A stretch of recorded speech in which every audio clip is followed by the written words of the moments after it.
Hello, everybody. Hello. Welcome, everyone, to the finale. The finale of our Deltarune stream series. We have played through every single Deltarune game up to this point. And now this Deltarune Chapter 4 is the final chapter that is currently out for the game, and in my humble opinion, this is the best Deltarune chapter that Toby Fox has made. We talked a lot on the last stream about how Deltarune Chapter 3 was my favorite. But I even said during that stream that I fully believe that Chapter 4 is the best chapter in the entire game. This chapter has probably some of the craziest content. It has my personal favorite Dark World in the entire game. It has some of the most content. It has some of the best writing. Like this chapter, basically everything that you want from Deltarune is in this chapter. It is absolutely phenomenal. Also, I guess apologies for this stream being delayed from when it was supposed to be. This stream was supposed to be last week, but it's happening this week instead. I'm gonna keep it a stack. I've just got a lot of shit going on in my own personal life. I'm not gonna get into it, but there was just a lot of shit happening all at once, and I'm like, yeah, no, we're not streaming Deltarune this week. So we're here now. That's all that matters. We got a couple of messages here. Hi there, Pastor. I hope this stream and this chapter goes well. I have work for another couple hours, so I'll be back eventually. Hell yeah, I'm looking forward to it. 5 Gens of Freddy's was such a great event, reached the goal. The official Dead by Daylight YouTube joined in and contributed, and the winners were great. In your honor, Pumpkinhead is on my DVD wish list now. Thank you! Oh my god, I was so happy to see how well 5 Gens at Freddy's did. David and I, we worked our asses off to make that entire event happen. And it feels like that really, really resonated with a lot of people. I know that after 5 Gens of Freddy's was over, a lot of the competitors in that tournament, and a lot of the people that, were just took part in that tournament, they actually ended up just continuing to play DBD after the whole thing was over, because the entire, environment that we made for that event was just so, fun, that it made a lot of people just want to continue playing the game. And I think that says a lot, because DBD is a game that not many people want to continue playing. So it was cool. It was cool to get a bunch of new DBD players out of that, because that's a game that I have put a lot of time into, and DBD is one of my favorite games. So I don't know. It was cool to be able to do all that. Hello, Funny Pastor Man. I've had a birthday since last Deltarune stream. I could finally drink alcohol. The King's Chariot can't be stopped. Oh my god. Well, so long as you're drinking responsibly, then go off, I guess. But yeah, I guess with all that out of the way, let's open up Deltarune and get ready for the final chapter. Obviously, as I say with all of my Deltarune streams, I have already played through the game. I already know everything that's gonna happen. However, we keep these streams spoiler-free because there are quite a few people in the chat who are experiencing this game for the very first time through myself. So we are trying to keep this as spoiler-free as possible to give them the best experience possible. With that also said, this is the longest Deltarune chapter. This is the chapter with easily the most content. So, with that said, we're not going to do everything this stream.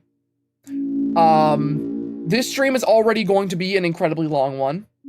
And the other Deltarune streams were already pretty damn long. So we are not going to do everything. I'm not going to talk to every NPC in the town. We are not going to, do all the secret content. All we're going to be doing this chapter is the main story content, and we're going to try and do the Shadow Crystal fight. That is going to be it. So apologies to people who may be a little bit disappointed if I didn't do everything, but I'm trying to keep this on a decent time frame for when we're gonna be beating this chapter. Let's get some messages. Hi, Pastor. Gonna watch as much as I can of the stream today because I'll be at Universal tomorrow with my cousin. Hell yeah, hope you enjoy. Hello, Pasta Creature. Can't forget to watch out for the King's Chariot because it can't be stopped. Love your content as always. We're gonna be hearing so many more of those jokes this stream. I just know it. But yeah, okay. So, Chapter 4, Prophecy. Let's see here. I'm so disappointed. I'm literally crying right now. Y'all be okay. Y'all be okay. Let me see here. So, I believe, if I remember correctly, we can just go to Chapter 3 completed data. Okay, yeah, this is where we want to go. All right, let's get right into it.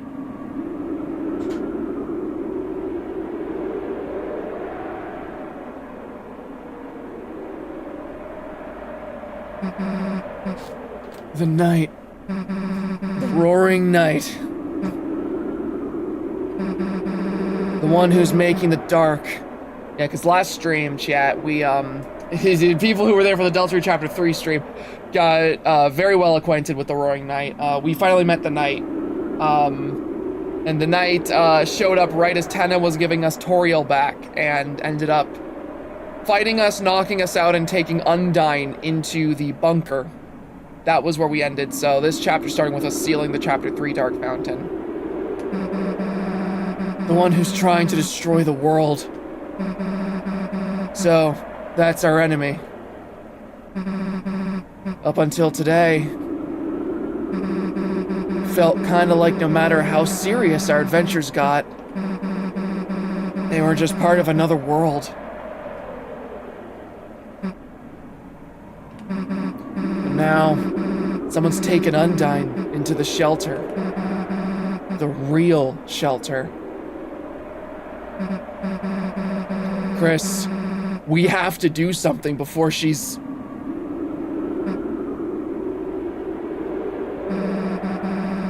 There's no point talking about it. Chris, hurry up and seal the fountain. It's time to wake up. Chris, are you listening? It's time to... wake up. Good morning, sleepyhead. Breakfast is waiting.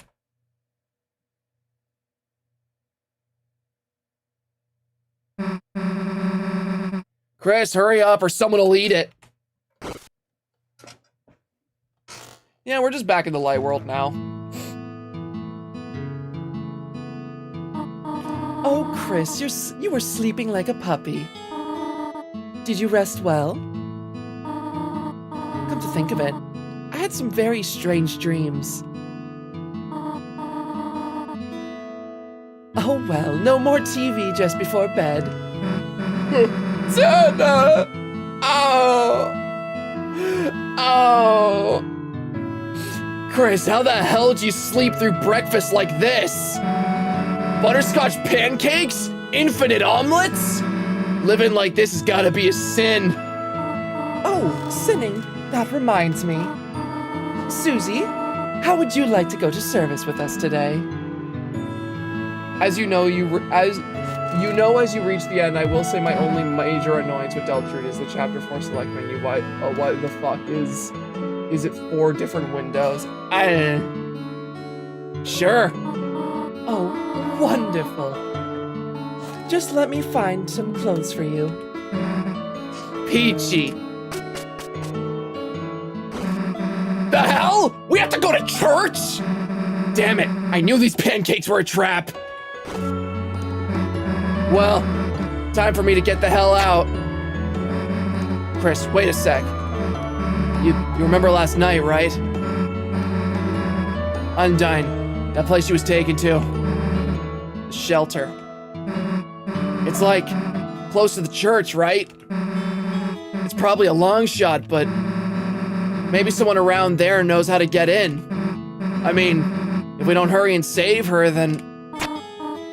Susie, Chris, come and try on your clothes. Just a sec!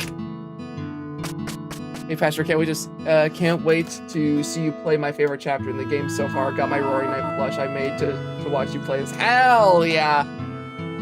Here, try these on.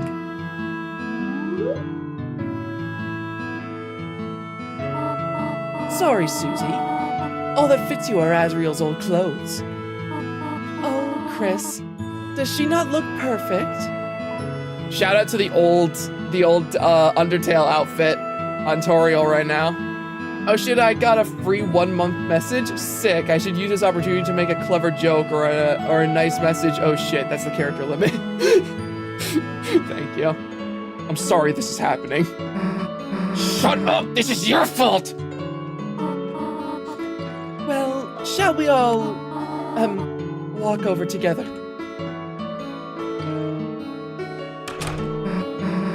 Well, let's just get this over with. Tenna! It's a TV. Its antenna was broken, but it's been taped up. Tenna! Right. Before you sealed the fountain, I managed to find Tenna in the Dark World.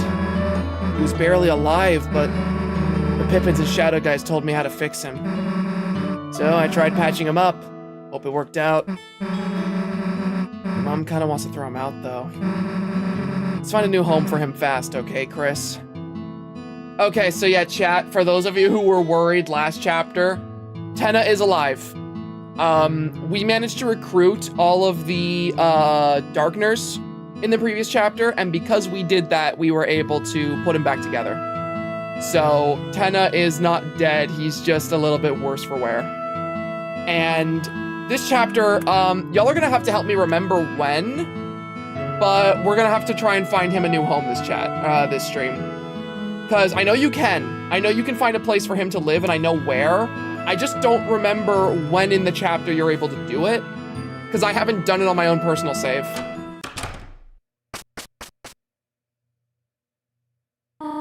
Is it when it's raining? Is that when we're able to do it, chat? Like, obviously not spoiling anything, but like, are we able to find a new home for him whenever it starts raining? I believe that's when we're able to do it. All right, we're here. No, it's after church? Perfect, thank you. Okay, I'll remember that. Before the raining, thank you. Okay, I'll be sure to remember that whenever we get to it then. Now, Chris, Susie, I have to prepare for choir now. You two behave yourselves all right? Yeah, of course, don't have to tell me twice. Chris, show Susie where to sit down, all right? Guess we gotta go through that big door. Unless you want to look around first. One thing that I really want to look at is these. It's an altar full of hope candles. Each one has a person's name on it. Asriel, Asgore, Chris. Your mother must have lit those ones. Susie pretended to blow out your candle. Happy birthday, loser. I love her. She's awesome. Oh, I also really like the dialogue you get from this, actually. It's a fire extinguisher. For some reason, you have the feeling Susie will say something stupid about it. They should make one of these that shoots whipped cream. Oh, I love Susie so much. Oh yeah, I'll be sure to head to Castletown. Hell yeah, back of the bus. Your mom can barely see us back here. You aren't gonna sleep, are you? Watch the service. Yeah, she'd probably notice if you started snoring.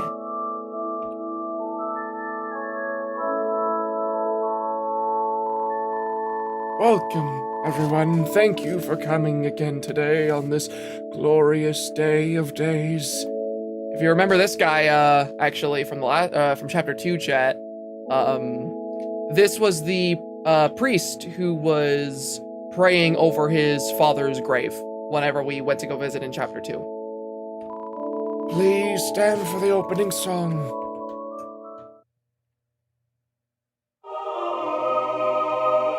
This song is just not in sync at all.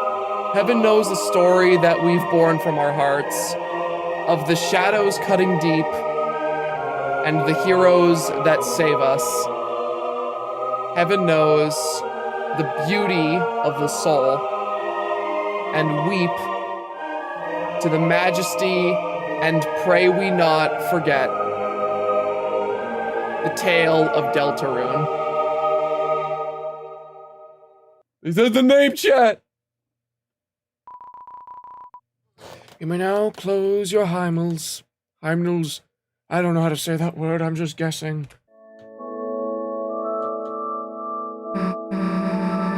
Hey, I didn't know Noelle was so good at singing. Damn. Let's wave lighters next time. Now for the reading of the holy words. Everyone, please welcome Catty Cattenheimer to the stand.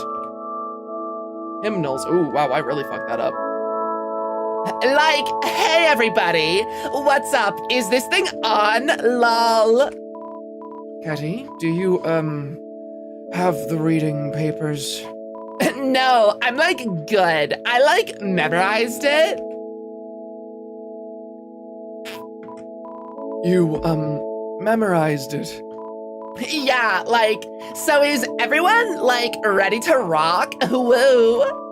3, 2, 1, go-sies. Oh my god, the voice cracked there, holy shit. Oh my god, so like, it has like this cool prophecy, like foretold, shit, I can't read fast enough. And like, okay, so like, I'm kind of paraphrasing here, but there's like these heroes and they're like so cool. They have like swords and stuff. And there's one like, horns. He's honestly so cute. I mean, there like aren't any pictures, but like, I don't know why. I just imagine him as like cute. Like, oh my god, pinch his cheeks and give him a pumpkin pie. Give him a like, oh my god, I can't read it out. Oh my, we have like such a huge pile of, I lost it, it's gone, thought's gone. But like, what's amazing is how like these heroes are like, oh my god, they're like, the thing is, they could be like any one of us, you know? So like, that's the thing, like, you gotta keep in mind, we could all be someone that might change the world, right? So we should all like be nice to each other, right? That's like the main thingy. Like, just be nice to everyone. We're all family. No matter what kind of person or who they are.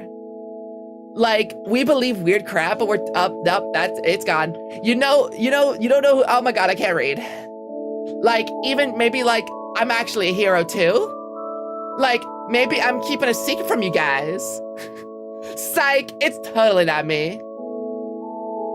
Or is it? Like, totally keep you guessing, right? Okay, I'm gonna continue just reading this Susie dialogue. Chris, you didn't bring anything to do, did you? You can pocket for fun. All right, now we're talking.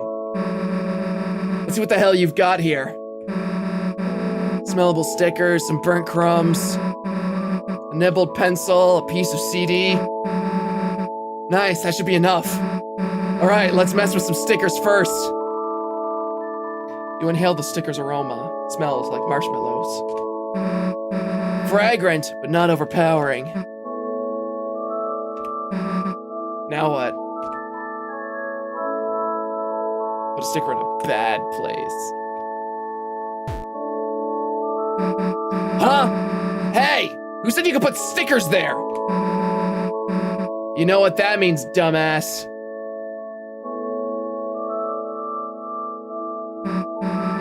Well, that used up all of them.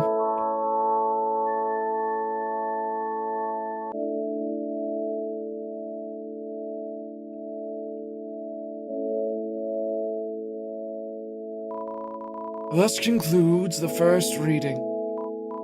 Now, for today's sermon, we once again share a passage by my late father, Gerson Boone. He always managed to put into words what we could never quite say ourselves. Now, let us begin. We shall never know the pieces of the prophecy lost to time. But, was everything important truly written down in those words? Myself, I see a blank page as an invitation to write. To take the future and... Listening to this, your eyes became heavy.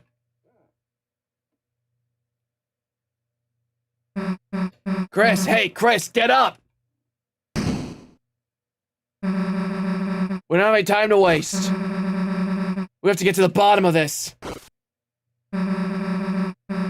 The bottom of these two sweet, sweet cups of juice.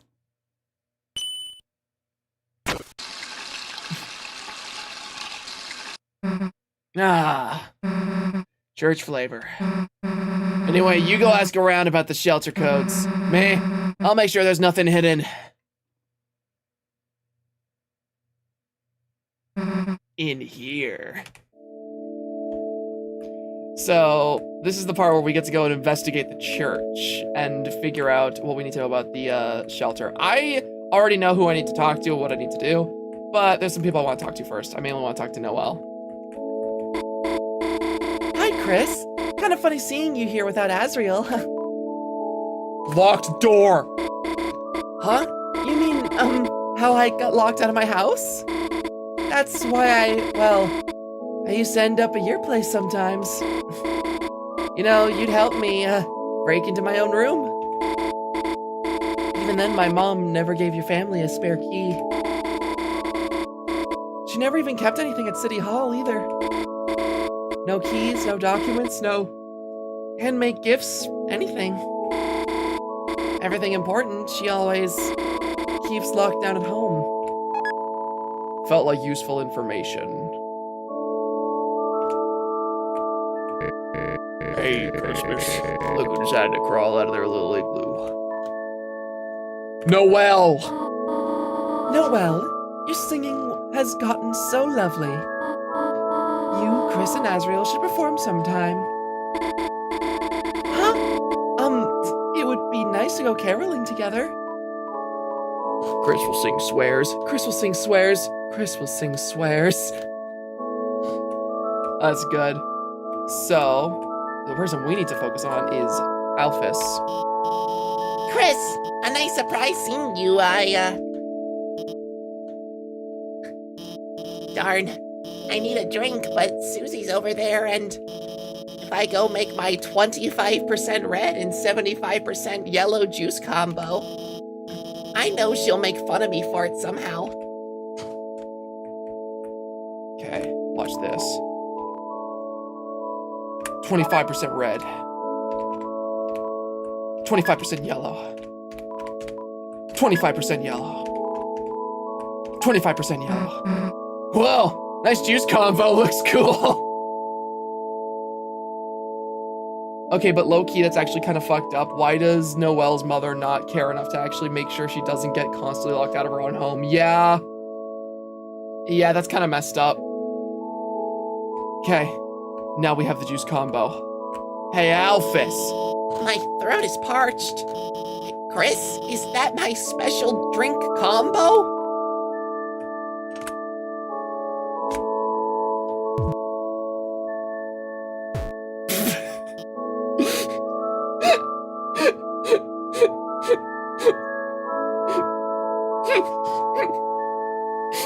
That is one of my favorite options in the entire game.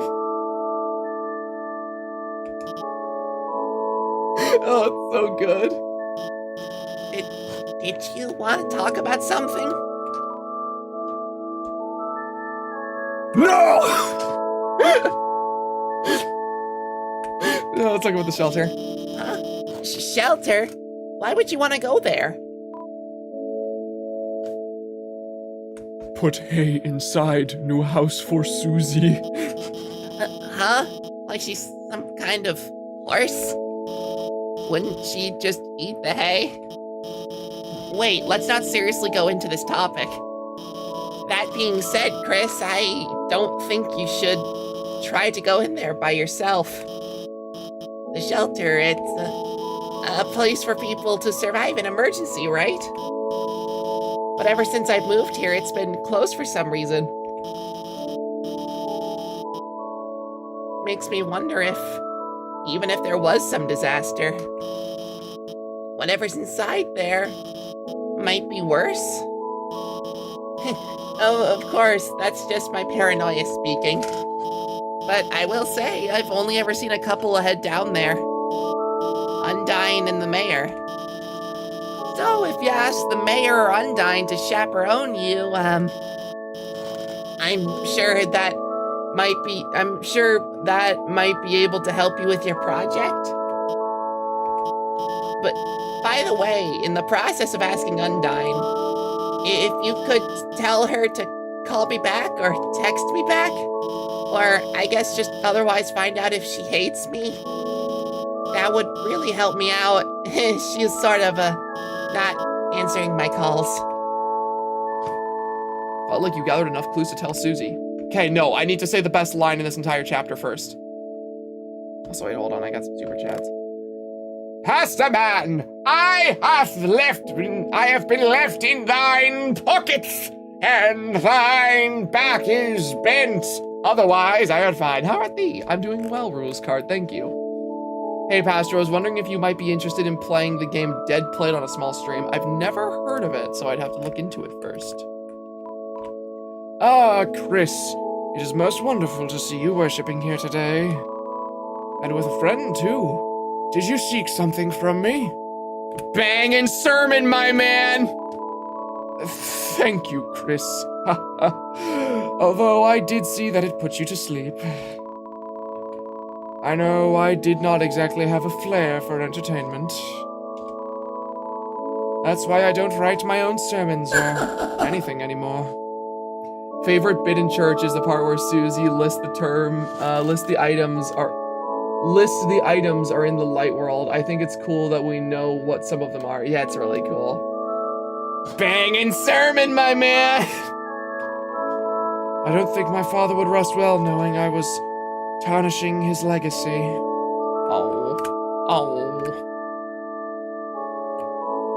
Gee, what even is their project? Chris and Susie never even got briefed on it all due to the unused classroom world. Yeah, right?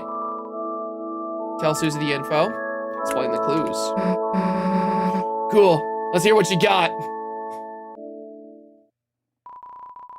You explain the situation to Susie.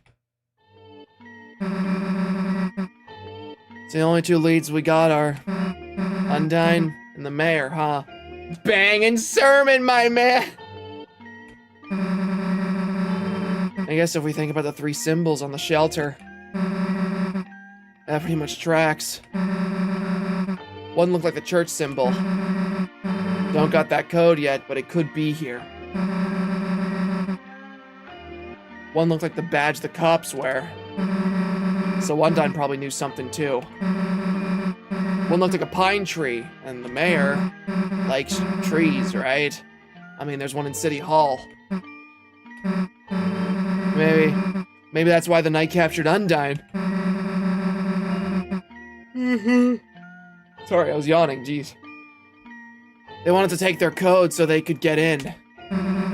But in that case, they'd have to know the other two codes, too. Someone who goes to church, who knows the mayor. Who also has something to do with cops? Who the hell could that be? Guess City Hall's our best bet for now. What? Noelle said her mom keeps everything important at home? Yeah, wait, now that I think about it. Her mom's the mayor, right? Local streamer gets bored with Deltarune falls asleep. Yeah, this game's a slog to get through. Toby Fox, make a more interesting game next chapter. In the front of their house, it's got pine trees all over. Kinda like the holidays just got frozen in place. Maybe if we can sneak in there ourselves, we might be able to find a clue in there. I got an idea.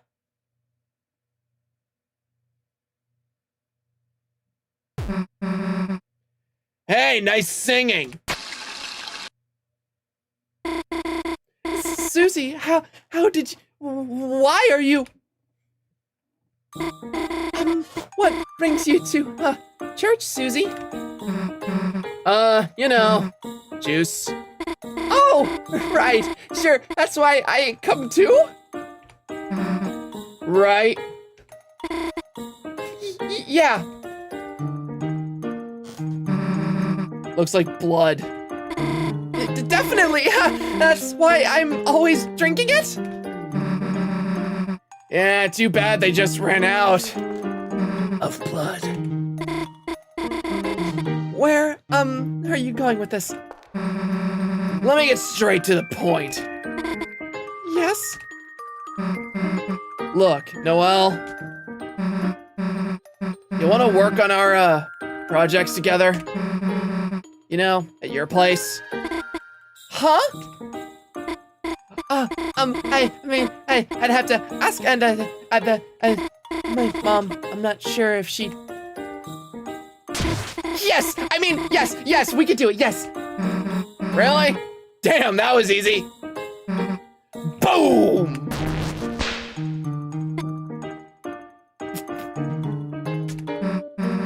Cool, we'll see you later. Oh, Chris is coming too. I mean, of course, right, it's for the school project. So, should I invite Birdley then? Oh, hell no. Okay. Well, feel free to, come over anytime. Sure, we gotta go to school first anyway. On a weekend? I mean, cool, sounds normal. See you later. Yeah, see ya. Hell yeah, that went perfectly. Let's ball. Oh god, this cutscene. Oh, Chris, Susie, how about going to the diner? I have to come back to church in a few hours for choir practice. It would be nice to have a little treat before then. Oh, Tori, what a coincidence seeing you here. Just after church ended too. Oh, hello, Asgore. Oh, Tori, would you look at that? Seems I had some extra flowers lying around, and...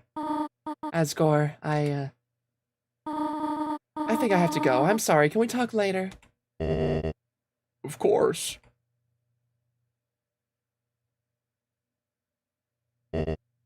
Well, little blossoms, we tried our best. Just hope Asriel will be able to see us all back to normal. Oh, Chris, how are you doing? Would you like some flowers? Here, share with your friend. See you later, alligator. Oh, he's so pathetic. I'm sorry. He's so pathetic. I hate watching every cutscene with him so much. Hey, let's change the hell out of these clothes. Now, want to check up on Rousey at school? We should probably catch him on that plan. Catch him up on the plan. Alright, I guess we could go to Noelle's first. Whatever you want to do it. It's the weekend. So is this where truck theory comes into play? Not necessarily. The reason for truck theory is the fact that, like, Dess's disappearance happened at a similar time frame to Asgore getting divorced by Toriel. So people, you know, they theorize that Dess's disappearance has something to do with the reason why Asgore and Toriel split up, and the reason why there's such a weird conflict between the Holiday family and the Dreamers. And as well as that, Noelle is shown having this, like, fear of cars and oncoming traffic in Chapter 2's Dark World. So people kind of just, like, put that together and made the theory that, you know, Asgore ran over Des.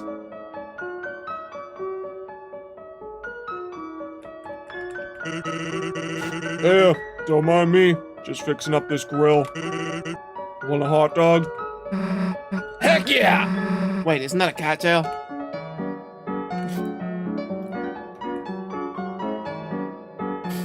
So, it's a TV, yeah? There you two are.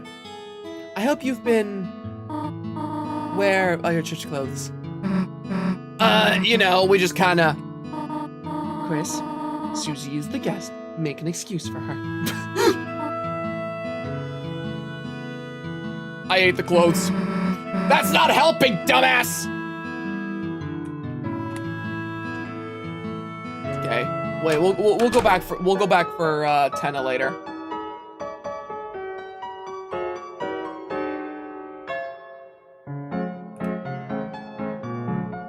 I need to remember my way to the school.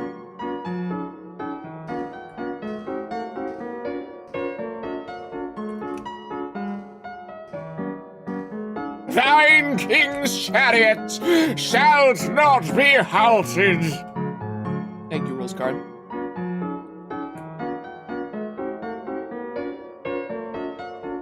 What I want to know is why there's save points in the light world now. Like, what? Yeah, that's always been a weird thing to me. Chris, wait a sec. Let's go get Tenna.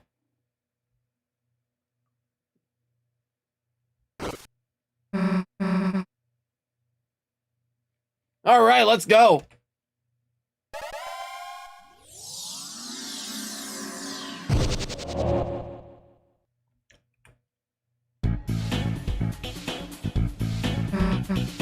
Rousey! Susie, Chris, welcome back. I missed you. Yeah, hey, let me talk about something. Remember that cop last night, Undyne? The night took her and locked her in the shelter south of town. We gotta get her out, but the door's solid steel. There's no way we can break in. So now we're looking for the codes to the lock. We thought Noelle's mom might have one, but... Are you worried about her, Undyne? Me, a cop like her? Hell no. Also, I did not just miss the chance to give Tenna a home, don't worry. Driving my car right after a beer. Hey, that bum is shaped like a deer. I love that audio so much, it's so funny. You know, it's just that... Don't worry, Susie. Someone strong like her will be okay. I want this place to be a place where you can forget about the real world for a while. Just relax, okay? And if anything tough happens, I'll come help you two as fast as I can. Thanks, Rousey. If it's any consolation, I don't sense any immediate danger. If the knight's only goal was to hurt people, they would have acted sooner, right?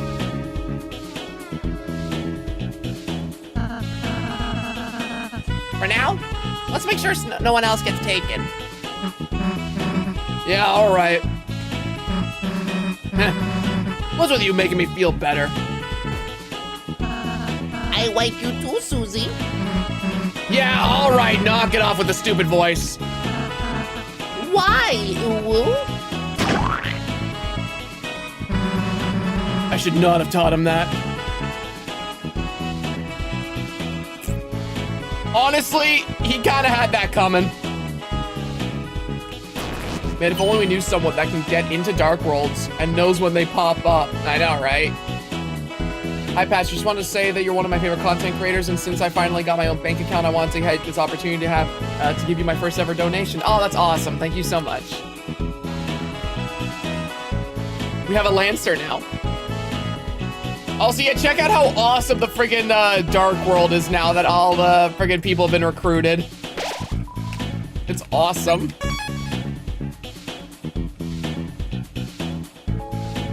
Yeah, look at them.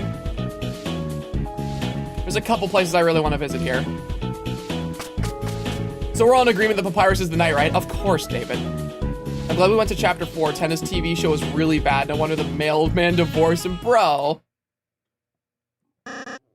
Don't cry, Papa. This jokester will make your belly laugh like jelly. A new court jester, eh? Let us see it. Hey, Kingy Doodle, it's me, the new funny Mr. Antenna. I can do dances, prances, practical jokes, clean your son's ears.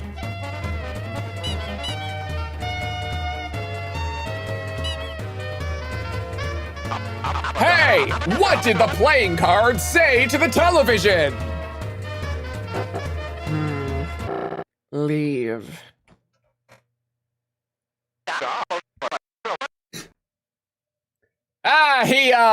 He did, huh? Haha, tough audience today, folks. Maybe I was too modern, too relevant. Whoops, I tripped. Hey, don't laugh at my misfortune. Good work, son. I like this one.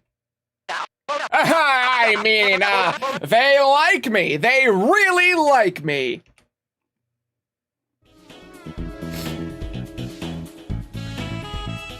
What? I love this dialogue about the jester.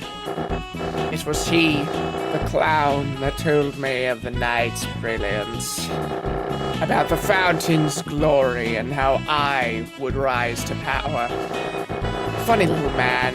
How his jokes and dances made us chuckle. A shame he had to be tricked away by his closest companion. The magician, Sean, whose smile has gone empty since that day. I find that dialogue so interesting because, like, they kind of recontextualizes chapter 1 a bit. Because, like, a lot of chapter 1, you kind of have this impression that, you know, the king met the knight and created the dark fountain for the knight. But with this dialogue, you kind of learn that Jevil was the one who knew about the knight and told the king, and that kind of radicalized the king and turned him into the fanatic he is. So, what the hell? I Hate Superman just sent me a message on Steam that says, "Are you Superman?" I'm just gonna ignore that. But yeah, no, I think that's interesting because that implies that the king was in here protecting a dark fountain for a prophecy that he wasn't even really a part of. And that kind of adds a layer of tragedy to his character. Jevil in the pocket seething right now. He can come out anytime he wants. Sup, chat and pastor? Hope you're all doing great. Hell yeah. I have a surprise for you two. If we could go into your rooms.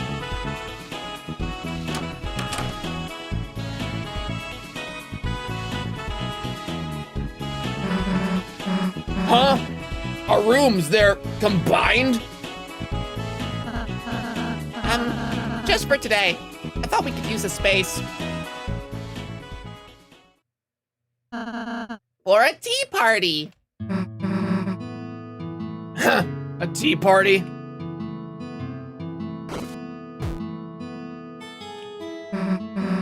Hit me, I guess.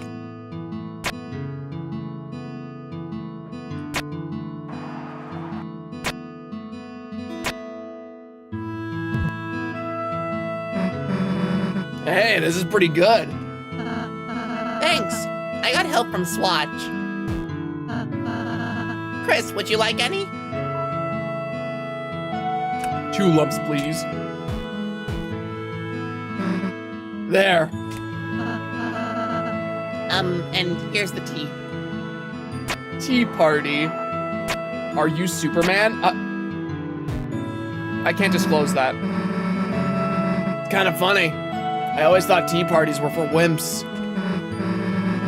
I mean, don't get me wrong, they still are, but it just feels like when I'm with you guys, I don't even need to think about that. Did you see the new Superman? I plan to this week. Aw, Susie. Guess your stupid attitude's been rubbing off on me. Like, I don't want to say I've been getting soft, but I just always had to be tough, you know? Now it just feels like I have options. Aw, Susie. You've changed so tremendously since I met you. No, rather, you've finally just been able to be yourself. I feel... I just feel so proud of you, Susie. Hey, you've changed too, dude. I have? Before you were all stuck up about being good, right? Now, you're actually kind of normal sometimes. I suppose I just started appreciating you more, Susie. For example, I thought your Rude Buster was scary before. But now I think it's really, bad bum. Just say badass, idiot. You gonna eat a piece or what? Huh? No, that's for you two. Dude, you made it. You should have some. Okay.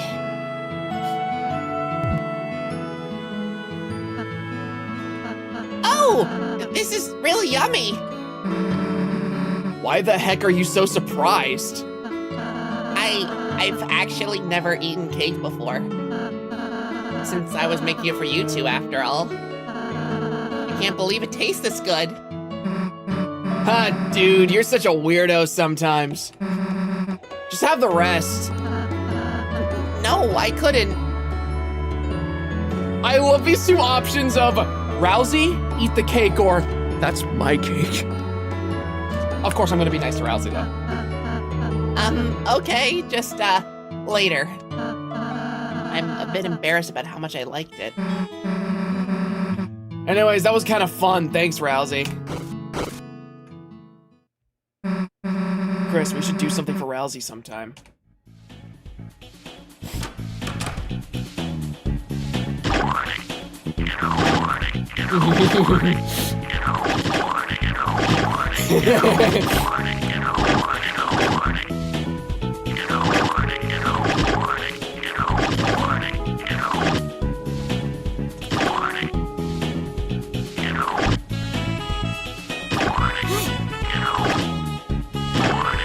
Okay, I'm done.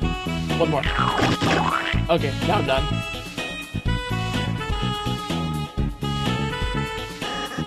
Careful.com, pretty boy. This room site is a work zone. What happened to the wall? I don't know, but we're not stopping till we hit buried treasure. Good idea. What treasure? Get a load of the guy with the meat or fruit in his castle walls. I'm sorry, I'm new at this, I'm new!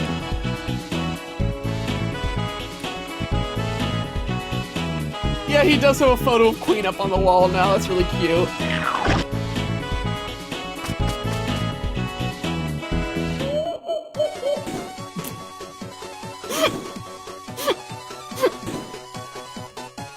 Just told my friend I'm watching Pastor stream and they somehow heard Pope and thought the Pope was a streamer now.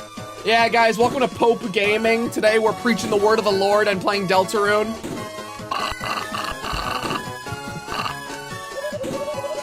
Chris, Susie, how do you like my new room? Do the Lancer door again? I'll think about it. Do you want to sip? That's acid. We'd die. Oh dear, first you don't want to swim in the free pool. Now you don't want to drink the free pool water. More for me, I suppose. Thine lampeth hot, thine should recruit thee. You know, that's a really good point. Let's go talk to that lamp. Queen shall notice my brilliance any day now.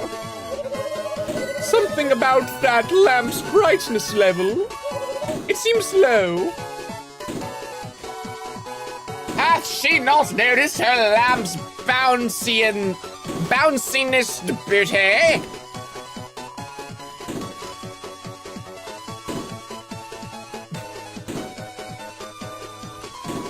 Looks like Wire's trying computer dating. Looks like Head Happy's trying computer dating. Good for them. Popestra. I like multiple super chats saying just Popestra. Tenna! This room is funky and funny. It may not be my forever home, but for now, wow, you're great hosts. Not as great a host as me, but what can you do? Aren't you normally way bigger? Everything's bigger on TV, kid! Please find someone to adopt me. Hacha, hacha, don't touch that podium, folks, or TV Time Season 2 will begin. You don't want episodic content that deteriorates in quality over time, do ya? Do ya? The TV guy shall notice my brilliant funny day now. Gee, haha, what a stupid looking lamp, folks. Like, the lamp itself is stupid. It also has a small ass. What did you sayeth about moi? My sweet frozen sundae, our relationship has never been more solid. Except, I think the lamp put its hand on mine. It made me feel funny, but we will ignore that for now. For love. My hot, burning, meteoric hunk. I feel so on fire with you. Almost as hot as a lampshade when it caressed my hair. I don't know how I felt about that. I want to forget it, I think. Such a freak. We need to kill him. Rules. Don't lose it. Keepeth your eyes on the prize.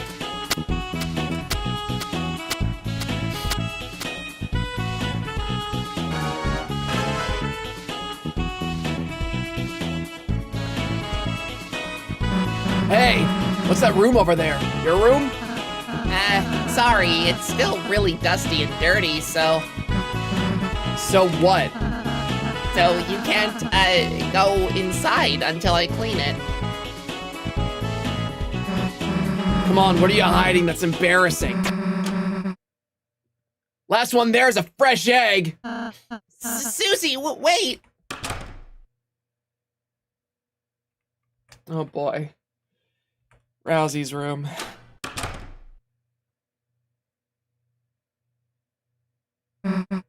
It's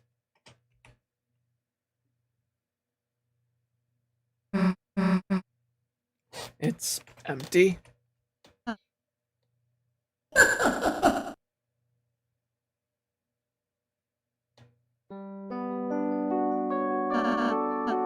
My own room? I don't need a room. At least that's what I thought. So I never.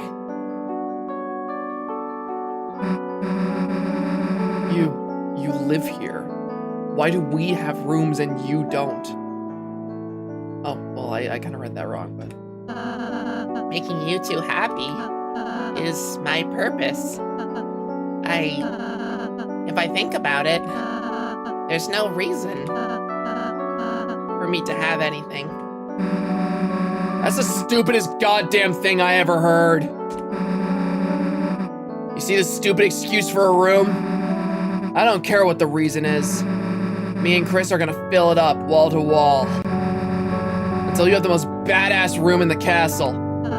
Susie. Look, you can't be the only one with an empty room. It's too sad, you know? Wherever we go, we'll keep an eye out for furniture. Right, Chris? Come on.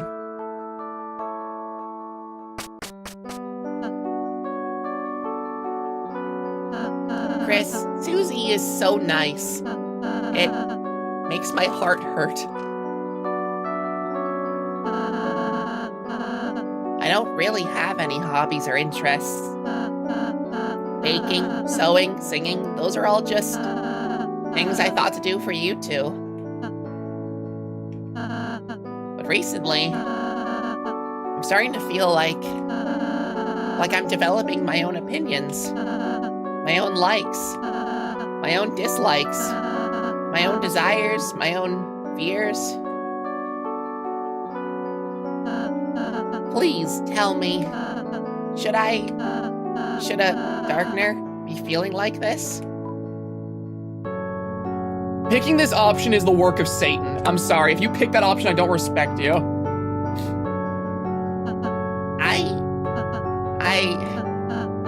Chris, hearing that from you, I might just...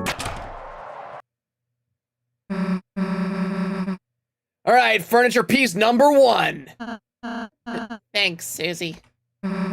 Let's go, Chris. Can you please take this back? By process of elimination, this is the best thing in Rousey's room. Damn.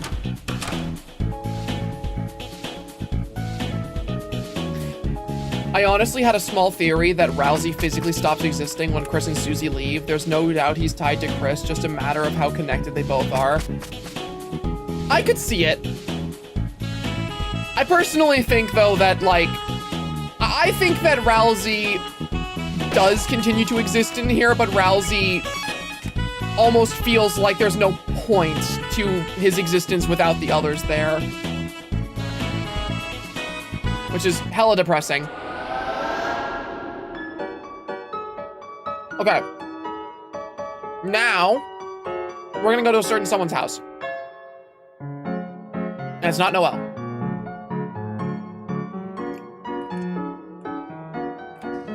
Was it over here? No, it was, I think it was one up.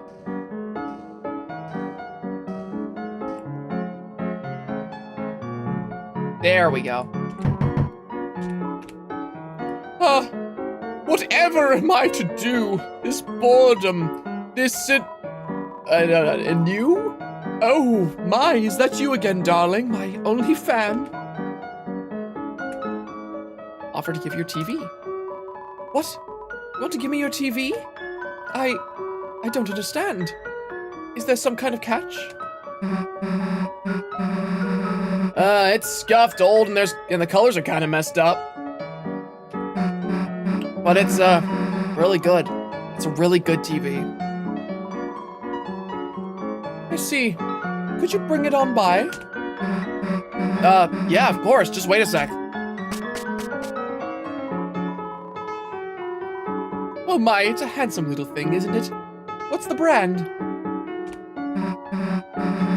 I don't know, but his name's Tenna. Your TV has a name? No, I mean, yeah, just like a nickname. Like antenna? How cute, I'll take it. Really? Hell yeah! Chris, we found him a home. Haha, oh my, you two really love this TV, don't you? Well, don't worry. I have a strange feeling Mr. Tenna and I are going to get along famously. Cool, well, I'm putting it in your house now. And there we go, chat. Now, thanks to us, Tenna has a home, and somebody that's actually gonna watch and take care of him.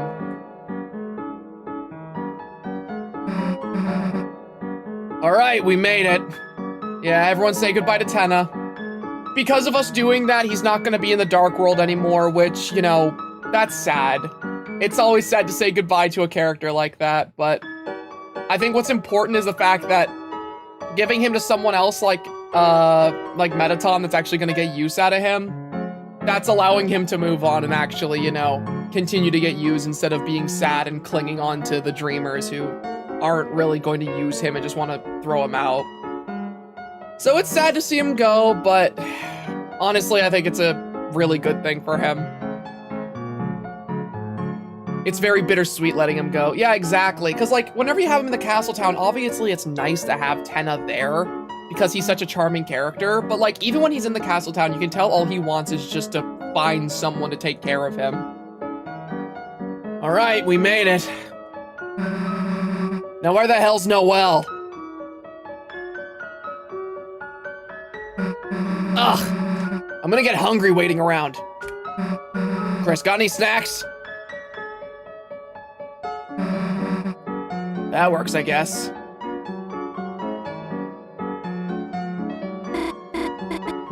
Susie, Chris, hi. Sorry I'm late, I just had to... Yeah? Is that a rose? This? Oh yeah, sorry.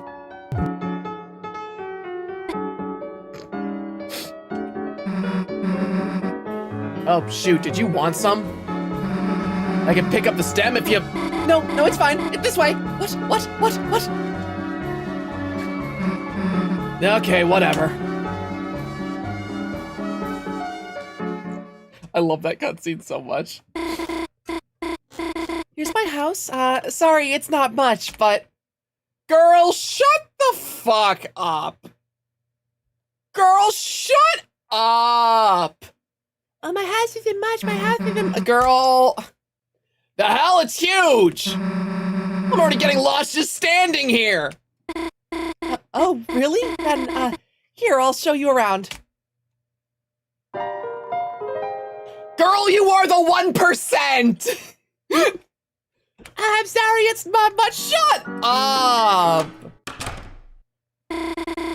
Welcome to my ho-ho home. Chris, let's start searching. Okay. Let's meet at the couch when you're done searching. Okay, I already know what I'm doing here, and I know there's some funny dialogue, but again, I want to make sure I'm getting through this chapter. Okay, should we, get started? Oh, yeah, sure. So what are your projects about? Oh, well, Sorry, phone call. I'll be just a sec. Hi, Birdly. What's up? Sure. Of course I'm home alone. Sure. I bet I do look quite servine this fine evening. If it's about the notes, I already highlighted them for you, so... What? You want me to go on a date to the festival with you? I mean, sure, I'd be glad to be your player too. she's not going to the festival with you, dumbass! Susie? Look, you don't really want to go with him, right? Some people aren't gonna get it till you scream no. Did you forget that or something? Yeah, you're right. I shouldn't be afraid to tell Birdly how I really feel. Next time, I should be honest. Next time, I should shake his head around and scream at him. So, Where'd you throw my phone anyway? Chris, I'll keep her busy. You look for the clues. The theory of Des being dead while her corpse is piloted by the night after being lured to the, by the imagined friend into the shelter is horrific. Yeah, all the theories surrounding Des are disturbing as hell.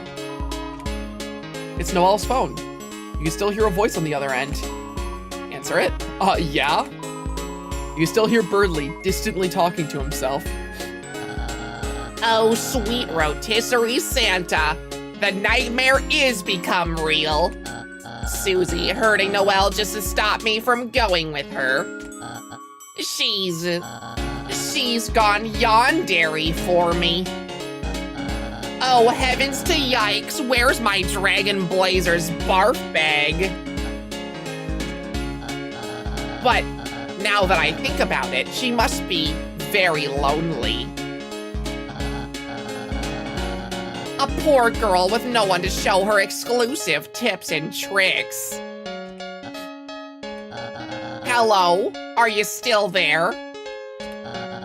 Listen, it disgusts me to say this, but as an act of charity, I will let you be the breeze under my wings. You, me, festival.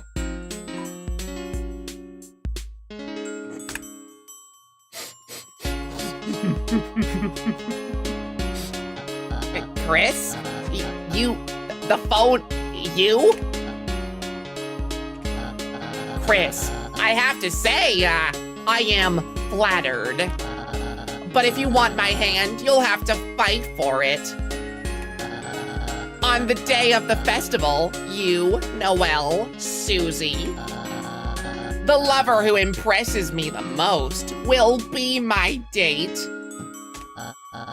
Chris, may the best suitor, Epic, win. Good luck. Click. Torturing Chris by picking all the Birdly options. Birdly, believe it or not, you do have fans, and you constantly make it hard for people to like you. Now, okay, here's an interesting thing. It's a heart or human soul-shaped pillow, depending on your opinion. Strange that that's just in this house. Now, I know where I'm supposed to go, but I'm just exploring a little bit here. A great hiding place, although it smells like detergent and deer. It's Noelle's bed. There's ample space to hide underneath. I find this funny that that's the dialogue prompt, considering in, I believe it's chapter 2, they bring up the fact that Chris used to hide under Noelle's bed to scare her. And that's why she has a phobia of people being under her bed. There are exactly 2 Birdly dynamics. One where Chris is acting in spite of the player and dates Birdly, and one where the player forces Chris to date Birdly. Dude, no in between. Also, yeah, we're in Des's room. Ooh. Being in Des's room is so eerie to me. Rollerblades, wiffle bat. Looking at these things makes your head hurt. A violin, a flute, a microphone. They all look very expensive and very dented. It's a box of odds and ends. Dig through. Dig through.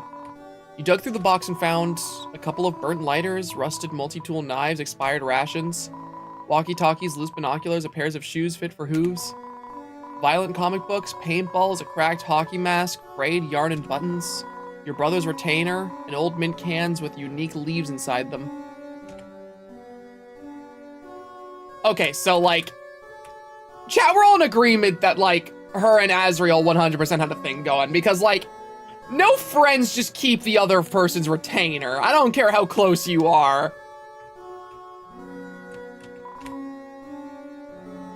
It's a CD player. Underneath are tons of punk rock CDs and one still sealed ska CD. It's Des's bed. Underneath are army rations, guitar picks, paintball gear, ice skates, and a badly traced drawing of a dragon. You don't do that? Sounds like you don't have friends. Oh, damn. They chuffed darts together. Oh, 100%. They smoked weed together on the down low. And by on the down low, I don't mean the down low at all. They were very blatant about it. It's a red guitar. There's a code taped to the inside. It says shelter.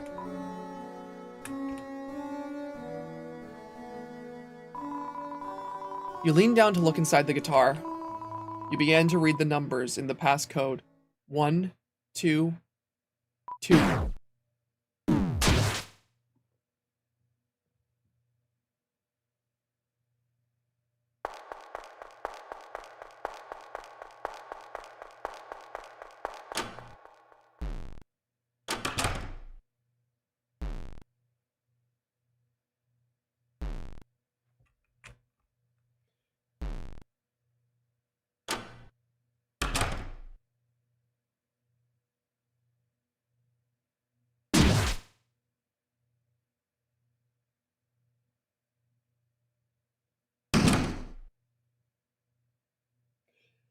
So, chat, this is one of the most interesting parts of Chapter 4. This is one of the few times, I think this is the only time, where Chris separates from us and we're actually able to just control our heart and move around. Also, we got super chat, the distance between 2 is exactly what I wanted from this game. Absolutely. This room feels like it's frozen in time. It's mostly because Noelle's mom liked the snowflake paper being a thing bronze in the wall. Yeah. Des's room feels so weird to me. Like, it feels so lived in, and yet no one is there. Jesus. The consequences of a post-Among Us world.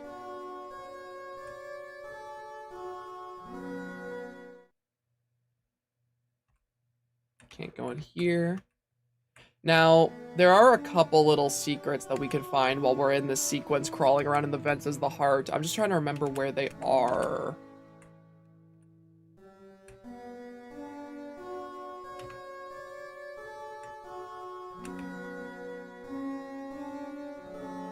Because I believe there's one if, yeah, this is just where we came from. I believe there's one if we just keep going up. It's not letting me super chat. No, you're good. You're good. I can read the chat.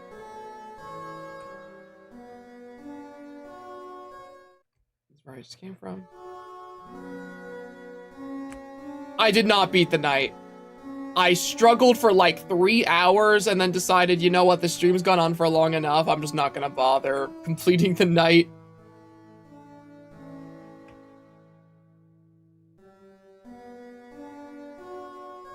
Is this? Okay, here's an interesting Easter egg.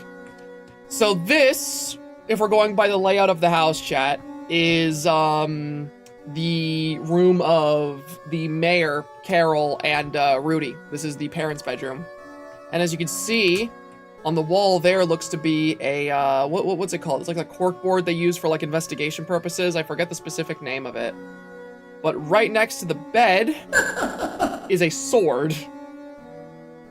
Soul vented, guys. I saw it. Yeah, right?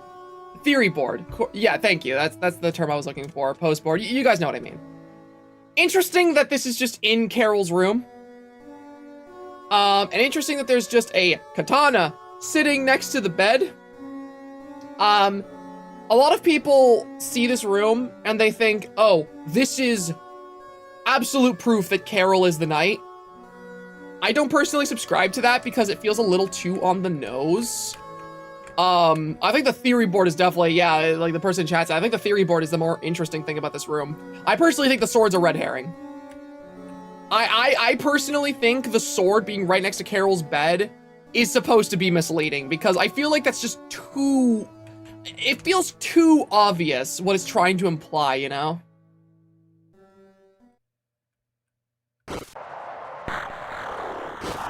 Dark fountain next. Susie must not get guitar. Need soul. Without soul, Chris will. Susie, guitar, code. Stop. Police, sacrifice next week. Church, tonight. Chris, dark world, no soul, can't.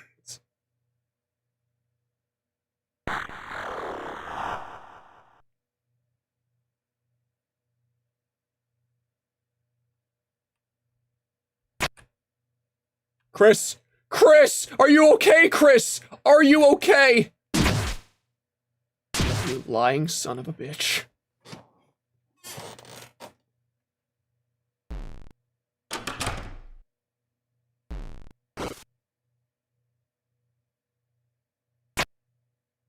Also, by the way, police sacrifice. Yeah, they're planning to sacrifice Undyne.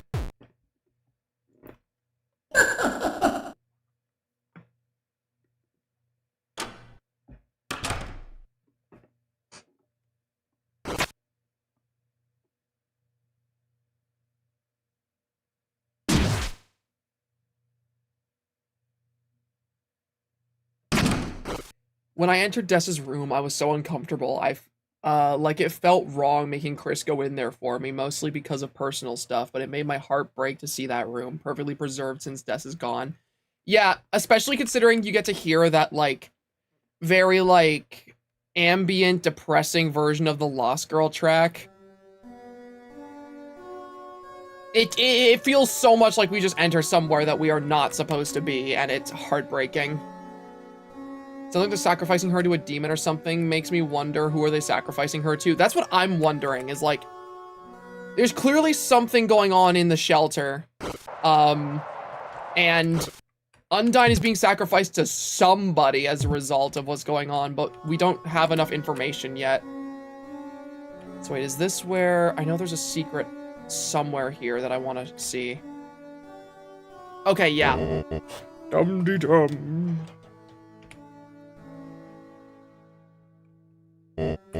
Phew. Cleaning up sure works up an appetite.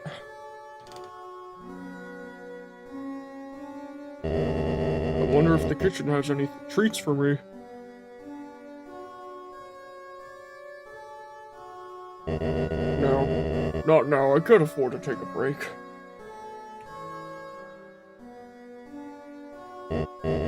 Now, more than ever, I need to concentrate. To settle this once and for all.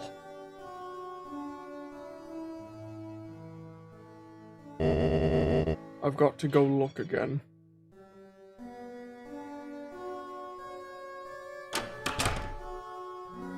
What the hell is his deal? I genuinely need to know what his deal is. Pastor, did you see the $9.99 super chat I sent? I thought I did. Hold on. Hold on. No, there's no $9.99 super chat here that I missed. At least not the one that's popping up here on the YouTube stream.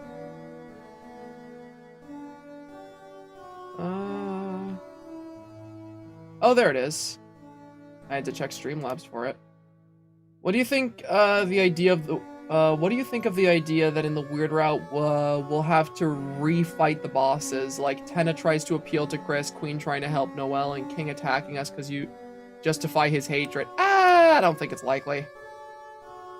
I don't think that's gonna happen.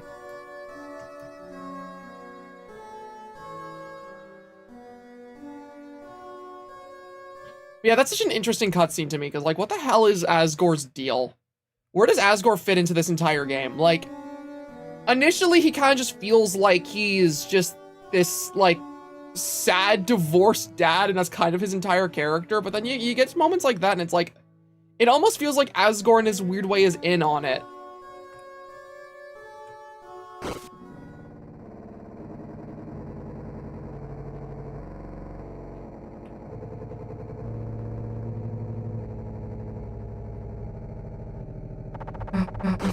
Also, yeah, I forgot about the second Asgore scene, that's my bad. So, looks like it's just the two of us. Damn, kinda awkward without Chris here. Why do I wish Chris was here?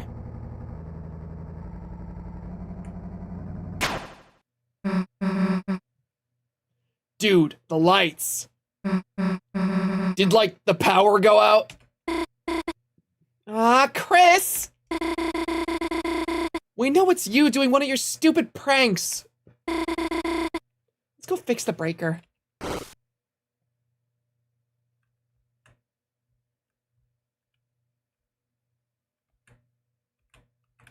Freak.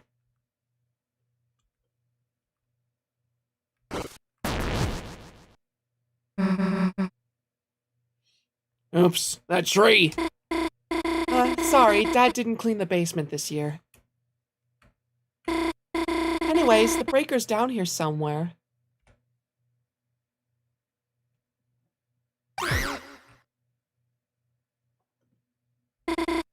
Oh my gosh, this just brushed against my leg.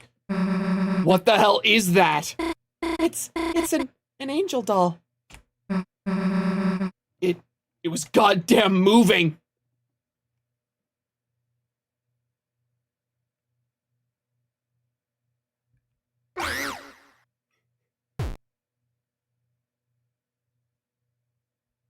I see you didn't go for Susie. I just think it's so funny whenever you run into Noelle and she does that scream sound effect. I love it. Okay, ready to kill? I got a cane. You're gonna beat it to death with a cookie pan? No, I'm just going to...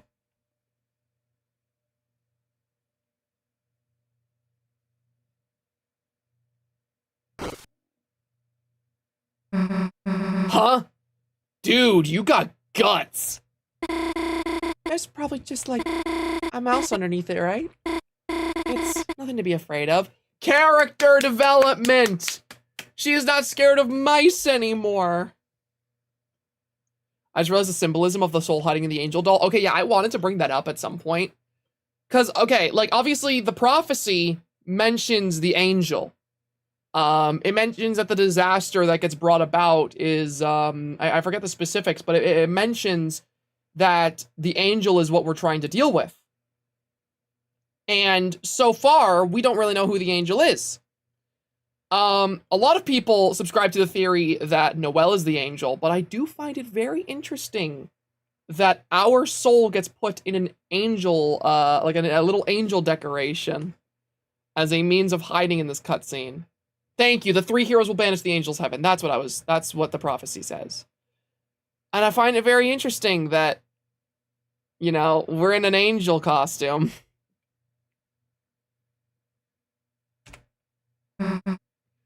Damn.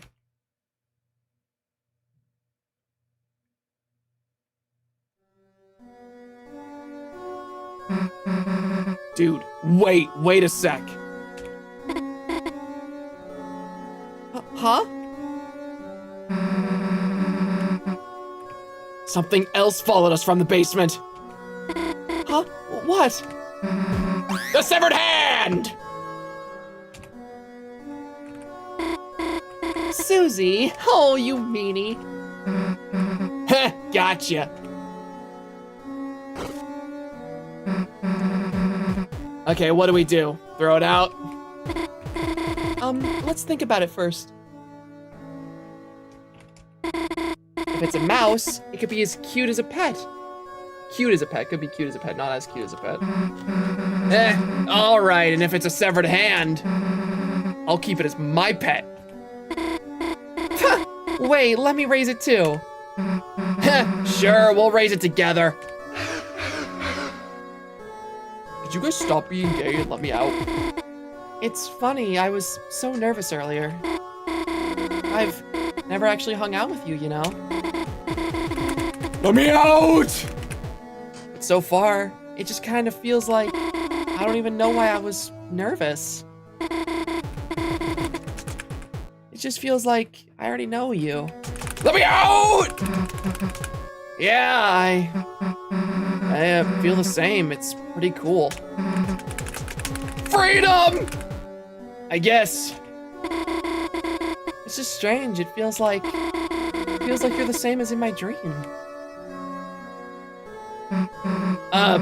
What was your dream about me like? I think I have to go find my old hamster cage. Hey, wait, I want to hear about your dream! Don't move a goddamn inch. Where's the freedom motif when you need it? I am your god! Everything you know about Chris is me! Freedom. Now where is that non-binary kid at? I must go back. Chris, where are you? Open the door, did you?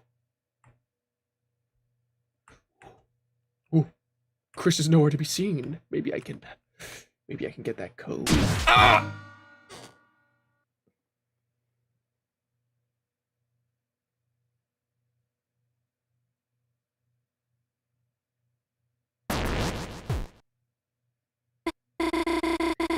Did you hear that? It sounded like a guitar. Oh, hell, dude, it's gone! The angel fell over!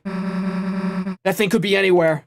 It had to have been coming from, in here, but... Hey, let's go!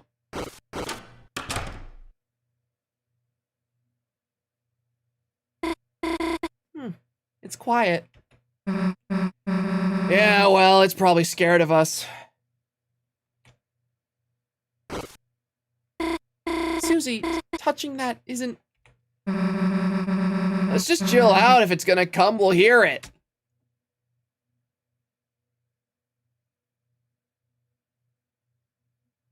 That's it, Chris, you're dating Birdly! Yeah, you're right. We'll know it's there if it makes noise.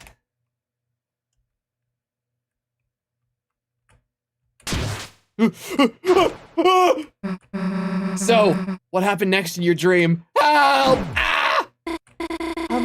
So we were all riding on roller coasters. Help! Ow! And you, Chris, and this boy was there. Help! Ow! Chris's costume was kind of, Stop being gay and help me, damn it! was my coaster cool? Yeah, it had like flames on it. Yeah.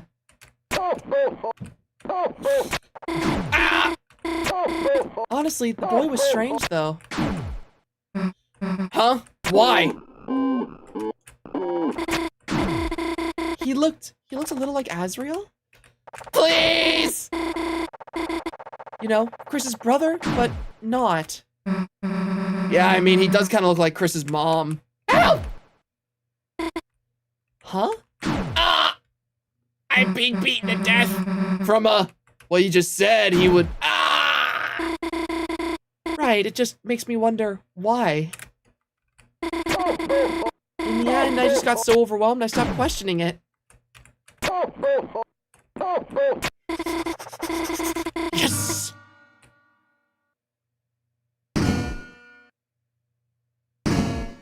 Yeah, Chris stops when you mention Azrael. Wait a sec.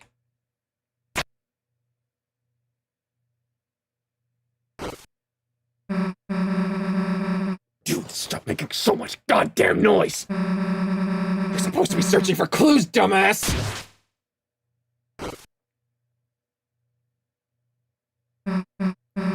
Hey, sorry about that, Susie, that guitar, you're... Huh? Should I, put it back? Well...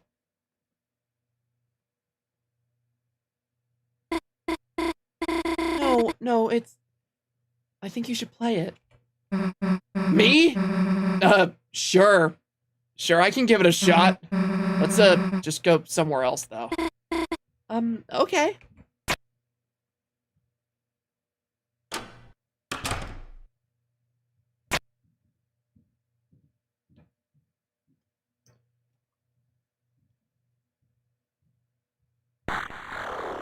Susie, guitar. I'll be right there.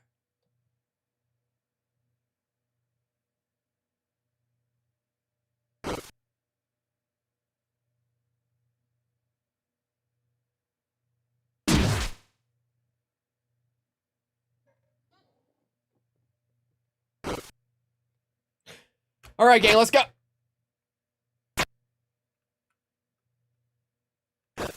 Just trip for a second. We're good. We're fine. We're fine.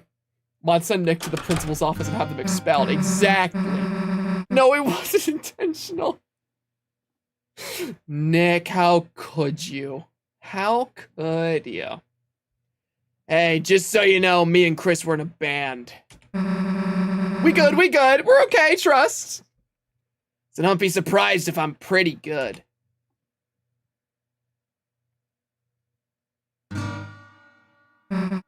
Oops. Sure you want to hear this? Huh? Yeah, of course. I just always liked listening to someone play. Okay, then check this out. Dude, I actually kind of kicked ass with that one. Yeah, can we get an encore? Just for my fans.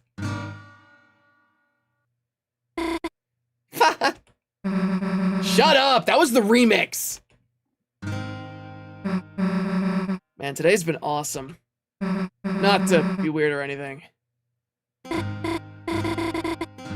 It's not weird at all. I really like hanging out with you too, Susie. Sweet, maybe we could, like, I don't know, hang out again tomorrow or something. Unless you're busy. No, I'm not busy. It's just tomorrow is, well, it's the festival, Susie. Oh, yeah, Would you want to go together? The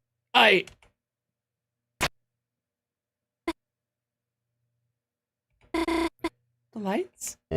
Oh, guess someone had to turn them off. Hello, Mr. Dreamer. I don't mean to interrupt your schoolwork, but is that a snack tray? Yes, feel free to have some. Don't mind if I do. Asgore ended the Yuri. Asgore drives me nuts in this game. I'm not even gonna lie. Yeah, cleaning sure does work up an appetite. Figured I'd get in a bite before your mother's home. Oh, well, there's no rush, you know. She has work. She's not going to be home for hours. What do you mean? I just saw her outside the window. Mom is... Susie, Susie, I'm sorry. I think you should...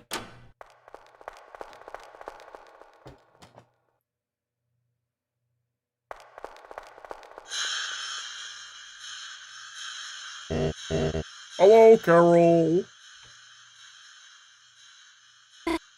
Mom, You.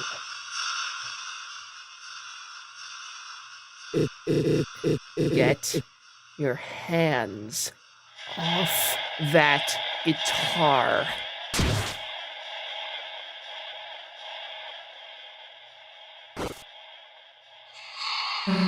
Hey, what's your... She didn't know. I was the one who gave her the guitar. I told her to play it. I just wanted to hear it again. And she's not a bad person, Mom. Noelle?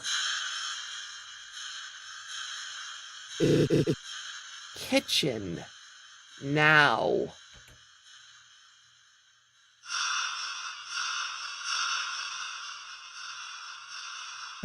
Hey, listen. Noelle didn't do anything wrong.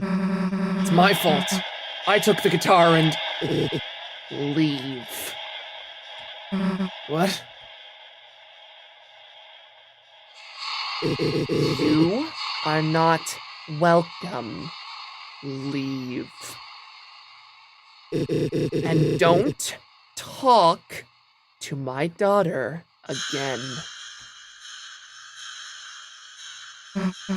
Hey, I can... Susie, just go.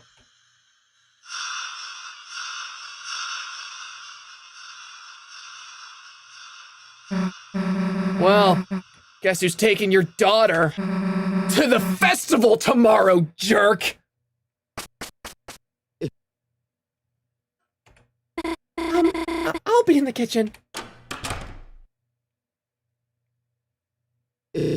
Asgore, if you're going to eat the snack tray, do it outside. Yes, Carol. God, he's so pathetic. I'm sorry, chat. I don't know what the consensus on Asgore is, but I kind of hate him after this chapter. I think he's so pathetic. Like, I don't know. Maybe I'm reading too much into the scene, but it really does feel like we are seeing potential abuse happening in this household, and Asgore's just like, oh boy, I get to eat my snacks outside. Look at me go. It's like, oh my god, I genuinely can't stand him. I'm actually quite the opposite. Interesting. Not to spoil, but the part where Asgore runs over Des is absolute cinema. Of course. Noelle, we don't accept woke in here unless it's that non-binary. I think Asgore has a lot of shit going on behind the scenes. Yeah, like, I get that. But also, like, I don't know. I just don't like him. He just doesn't, there's something about him that just feels really, really off, and he drives me nuts, especially in this chapter. He feels so, he feels so neglectful to what's clearly going on here. You felt something like ice on your shoulder. My apologies about just now, Chris. As you know, you are welcome here anytime. I can fix Carol, chat. No, you cannot. No, you cannot. absolute parent dreamer hater, personally prefer Asgore over Tori. Just both aren't great parents or people sometimes. One is intolerant and one is too tolerant. Yeah, like, they're not, like, the absolute devil when it comes to writing in this game, but I feel like they both have clear flaws as people that come out as these chapters go by, and, like, it's just so hard to look at scenes with them, especially, like, this shit. I'm sorry, like, I feel like this is meant to be played up for laughs, but it kind of drives me nuts that this shit is just happening in the Holiday household, and he's just outside sitting there munching on a snack tray. There's something so pathetic about it to me. Show of hands, how many people think Carol is homophobic? Yeah, Carol is like the one homophobic character ever in this entire series. I fully subscribe to that. She definitely hates homosexuals. Well, that was awkward. The hell was up with her mom? Everything was going great up until she stepped in. Carol isn't homophobic, she just hates poor people. I can also see that. I just think she's generally bigoted.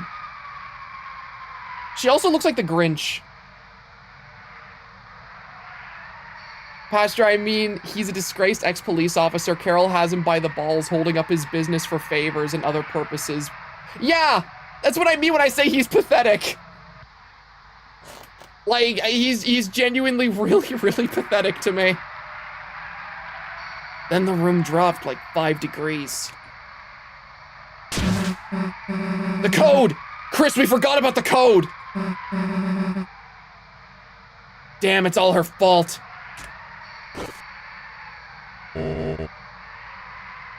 There. Don't worry too hard about things. Carol is lovely once you get to know her. Yeah, I bet. So what are you two up to now? We were probably gonna go back to Chris's house. Oh, I see. Home is where the heart is.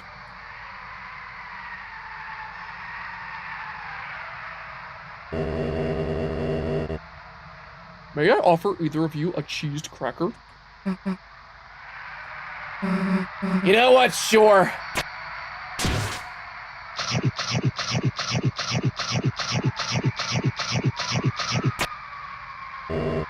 Delicious, aren't they, Chris? Asgore's gonna be great in later chapters if he shows up. I imagine Toby can work wonders. Oh, no, yeah, I need to point this out. Like, I think that Asgore is an incredibly well-written character. I am very interested in where this character is going to go. I am very excited to see the direction that Toby will take him, because it's very clear that he is, like, important to the story in ways that we haven't seen yet. I just can't stand him as a person currently, because every single time he's on screen, I cringe so bad my eyes roll to the back of my skull. Delicious, aren't they, Chris? Yeah, actually, thanks. Ta-ta for now. Have a great day, Chris. I don't really read it like that. Des probably disappeared around Noelle's age and sees a problem kid with her disappeared daughter's guitar in hand with her only remaining daughter. Yeah, okay, also, I feel the need to point this out, but I don't actually think that Carol's, like, homophobic or something. It's very obvious that the reason why she was so aggressive towards Susie is because even if Carol isn't the knight, Carol is very obviously in on it with the knight, and Susie having the guitar was a threat. Like, I don't actually think that Carol is homophobic. If you read into the scene, it's very clear that that's what's going on. From the divorce with Toriel to, in my opinion, becoming Carol's whipping bitch post death, Asgore is stuck getting the short end of the stick however you spin it. Yeah, he is just... He is in a very depressing position as a character.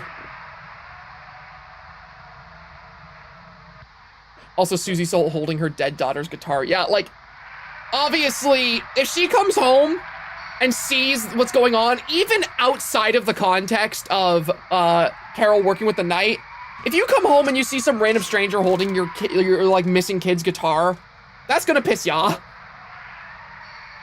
I want to believe that all the cringiness that Asgore just spills out is leading to something big with him. It very evidently is. I look at all the previous chapters and it feels like we are building to something with his character. Because, like, obviously there's, like, the secret stuff with him in here that implies that something very deep is going on with Asgore when you're in the Holiday House.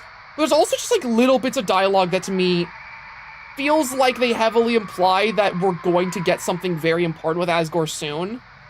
Like, I remember, there's a line of dialogue, I believe it's in Chapter 2, when you go into Sans' like, little convenience store and Asgore talks to him. He brings up the fact that, like, his flowers are good listeners when he talks about his problems to him. And in his flower shop, he has those flowers that are arranged like the human souls in Undertale. And I can't help but think that's gonna have something to do with the Dark World. Where, like, I'm just saying, man, if the divorce was so bad that the TV was traumatized in Chapter 3, imagine what those flowers would be like if we saw them in a Dark World. There's just so much interesting food for thought with him. But currently, of course, you know, we don't have enough to work with because, obviously, Chapter 4 just came out, so we don't know where his character's going yet, but we have some pretty strong ideas. So interesting. Hey, Chris. I didn't want to say it near your dad, but I saw it. I saw it in the guitar. There was a code for the shelter. Didn't get to write it down, but damn it, we're so close to something. The 7 trauma-dumped flowers. Could you imagine, chat? We see, like, Flowey. We see, like, 7 Flowies in, like, a flower-themed Dark Worlds, and they're all super traumatized because of friggin' Asgore constantly trauma-dumping to them.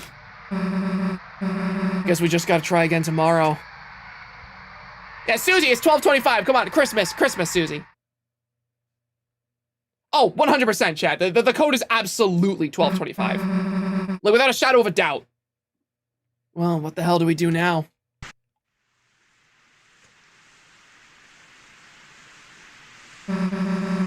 Right, now it's raining. At least your house is close, let's go. So, chat, you want to know something interesting? So, in the soundtrack of Deltarune, obviously it's raining right now, there's gonna be a track that plays, whenever it's raining here. This is one of the most interesting little details about Toby Fox's writing. I'm gonna bring this up later, but there is something important with this rain. Huh? Hey, the door's locked. Seriously? Ugh, you don't have a key? Damn, well, your mom's doing her choir practice, right?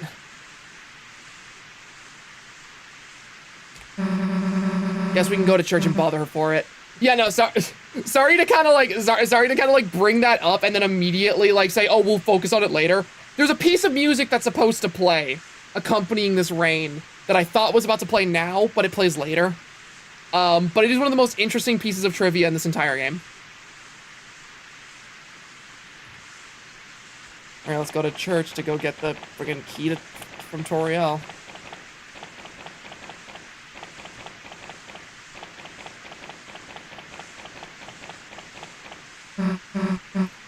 Well, let's ask your mom for the key, I guess. Hope she doesn't mind us ruining her choir practice.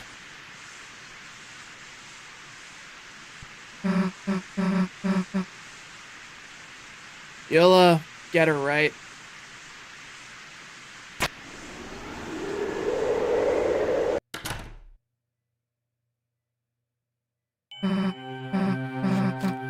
Chris?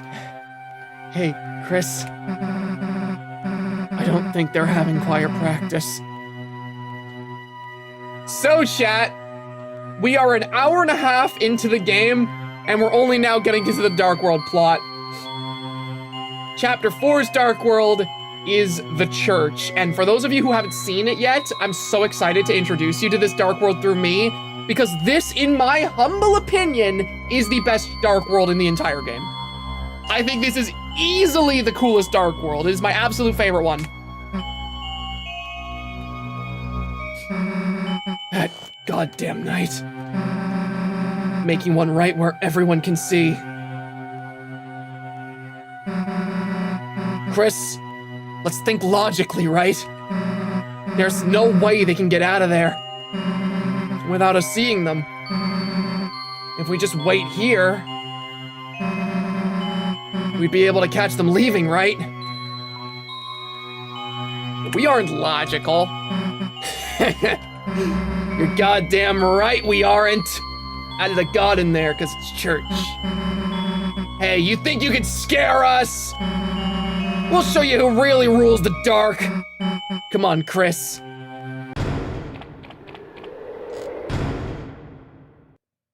All right, here we go.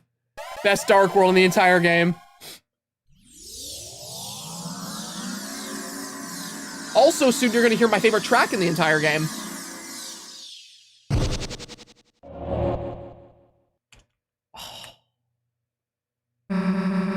What's with this place? Kinda gives me the creeps.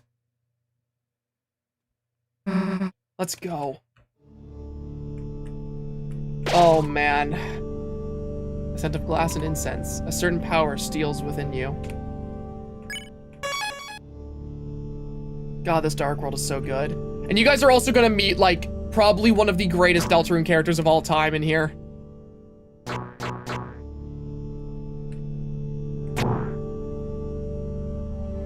Also, organ and piano puzzles.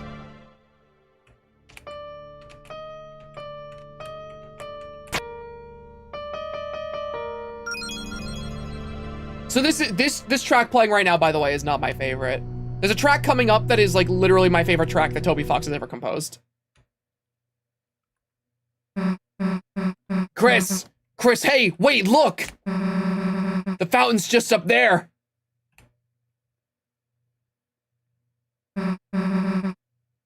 Well, that was easy. Too bad, was looking forward to another adventure.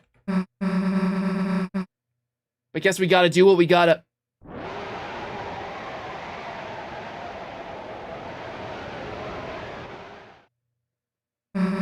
What the?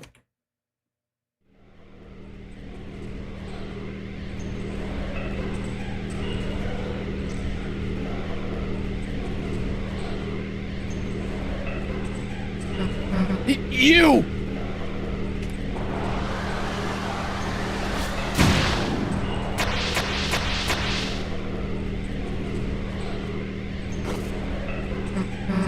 Damn it! Chris! Don't waste any time on me, I'll heal myself. This is our chance to get them, go! Alright, easy. Watch this, okay? Bam, bam, bam, bam, bam, bam, bam, bam, bam, ow! We can do it! We can do it! Ah, no, we cannot do it. We cannot do it.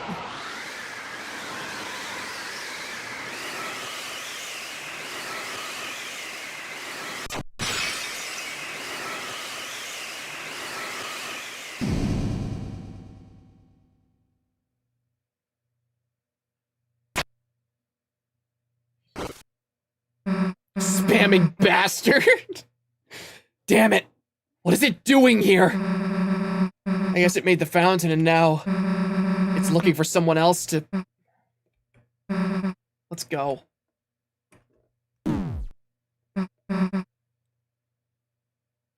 Chris? Chris, the glass, I didn't notice it. You're bleeding. Here, let me heal it.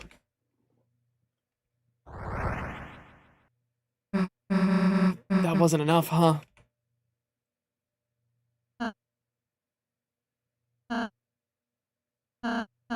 Where is it? Hey, Rousey! Is this Susie? Hey, Rousey, Chris is... Chris! Could you tell me how to... Susie, could you move out of the way?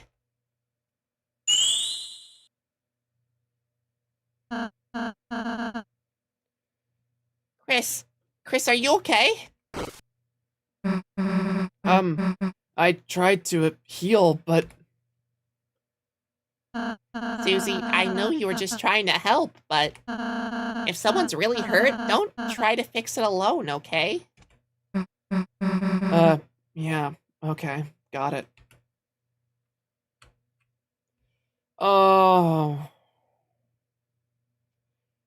This is the beginning of where this chapter starts to really tug at my heartstrings because, oh, you could just feel how discouraged she was by him saying that to her. So, hey, gang's together. We gonna pose now? Right, sure. Anyway, let's go.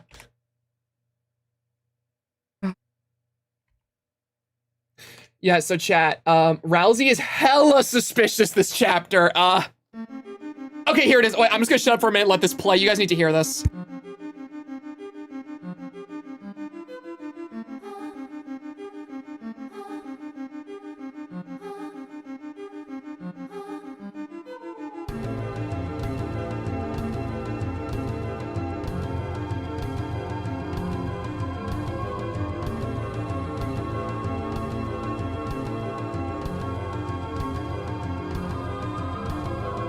Oh, it's so good.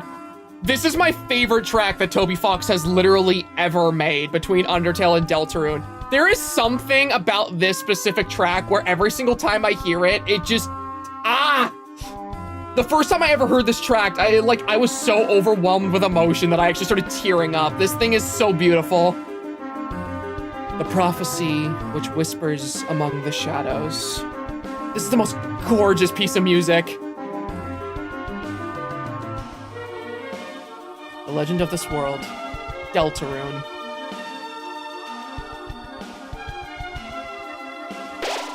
Now, because if you guys remember at the start of this chapter, they were talking about the prophecy and, you know, they were talking about the legend of the Deltarune.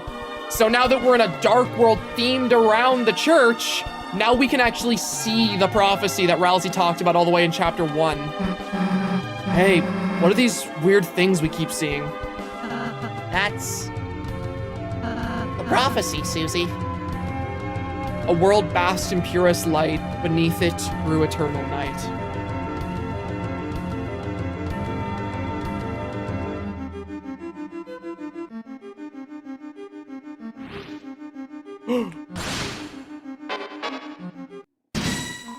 Also, the friggin' battle music is also just like a remix of it.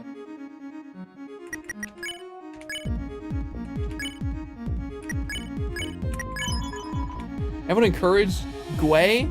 I never know how to say this one's name.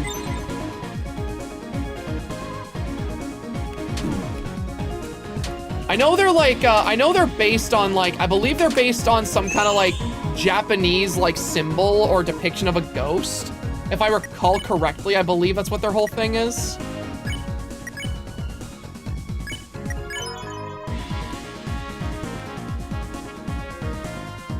Chinese, okay, thank you.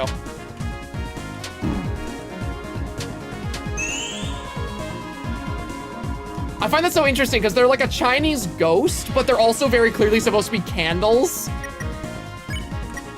One thing about this dark world that I find really cool is that like I feel like this time around like Toby was always super creative with what he depicted as for darkness, but like I feel like this chapter went a bit crazy.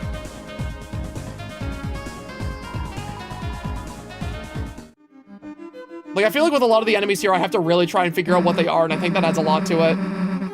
Isn't this kind of different from the prophecy you told us? Yes,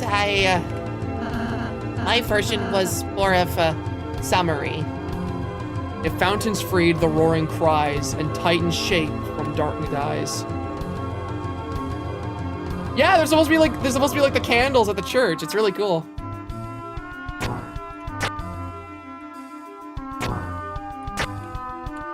God, oh, I love this dark world. It's so pretty. I feel like whenever you enter this like dark world, there's just this sense that the game is very different now tonally. Like chapters 1 through 3, the tone of the dark world, it got dark whenever it wanted to, but there was always more of this like lighthearted vibe to it. This one just already right off the bat feels different. The others here believe you will bring trouble to this place. They say the knight with the blade casts a great shadow on the land. I have no proof that's you, but don't be harsh to those that fight you. Darker yet darker the chapters get. Exactly.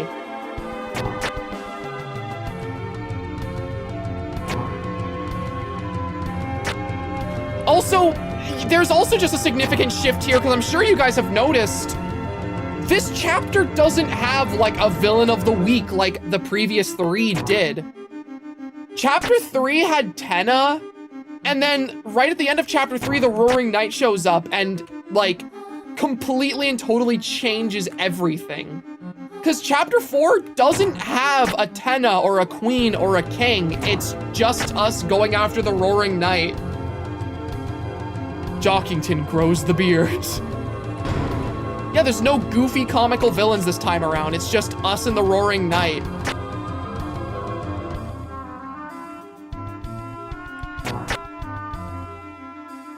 We talk about Jockington? Well, he grows the beard.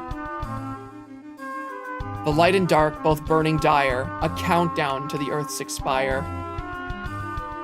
Yeah, there's still humor in chapter 4, but it's definitely much more serious and dark tonally. The pointy-headed will say toothpaste, and then boy. Ha, dude, that totally happened! Didn't know the prophecy was supposed to be this accurate. It is, Susie. Everything it says will come to pass. Damn! So it, like, actually predicts the future? Dude, that's actually, like, a big deal. Yes, it is a big deal, Susie.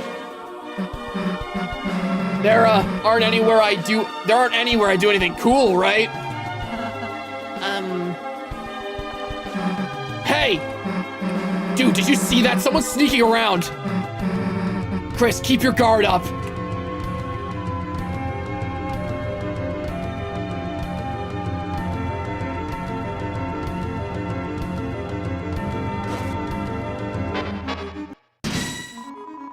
I love these guys, they're cool.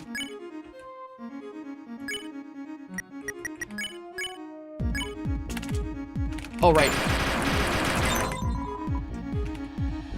A nice massage. I think these guys are supposed to be incense, right? That's what they look like.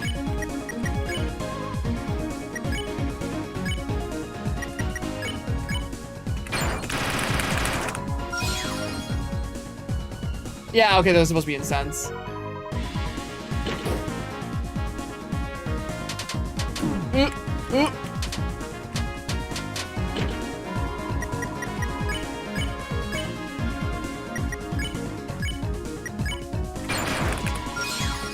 Okay, there we go. Their name references Balthazar from the Bible, I think, who had an incense. Oh, that's interesting.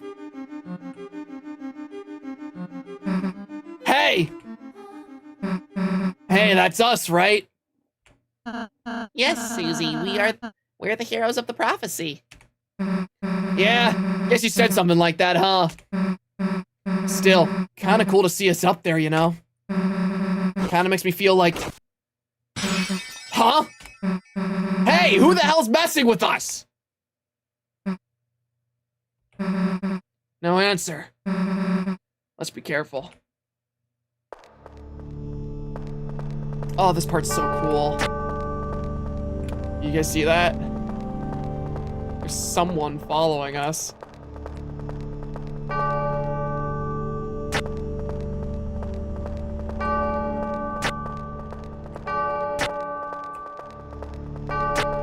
Oh, these parts are so cool.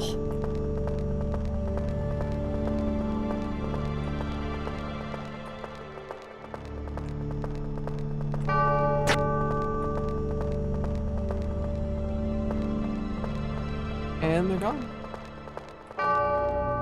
Oh, the atmosphere of this chapter is so good, man! It's awfully dark in here, isn't it? Yeah, it's the dark world. Susie! Right, but I mean... Hey, did you just hear something? Chris, run left now!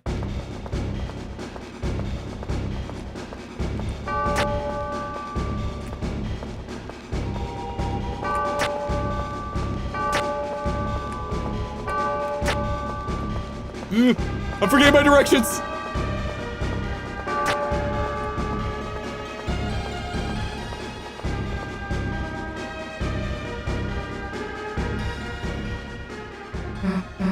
Look, light. All right, you losers. Bring it on! What you doing?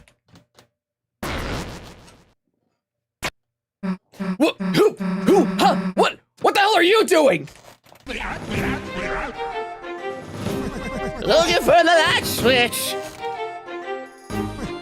But, seems I got a little lost. You wouldn't mind walking me back to my study, would you? Got something I gotta finish writing, you see. Yeah, no, we're kinda in a hurry here. We can't just babysit every random darkener we meet. I see. Good enough reason, that one.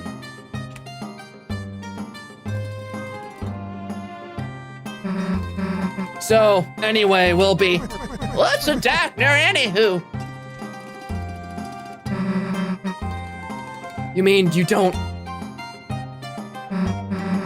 Chris, if this guy's not a darkener, then... Ugh, things will get messy if he gets hurt.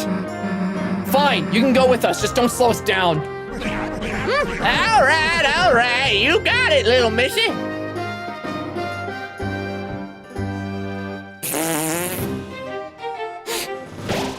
The old man's existence made you imagine Rousey with a beard. You were filled with the power of conceptual bearded Rousey. Also, yeah, chat, this is the old man, and he is the best character in Chapter 4. I'm just gonna keep it a stack. Hey, if we're gonna have to watch you, can you walk any faster? Of course, miss.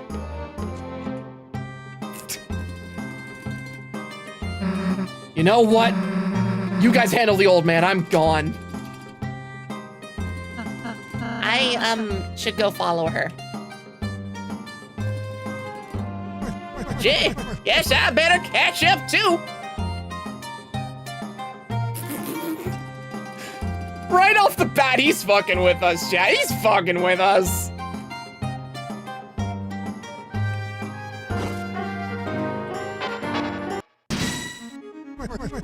What's all this now? Hey, we're fighting, get out of here. I see. Well, you kids have fun.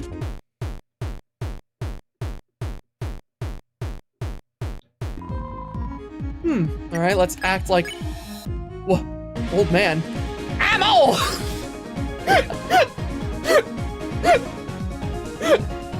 Ammo!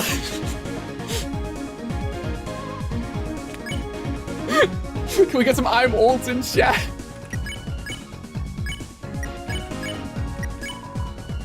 You used old man.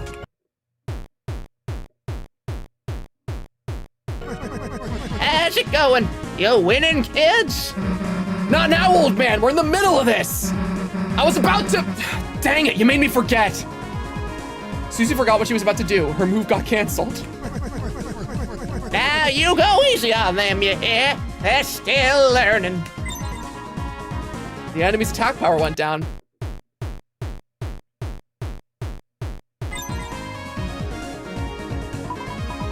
Take it easy.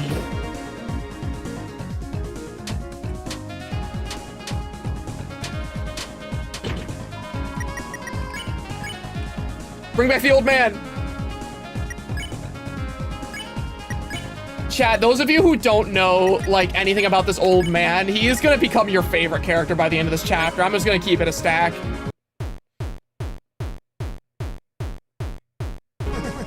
You kids must be getting hungry battling. Some candy? Hell yeah, No way, we don't need that right now. Suit yourself. Everyone except Susie got Cancy. Oh my god, Cancy? Candy.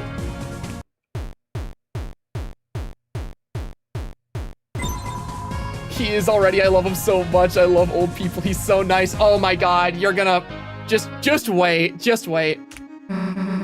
Anyone got any left? No.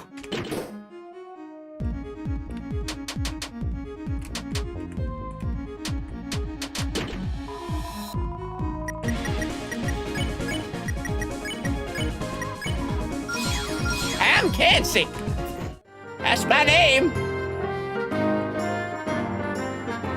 Oh, I love his theme song too. Have a mighty hankering to read a book that I just can't reach. Can it, old man? What's this look like, a library? Now the hell do we get this open? You investigated the climbable stool. Excuse me, miss. Would you mind helping me reach the book? Not now, dude, I'm solving the door. Rousey, help him reach the thing. Of course.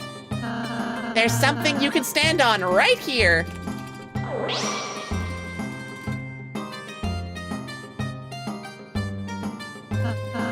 Anyone, feel free to step on me. God, I hate that line. Rousey, you're a freak. Miss, I still think I need your help. All right, fine.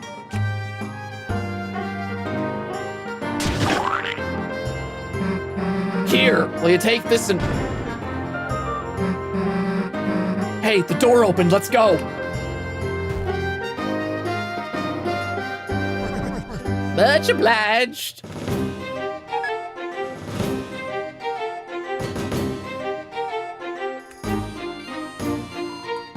Show him compassion. Show him compassion. And so, that is the end of Deltarune. Chris died on the floor alongside Rousey. We never knew what happened to the rest of the game. Also, we got a super chat. Rousey forever cemented as a femboy bottom. Rousey, you're a freak. I hope you're proud of yourself. Also, yeah, okay. Immediately, too. This was something I noticed whenever I was first playing Chapter 4 that, like, really fascinated me about, you know, the character of this old man, is that he gets introduced, and immediately, you know, he's fucking with us, right? He was able to move super fast, even though he was constantly acting like he's some slow old man. And then right here, I immediately noticed that, like, him reaching for the book was the solution to open the door. So it felt to me like he kind of knew what was going on. He's fucking with us. He's fucking with us bad.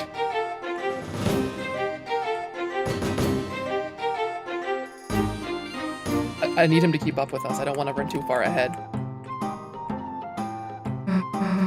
Hey, it's us again. Guess there was a backup. Even if it's broken, it always appears somewhere else. The prophecy can't be changed after all. Below on hope and dreams, they send 3 heroes at the world's end.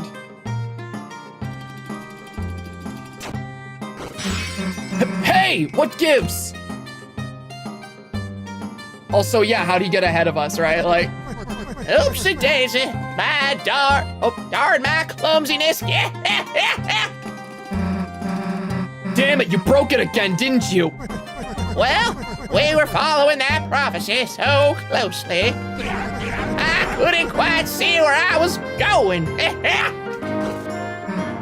Hey, guys, there's another way here. Out of the way, old man.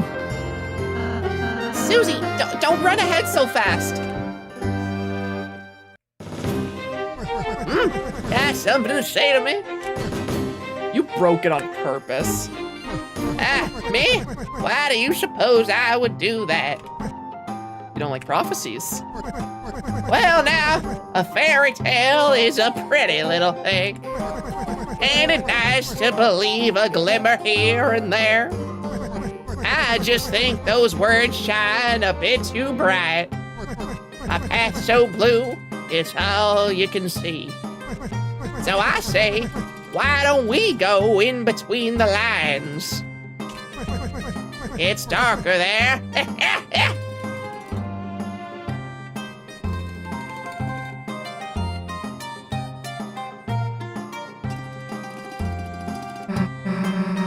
Damn, another stupid maze. Hey, old man, which way to your study? Yeah, Chad, that's so interesting, right? Gerson here, also, yeah, the old man's name is Gerson. But like Gerson here, literally, he shows us, like he just explains to us that he doesn't like the prophecy because he views it as some fairy tale. And literally, in order for us to progress, he shatters the prophecy in front of us and creates a new path forward.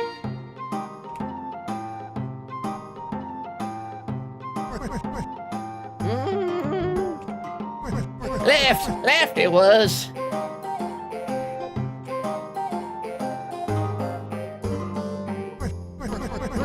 Could have sworn it was here.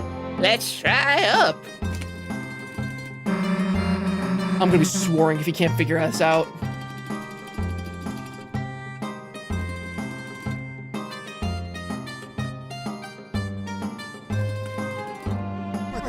Left here. Oh, it was left here.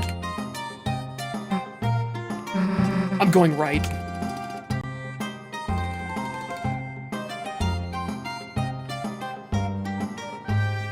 What the fuck does swearing mean? I don't even think it's a real word. Oh, hey, look. Oh, you went this way, You know, I've got a mighty hunch this ain't the right way. Though I do like going the wrong way. You get better ideas that way.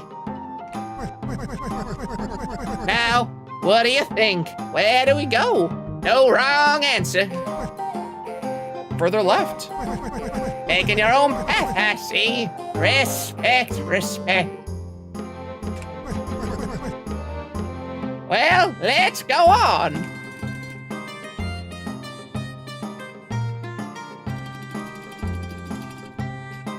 Even whenever you go the wrong path, you find a new way. Isn't that interesting? You open the treasure chest. Inside was nothing. Well, now I suppose there ain't much after all. But even if your path doesn't lead nowhere, at least you got some exercise going down there.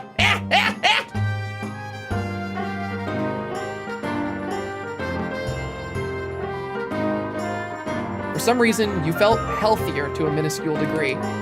Your max HP increased by 1. God, he's such an interesting character. Right off the bat, he's showing us that, like, oh yeah, the paths that you think are your only option, they're just one path you can take. Everything's up to you.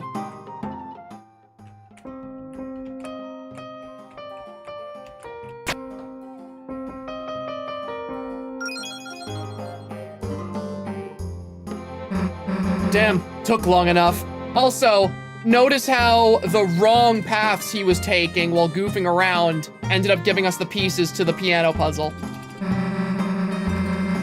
The hell didn't we go this way in the first place? Ah, what a relief you found the right way. This nice young fella behind us was just raring to go through. Nice young, huh? Hey, wait a sec!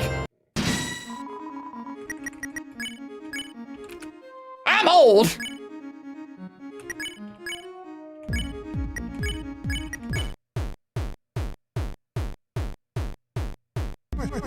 How's it going? Get out of here, these guys are tough! All right, all right. Oops, dropped my cane. You mind getting that for me? Susie told a ghost story.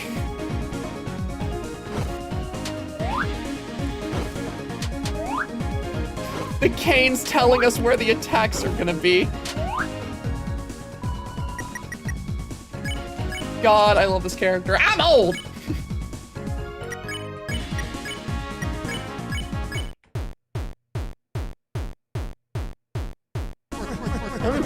You called it a battle, but I don't see much fighting. We don't hurt the enemies, we spare them. Spare, huh? Like this? You recruited them? What do you know? It works. I'll let you kids finish your battle.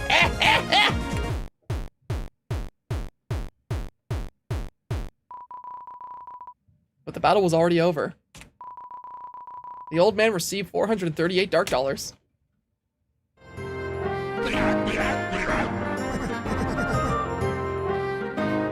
That was a hoot. Well, now, I think I can find the way back from here. By the by, I'm running a little shop from my study, so if you ever find your way there, feel free to have me at your service. Are you for real after all that? Going to your study's the last thing we're ever gonna do. Got it? I see. Well, thank you. Bye for now. He's at the pasture thing. Boy, that was annoying. I can't believe on my first playthrough I never used any of the old man acts. They're so good. Oh, so you decided to come by? Thanks. Damn it. Gerson is pasture theory.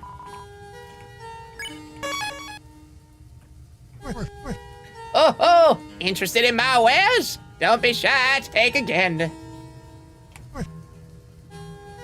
Gerson is pasture when they're older. Dude, I can only dream that when I'm an old man, I'll be like Gerson. Why do you need money?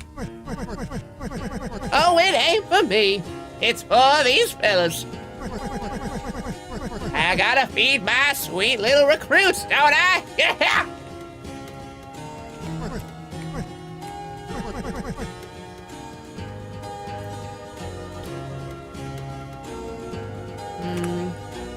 Get one of these. I can get two of these. I'll get one for the whole party.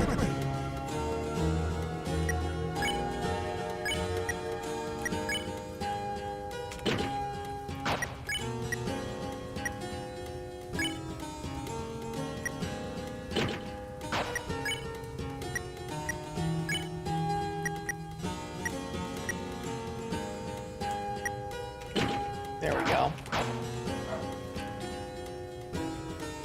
No, I will be like Gerson when I'm old. There's no ands, ifs, or buts. I will become Gerson in my old age. So it is written from here forwards. That, you gotta follow up on that now. That kind of determination, you need to become Gerson.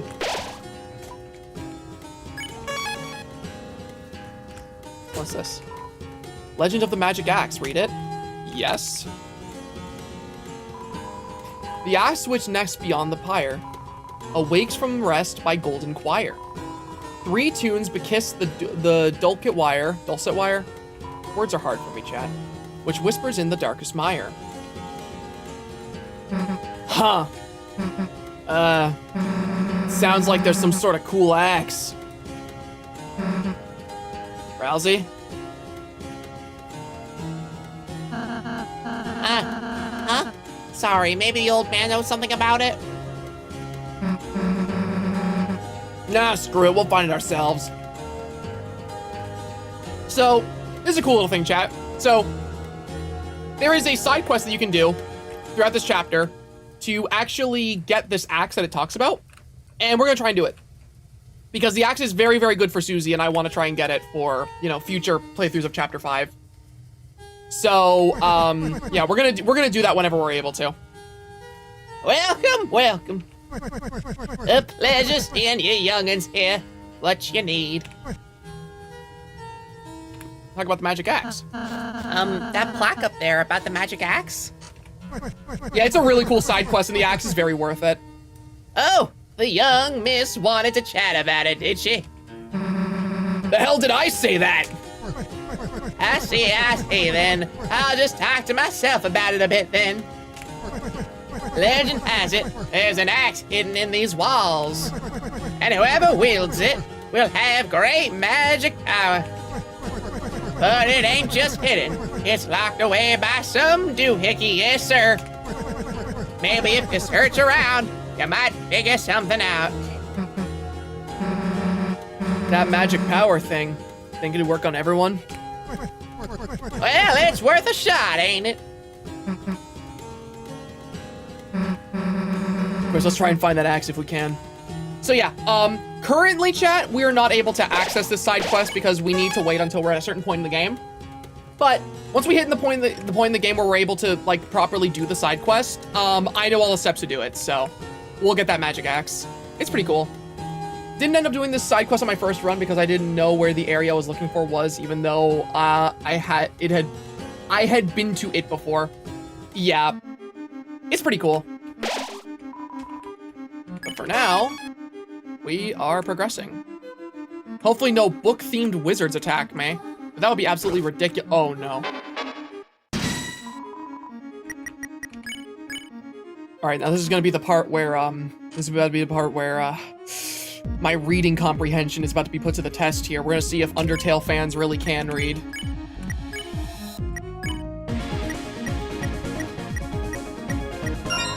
Bam!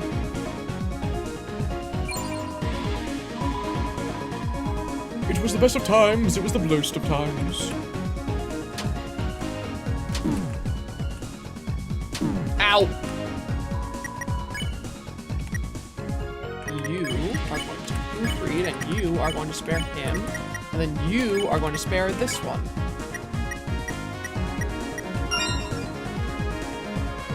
I can read!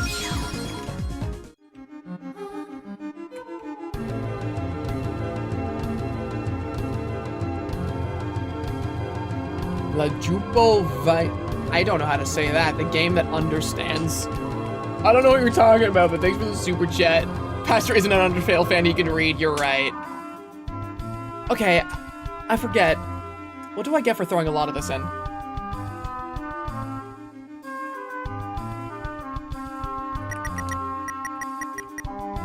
$100.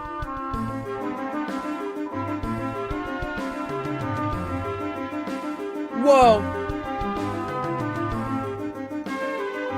Revivement for 1,000. Ooh.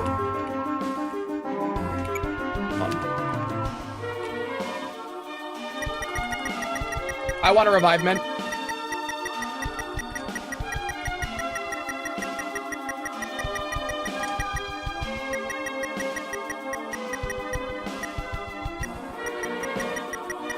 Give me revivement. Give me.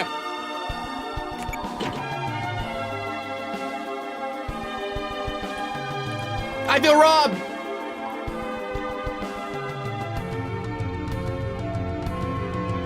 Why didn't I get a revivement? 10.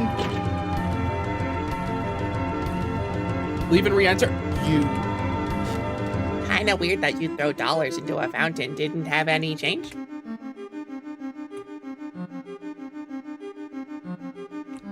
Oh, I understand. I know what's going on. Hold on. Okay. I can't say anything, but I understand why that didn't work.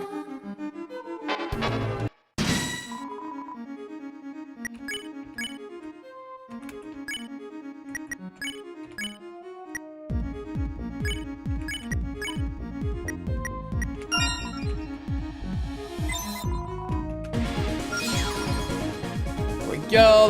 That's him recruited. So I also gotta make sure I'm recruiting these guys as I encounter them.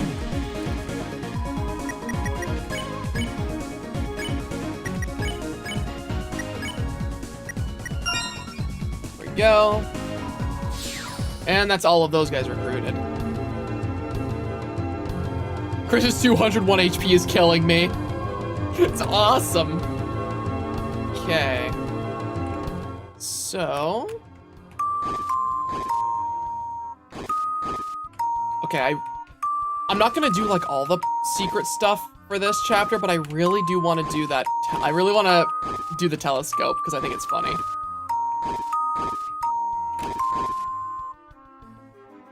Hey, hold on, I can actually get that. I might just do everything in this room because this room's pretty useful. Or at least try to get the item.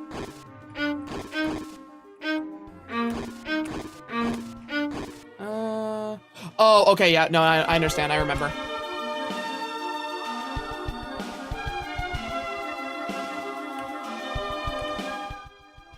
And then... Oh, no, I had it. There we go. And let's give that to you, because it's a really good axe.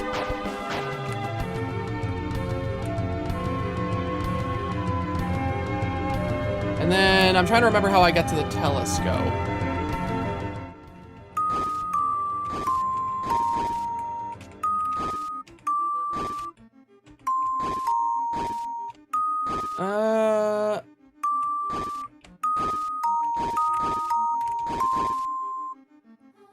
Oh, did I have to do it with the green one?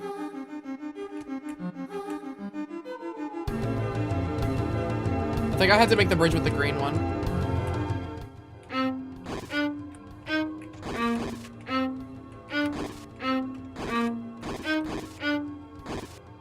There we go.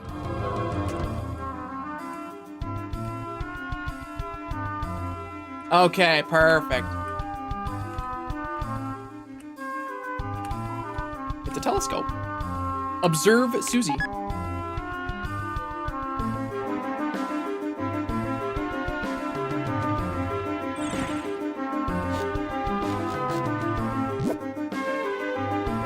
She's trying to practice healing when we're not looking.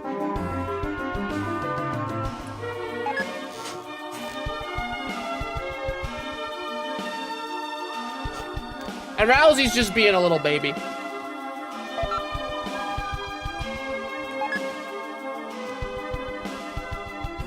Nothing happens when we observe Chris. But I love that little detail that you can actually catch Susie trying to practice her healing whenever she thinks you're not looking.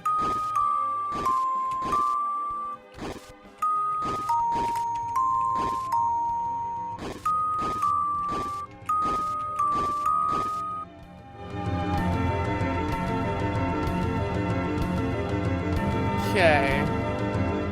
What are these guys? Did we recruit all these guys?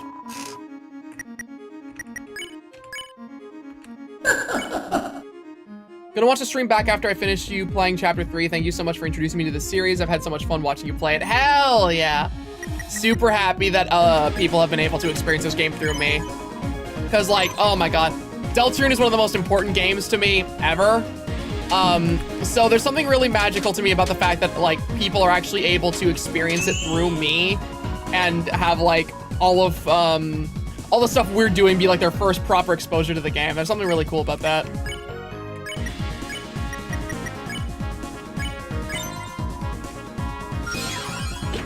Okay, now that guy's fully recruited, so it's a good thing we did this, actually. This attack is really hard. Okay, we're good.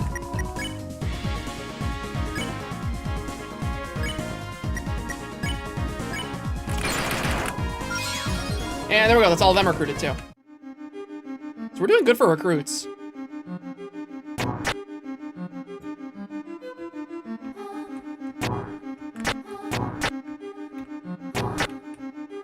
I forget what was up this way.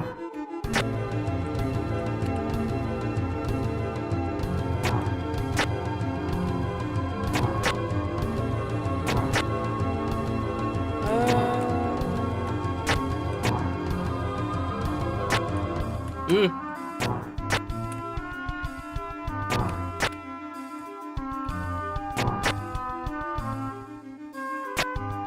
Oh, there we go. Looks kind of like notes. Chris, maybe you can play them on a piano somewhere. I just love this song so much. It's so beautiful. Good idea, Susie, but doesn't the song look a little unfinished? Huh? Yeah, I guess we gotta find the other half. It's probably close. Let's go. The entire friggin' area shifted. I find that so interesting.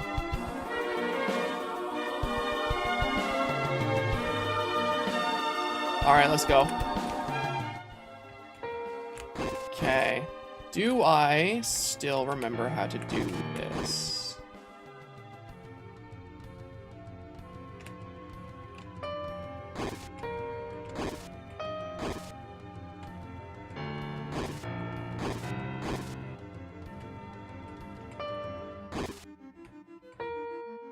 Shit. Yeah, hold on. Figure it out.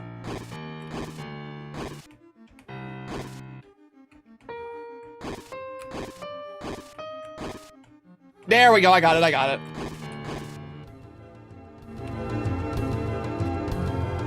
Here's to your fight with Jackenstein going well. Good luck on your journey. Oh. Well, I mean, Chad doesn't really know who that is, so it doesn't really matter. I was gonna say, try to avoid spoiling stuff.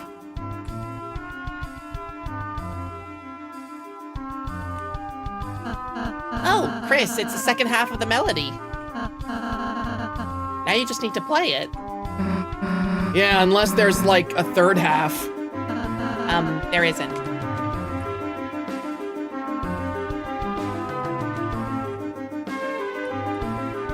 All right, and now with that, Jack and who?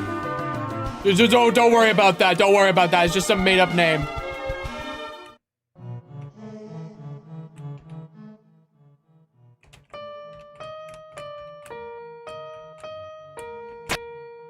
There we go. Nice, Chris. All we had to do was follow the prophecy thing. If it's that easy, maybe we should just do whatever it says. How about it, Rousey? Want to memorize it for us? That's okay, Susie. I already know it. Oh, okay, sweet.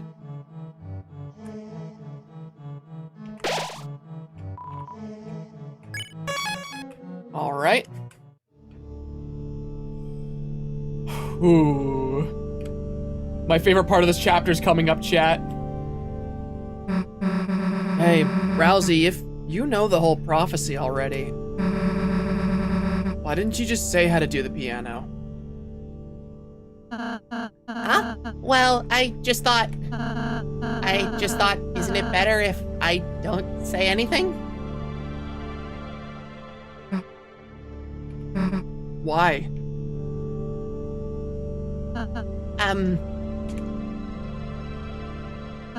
Hey, I think I found a light. Susie knows something's up with Rousey. Whoops. Susie knows that Rousey's hella suspicious. Ow.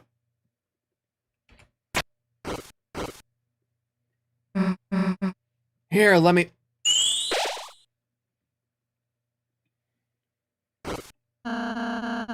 Everyone feeling better?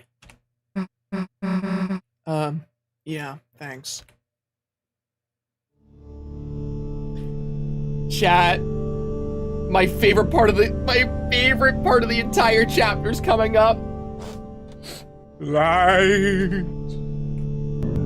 Who dare bring light here?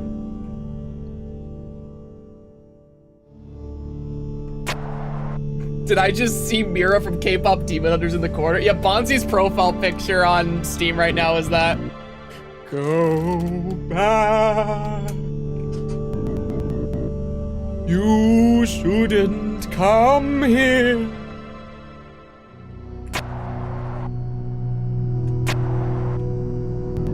This zone is forbidden.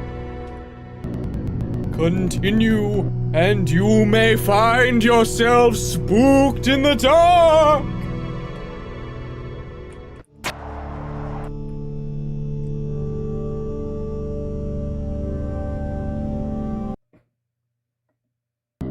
Very well. If you come closer to this place, then you may find the dark has come to you. All right, chat, this is my favorite fight in Deltarune. Just straight up my favorite fight in the entire game. Darkness constricts you. TP gain reduced outside of treasure. You guys are not ready. This is Jackenstein. Oh, ho, ho, ho. There's no escape from the dark zone unless you leave. So, for this fight, chat, We have to go around spooky haunted houses and collect keys and treasure to build up TP. Also, best boss theme in the entire game. Go back, you're taking too long. You're taking too long.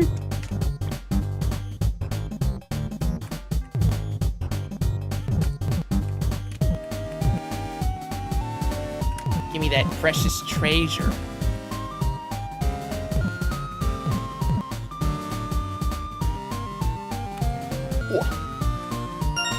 All right, let's go. Easy.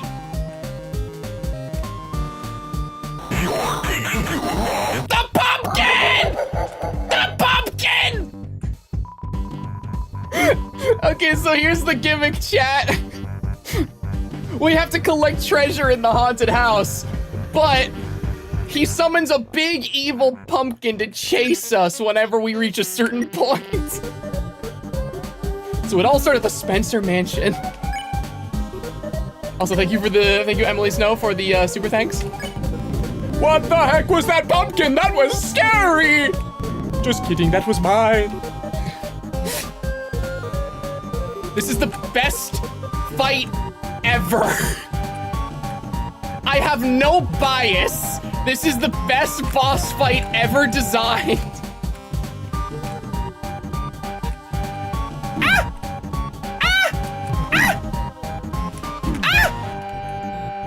I'm fine. I'm fine. I'm fine. Ow! I'm fine. I'm fine. See? Ow! We're fine.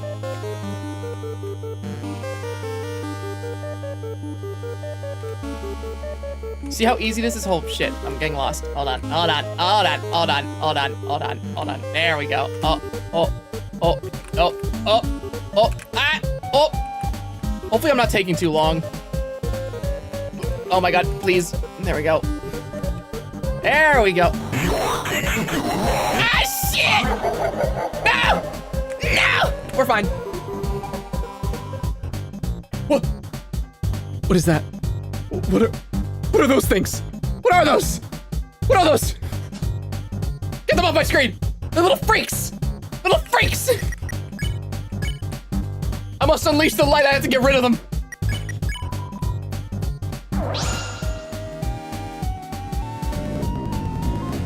You dare bring lights to my lair? Aha!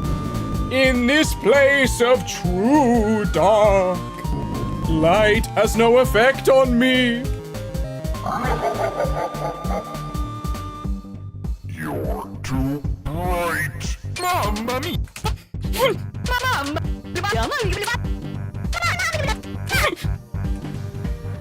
Come here! Come here! Come here! Come here! Come here! Mamma mia! This boss fight is the greatest thing Toby Fox ever made. So we got some super chats on. Darkside is my absolute favorite. I love the Halloween pumpkin vibe, and Dark Zone is the best song in the OST. Now hurry and don't take too long. Yeah!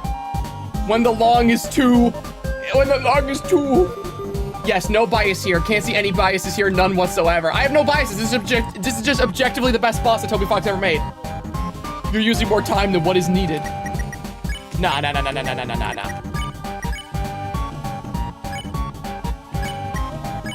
Using Jack-U to share again that you really should look into playing Horror Veil. I feel like you'd legit love it. I still need to look into that. Susie sniffs out treasure. It's easier to pick stuff up. Thank you. No, the light! It has effects on me. Stop using that. Terrible. Go to dark.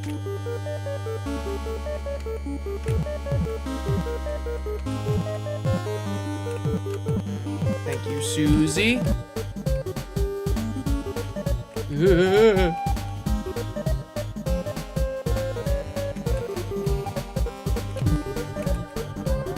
God, I love this boss theme so much. Every single time I fight this boss, I can't help but like bop my head along to the beat of the song because of how good it is.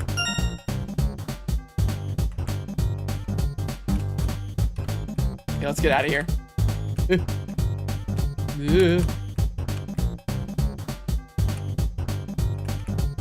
Ow.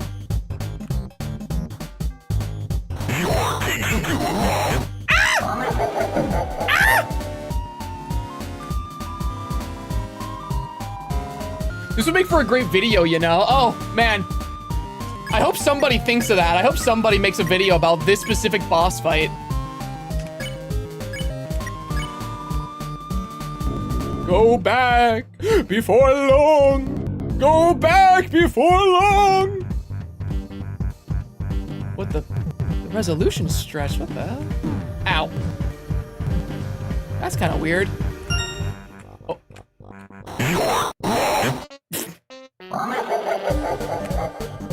God, this boss is so dumb.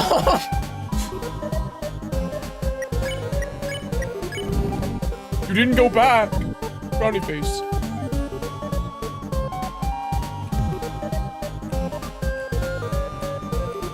Ow.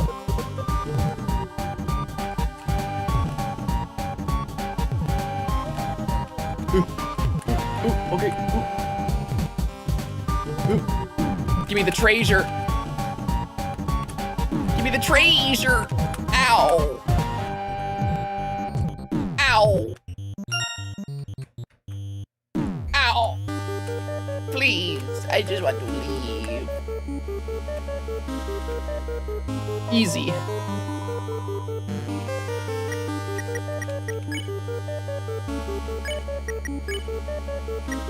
Oh, I'm not gonna have Chris do that. Chris needs to unleash you. You use a TV dinner on Rousey. And Rousey, you use a... Actually, don't use anything, Rousey, just defend.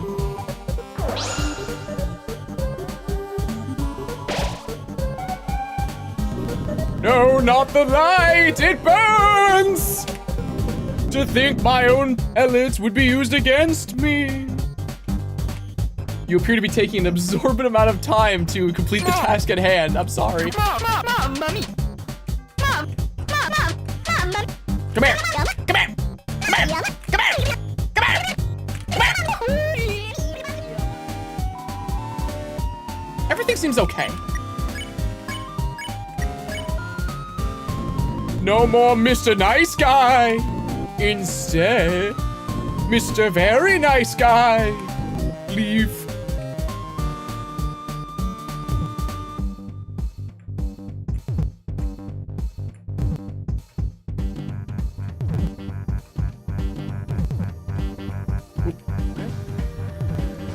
Ooh.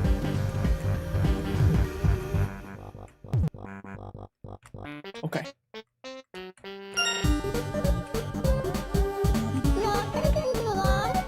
Oh! This one's so pleasant.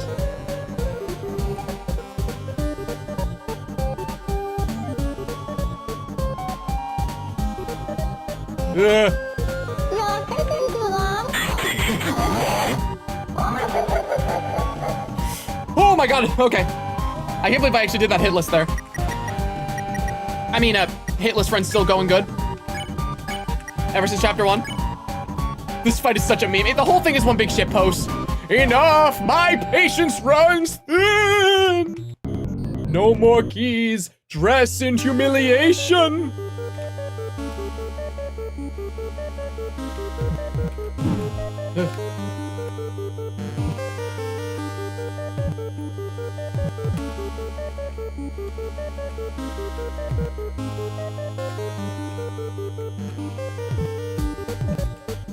Ow, shit. I have a tutu now.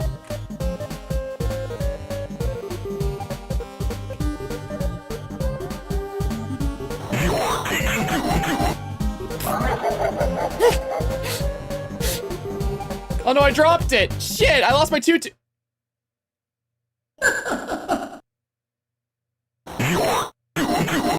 Oh, thanks.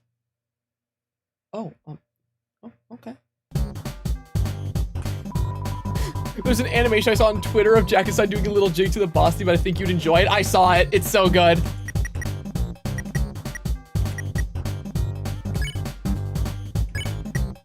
What's that?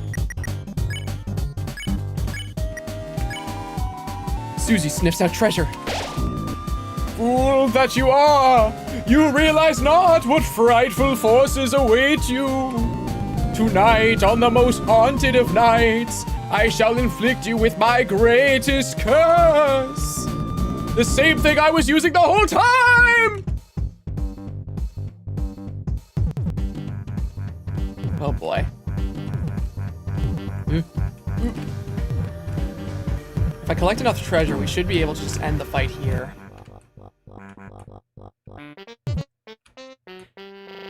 Just gotta be super locked in. They call me locked in spec. That's my name. That's what they call me. They called me that in high school. They called me that because I was so locked in.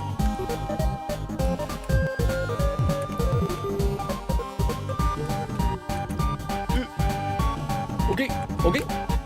Easy. Ow. Bam. No, please.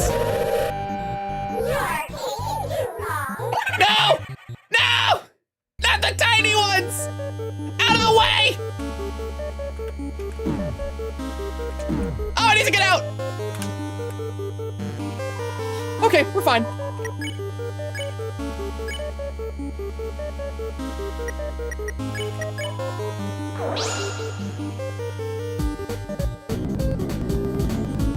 No, the light! Don't bring it close to my face. Come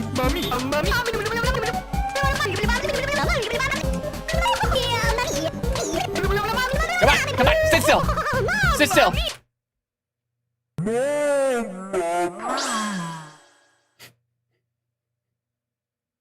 And that was my favorite boss fight in Deltarune, chat. The light, not the light! No!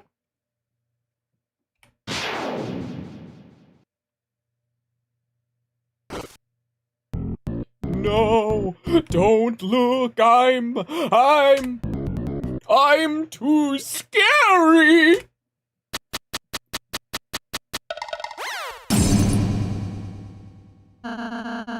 Are you alright? The chandelier, Ouchie, oh, it hurts. Everything so bright, couldn't see. He had hit chandelier. We're sorry. We were just looking for a way. Oh, my head, it hurts inside. Don't worry. We know how to use healing, so.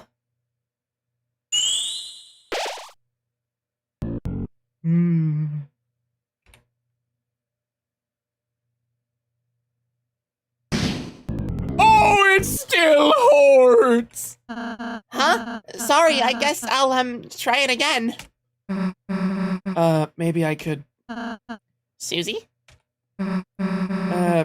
Nothing. Never mind.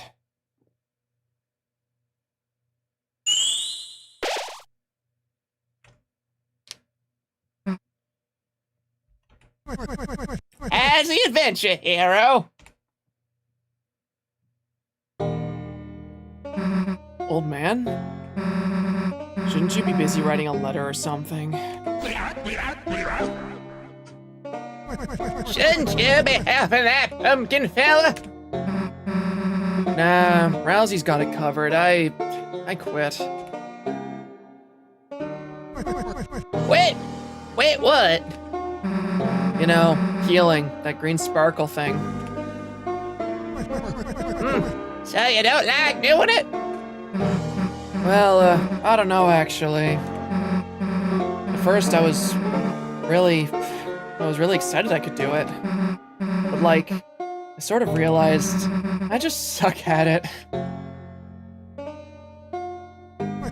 What if you practiced? Put a little shell into it. I mean, I kind of, when people aren't looking, I was kind of trying to practice a little, but I sort of realized, you know, I'll never be as good as Rousey, so what's the point? So everyone can see how bad I am. I should just stick to what I'm good for. you know, hurting people magic. Is that so? Didn't take you for a purple-bellied coward. Coward?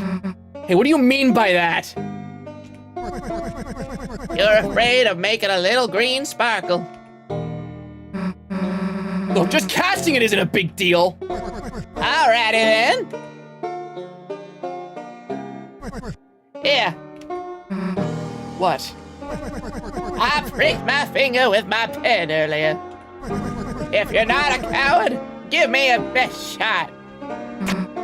Fine, it gets you to shut up. Take this! Whoop, my letter.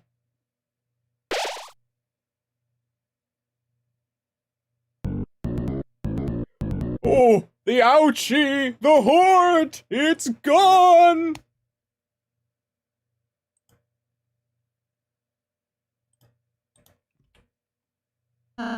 Susie? Susie, that was a great idea. Huh? I was wondering why my healing wasn't working. I suppose I was only healing the outside. But Susie, your healing blast seemed to hit the spot. Huh? Well, I was actually trying to heal that old man. Old man? Yeah, he's... Gerson is such a goat for that.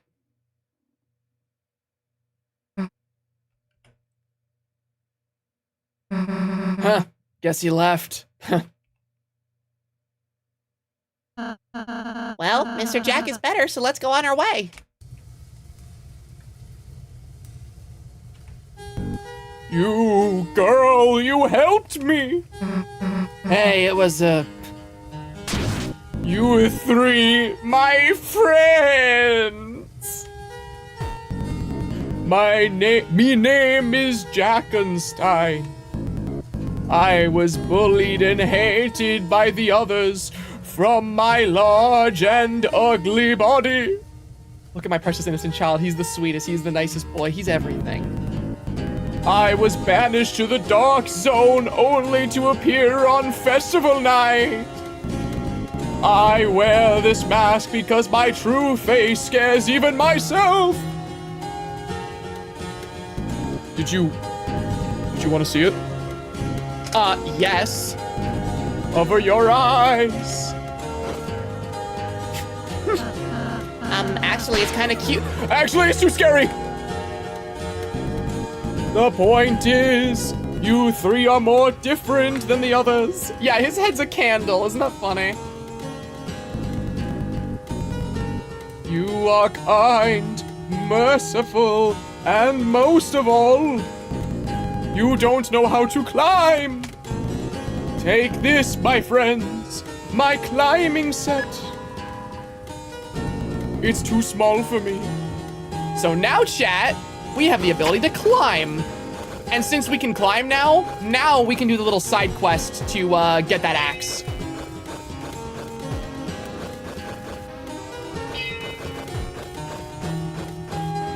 So as soon as we get back to the study, we're gonna start doing the side quest to go get the axe because I know where all the parts are.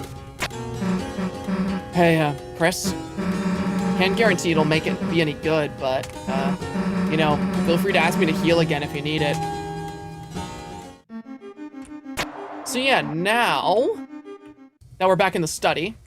The climbing claws are what we needed in order to do the side quest to get this axe for Susie. Because now we can backtrack. Also, the baby's cleaning here now.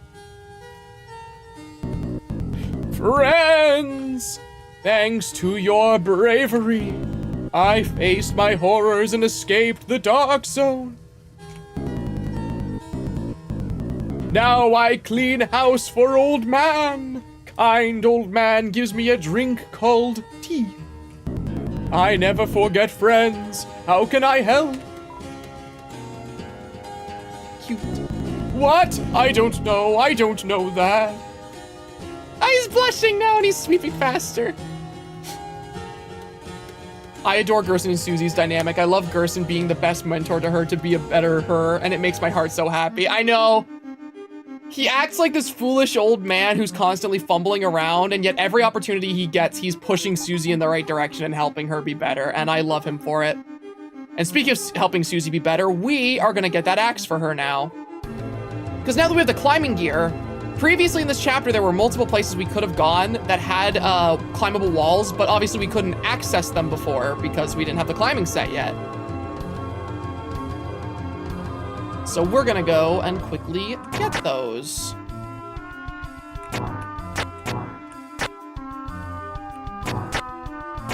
So this is the first one.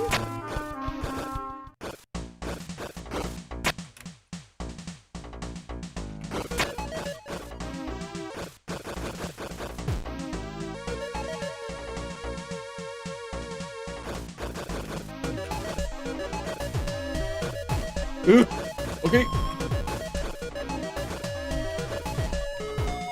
Okay. No!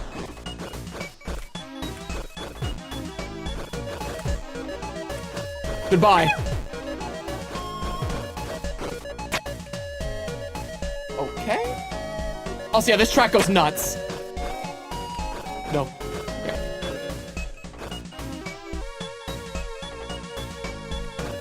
Whew.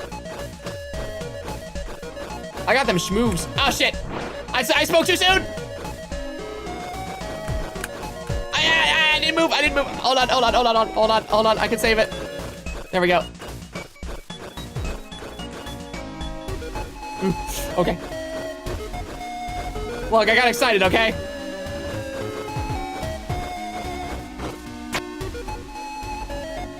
What the hell is this? It's just a regular container of water. There's no reason to expect interacting with it will do anything. Okay. Sure, I guess we'll leave it. No! No! No! No, not again! Oh, God! Okay. Okay, we can do this. We can do this. Okay. Big sip of water, hold on. Okay. Okay. We did this once before, we can do it again. What? A battle? I merely wanted to investigate the water container. And suddenly, you have drawn me into a battle? You are brash, young soldier. If you seek my love, you must prove yourself worthy of a princess. Okay. Let's flirt with the water cooler. I think that's what the water cooler wants. Okay. Oh, God. Romantic are your words. Young soldier, your words are sweet like honeydew. Is it the first time you've spoken to a lady such as I? Okay, first time. We gotta make her feel special. A young knight's first love. No wellspring may be so pure. I shall accept your affection from afar and store it humbly in a masonry jar. On lonely eves, when I hear naught but the bubbling of my heart, I should open it and listen once more. Hey, Pastor, which one's better, Bonanza Donkey Kong's teeth or Tears of the Kingdom Ganondorf's teeth? Weirdest question I've ever been asked. We're gonna go with Tears of the Kingdom Ganondorf. Crap, was too late. We already on the final boss. Yeah, this is it. This is the end of the chapter. This is actually the Shadow Crystal boss. I should open it and listen once more. The tender whispers of your kindness. No.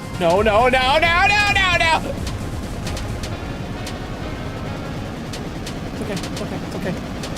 Oh, it's not okay.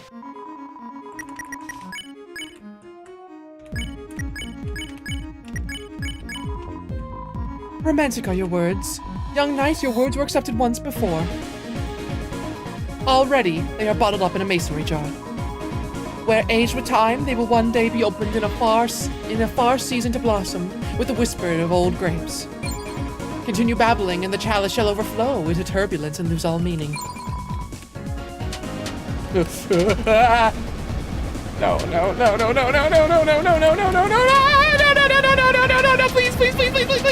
please. Okay. Have to go for now, but give them hell this chapter. Have fun. Thanks for another Hella Fun stream. Hell yeah. Thank you for being here. Okay, start chatting with it. All around me, did you chatter? but your tepid words have not once been decanted in my direction. Your ignorance bescorns me. Speak well of my nature, and you shall be spared.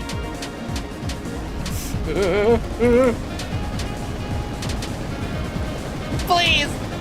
Please! Okay.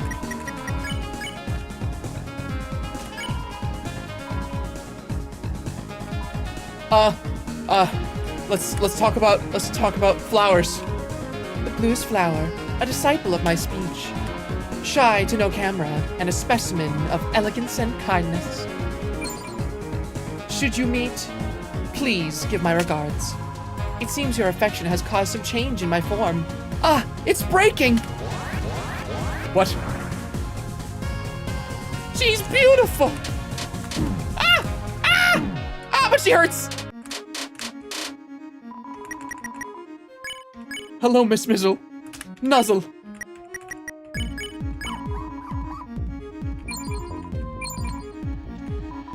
Glory, glory. Okay, okay. Oh.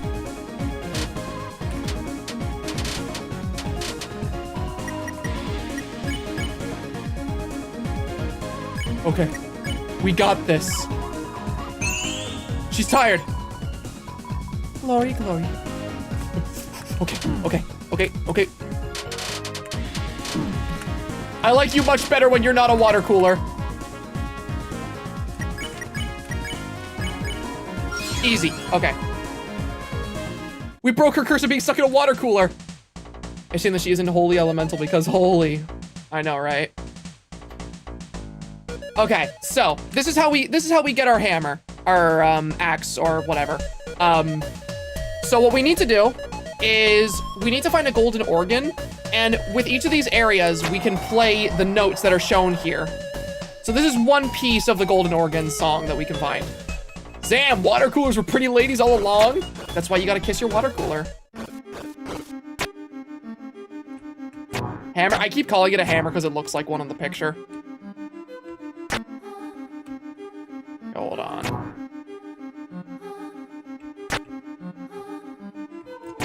Okay, so the next area we're going to should be to the far right of here.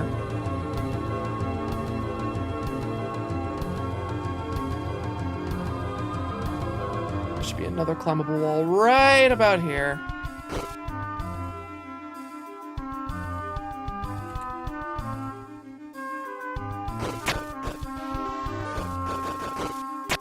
Perfect, okay. Now, I just need to remember where the hell I'm going because I'm surrounded by all these weird statues. I believe it was over here.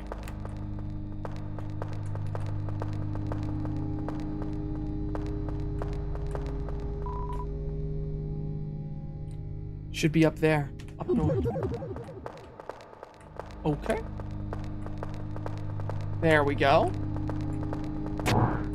Okay, and there's the next piece of our song. So, all we need now is one more. Also, look how weird this room is. It's full of all these weird, like, petrified darkners.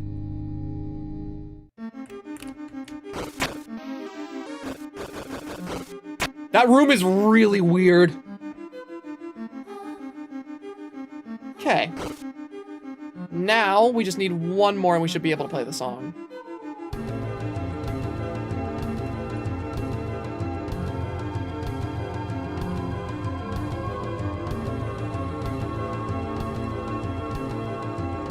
It's creepy as hell.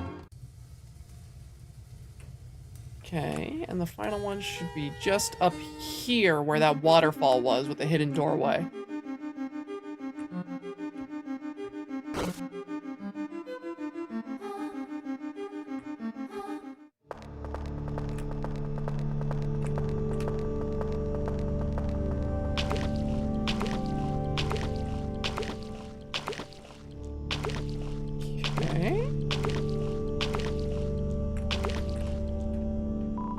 It's a wall made of bells. Climb it. Yes. It's so weird seeing petrified darkness. Why are they stone anyway? It's their world. Yeah, that's the thing that's so weird is like, it's a room full of petrified darkness, but This is their dark world. Why are they stone?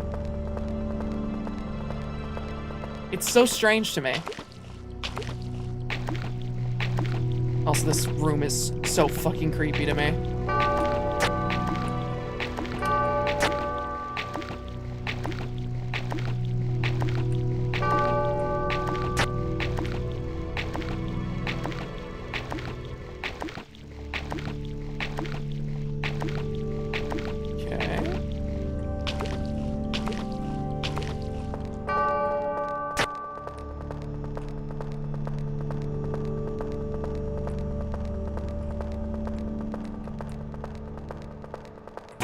And there we go. There's the final, there's the final bit of notes. So now we can play the song to get the axe. Hey, we finally got to the end of this stupid room. Huh? Something's coming. Run! Oh Lord, okay, I need to remember the way.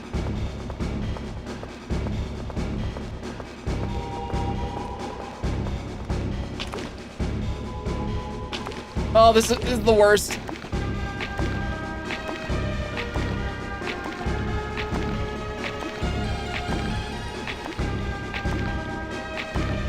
Oh my god. Oh my god. I genuinely forget which way I'm going.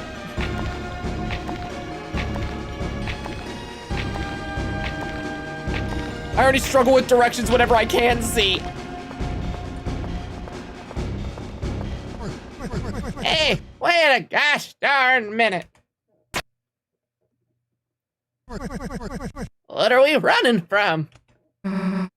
There was a thing, you know. You know, I was just about to have some tea. Feel free to join me if you like. Sure.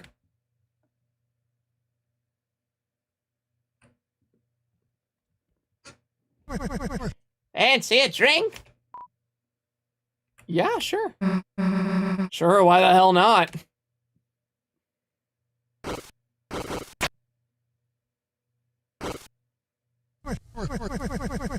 So, you three have had a mighty journey so far, haven't you? Yeah, I guess you could say that. Well, now, how about telling me about your adventures? Hey, Rousey, would it be okay to tell him that? I don't see why not. Sure, alright then, listen up.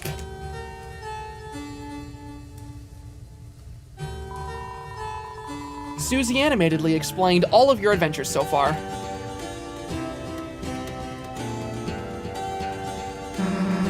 Now we're here. Pretty awesome, huh?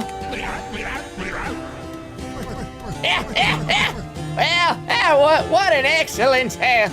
I especially like the part where you acted out the battles, using the silverware and sugar cubes. Hey, how else is gonna know how cool we were?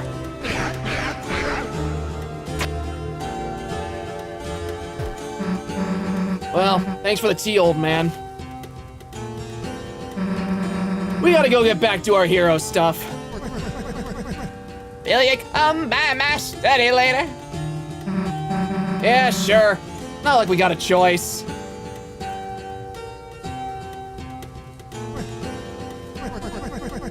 Ain't no better story than one told with sparkling eyes. She ain't got no fear, that one. Got irony. That's what poisons your story. That and too much predictability. So, young man, what do you think happens next? Huh? I guess we'll just have to see.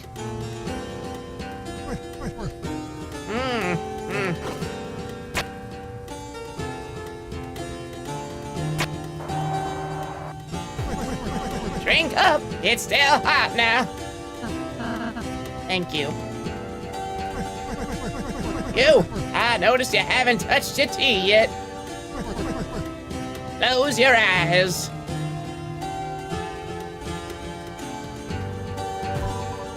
Thunk. Sounds like someone put another sugar cube into your tea. Okay, yeah. You sip the tea. It's very sweet. You drank it slowly, feeling a warmth spread across your body. Until only a thin, sickly syrup could be... Only a thin, sickly syrup was left cold at the bottom. Oh my god. I can't read chat. That's the nice thing about tea. You can always count on it. Right, young man? Yes. Yes, that's right. Chris, whenever you want, I can make you tea as well, with lots of sugar. No, even if you don't especially ask for it. And... Huh? When did, the old man leave? Anyway, let's go, Chris. Alright, let's go get that axe.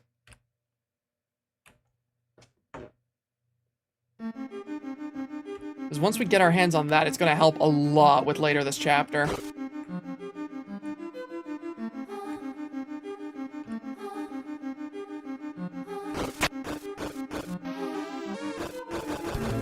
Right up here should be where the organ is. Yep, and now we just play the song.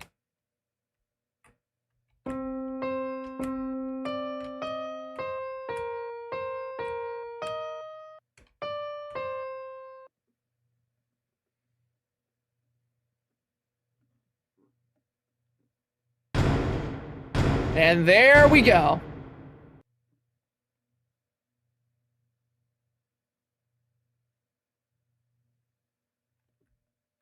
Did you just hear something? It sounded a bit like a fireplace opening up. Dude, too specific, but yeah. Alright, let's go get it.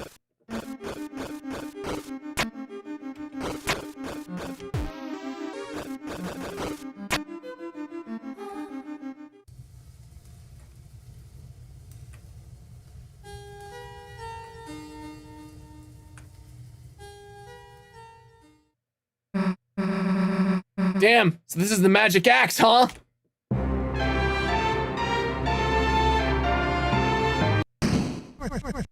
Well, you gotta pay for that.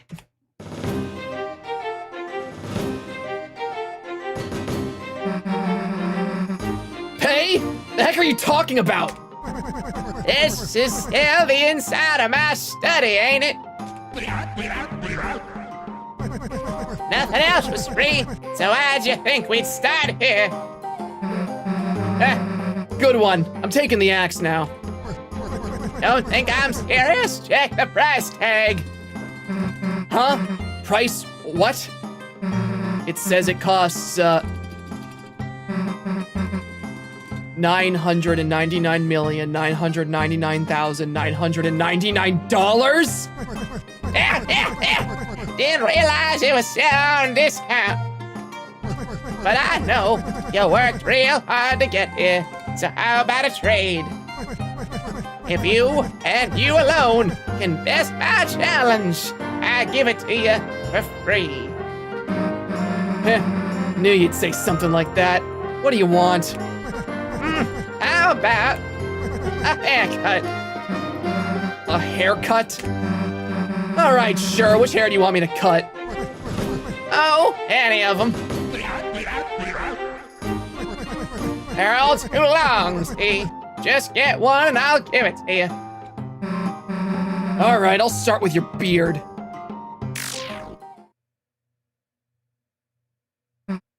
Huh? Stay still!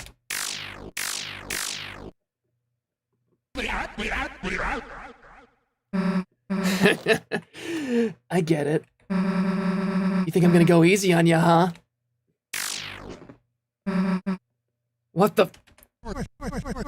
So you wanna get serious, do you? Then tell me first. Can you hear it? Can you hear its song singing from the deep? That is the ringing.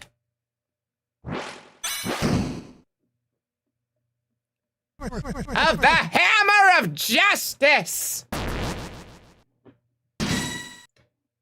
So chat, I've been keeping this from you the entire time, but Gerson is the secret boss of Chapter 4. And if we want to get the axe, we need to beat him. And this is probably the best boss fight in the entire game, I'm not even gonna lie. Oh yeah. You guys are not ready for this boss fight. I am at low health because I forgot to save, by the way. And this, I'm also gonna say, this is my first time fighting Gerson. So we're gonna see how I do here, chat. So you got moves, so what? You're facing a hero. There isn't anything that's gonna stand in our way. So the story goes. So the story goes. But ain't every story better with a little twist? Huh, something feels off. You won't learn anything running away, you know. If you've got guts, let's see how you deal facing everything head on. Wait, really? Your first time? Yeah, I've seen the entire fight. I've watched the entire fight. And obviously I knew all the steps to get here, but I've never fought him myself. Chris, help me out. Also, I hope you guys like Undyne.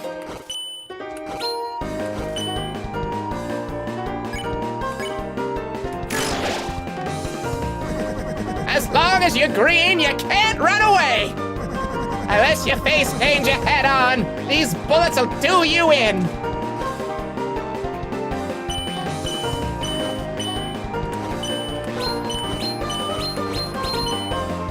Okay, we're doing good.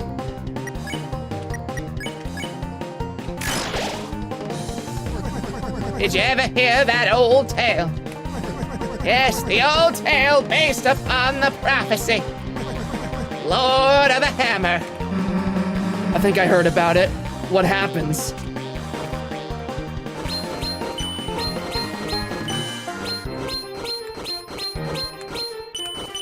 Undyne muscle memory's kicking in, baby!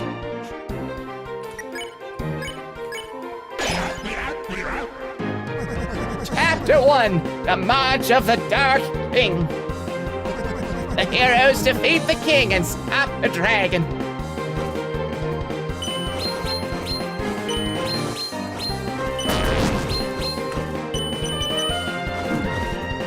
Oh boy, that's gonna mess me up though.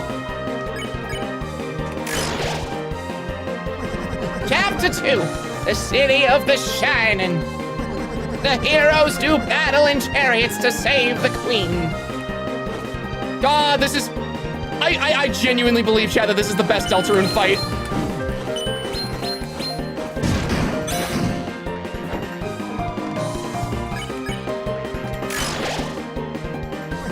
Chapter 3, The Isle of the Northern Light.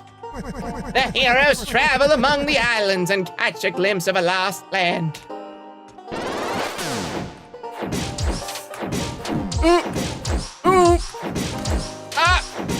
Take me back to Undyne Mechanics! Take me back to Undyne Mechanics!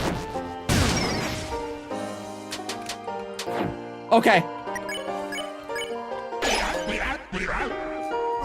Chapter 4, The Trials of the Holy Hammer. A great smith gives the heroes a terrible weapon. Oh shit.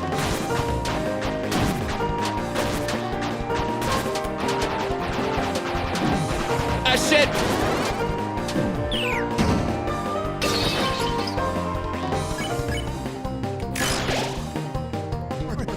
Chapter 5, The Field of Pink and Gold. The vast garden is charred in an inferno of jealousy.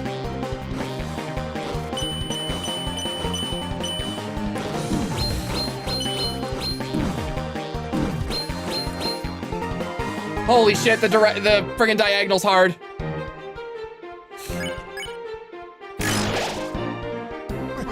What happens next? Who knows? There was only one more chapter. After that, it all stopped.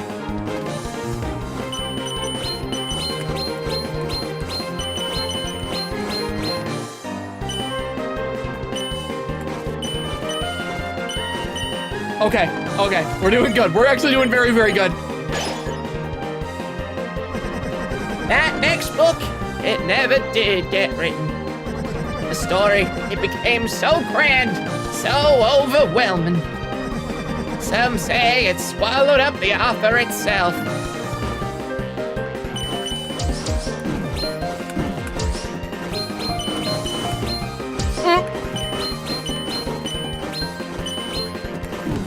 Oh my god. Okay, okay, okay, okay. We're fine, we're fine, we're fine, we're fine, we're fine, we're fine, we're fine, we're fine. The ones who could write the next, the youth. The pen was lying them for them to pick it up. To make the next page.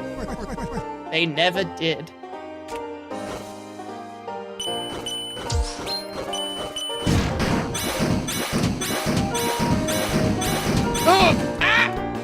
Okay. Whew. God, this fight is so much fun to fight. Holy shit, this is such a fun fight. But you, my dear, I see a story lit in your eyes. Burning bright, burning black, burning up everything.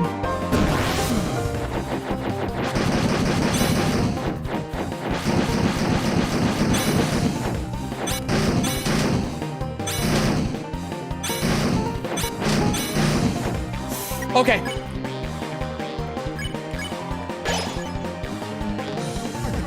The bell's ringing now. Seems we've reached the final rounds. So, how do you think it all ends? No, how do you want it to end?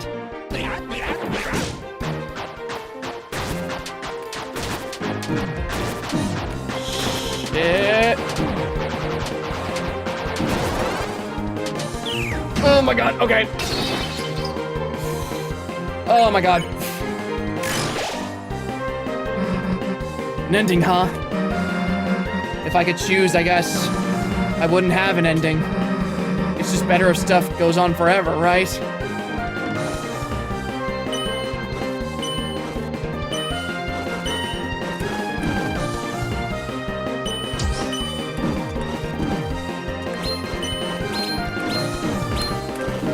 God, the directions are hard. I don't have enough for the heal. I just need to tough this out. Well, ain't that something? At this late hour with the bells ringing out their justice, you choose eternity.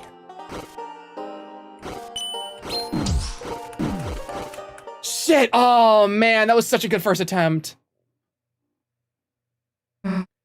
Damn, I couldn't keep up. Well, you gave it your best shot. Yeah. Huh? I saw the fire in your eyes. That's proof enough for me. Take it. And this crystal, too. Nah, keep it. You don't want it? Of course I do, but you're gonna need something to give me. After our rematch! You got guts, kid. I like that. All right, let's go again. I think we can do it. I think we can do it real quickly, honestly. What? Ready to fight again? What do you say, Chris? Go, Susie! Go, Susie! Get ready, because I'm not gonna hold anything back. Oh, this is the best. This is the best Shadow Crystal fight, dude. Okay. We know the dialogue now, so I don't need to read it. I just need to lock in chat.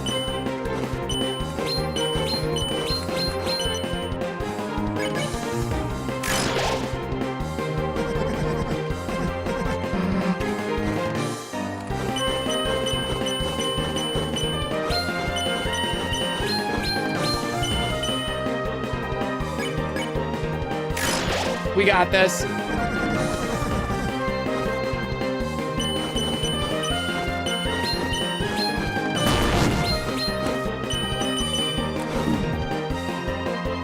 God, the diagonal directions are really, really weird, though. Also, chat, her healing's getting better.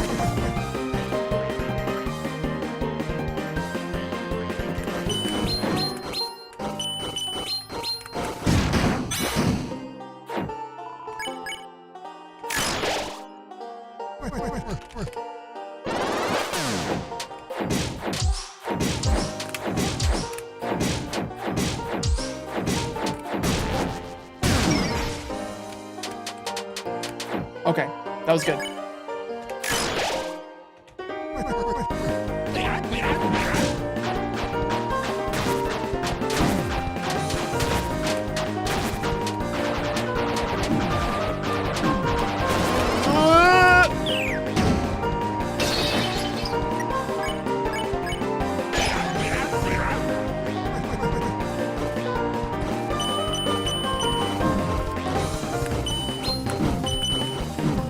God, it's so hard to tap the diagonal directions.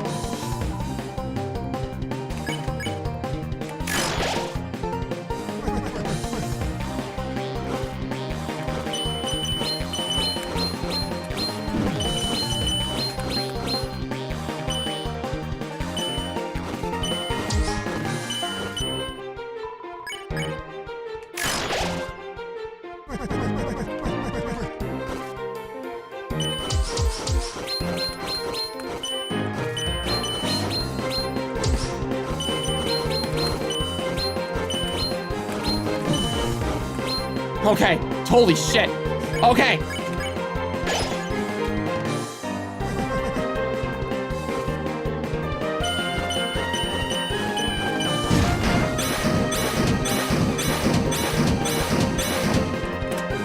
Okay. That fake out almost works on me every time.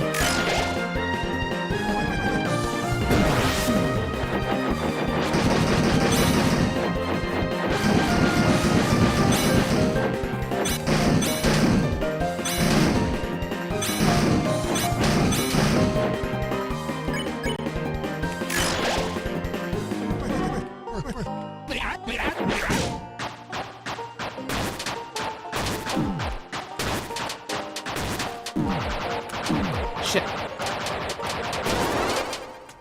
Ah!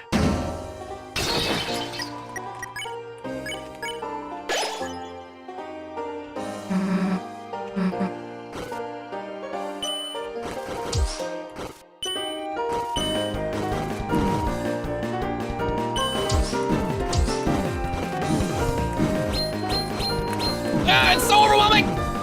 Okay.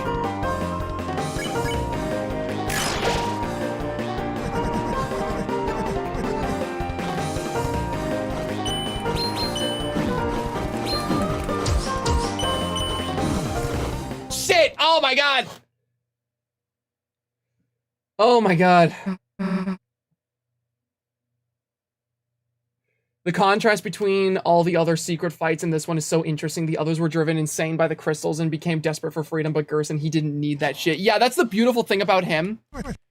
Gerson is a fight that he's a shadow crystal fight, but instead of the freedom motif and whatnot kind of representing the perceived freedom he gets from the shadow crystal or his desire for freedom, in this case, it kind of represents the fact that he's already free and doesn't need it. Freedom to him is just choosing your own path and being the person you want to be, and this fight's all about teaching Susie that.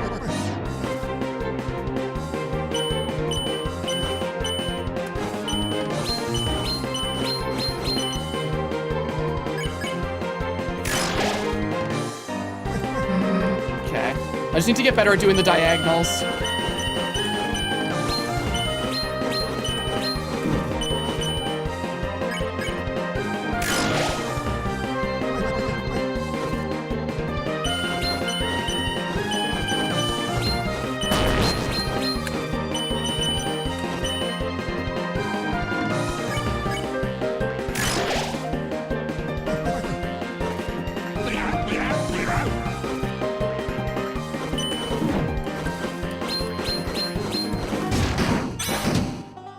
Okay. I'm not gonna use my heal unless I absolutely need to.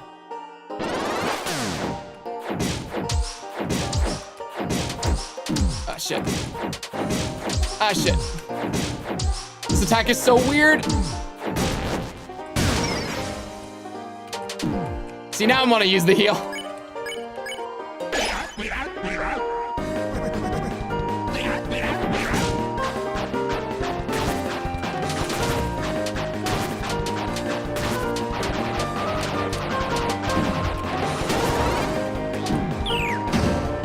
Okay, that was better.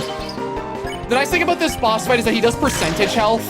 as his damage. So like, the lower health we get, the less damage he does, which is nice.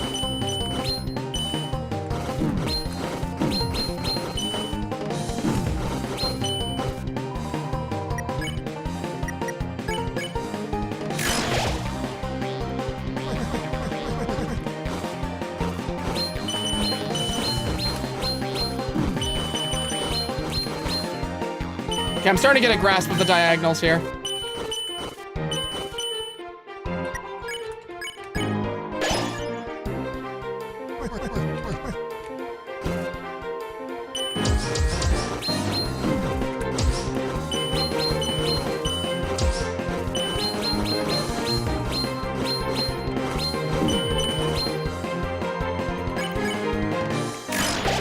I'm so glad I took the absorb axe for this, by the way.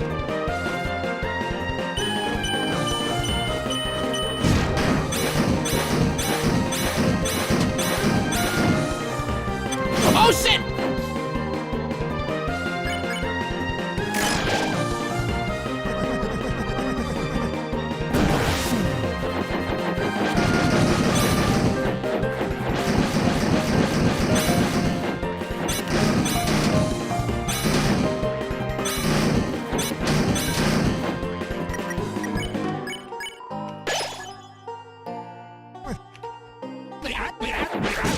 Okay.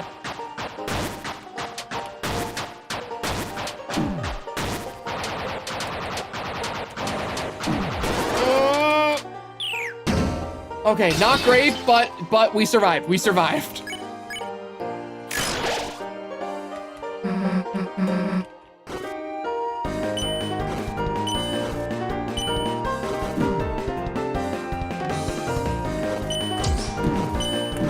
Oh, this one's so...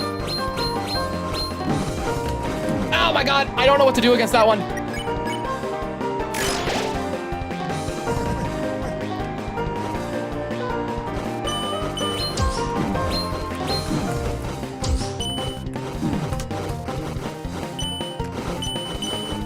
Oh man! Oh my god. It feels so good to fight this boss though. Like, whenever you fail these attempts at this boss fight, it never feels like, that feels shitty. Oh, I don't know what that attack does. I don't know how I'm supposed to fight this. It's always like okay, this is a learning moment. And it feels so doable, especially considering the hell we went through on the last stream with the Roaring Knight. Compared to the Roaring Knight, this feels so good.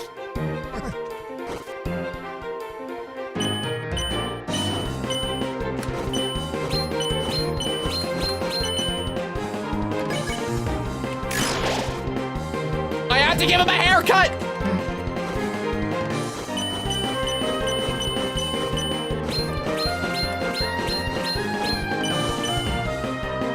Old man, I'm cutting your hair.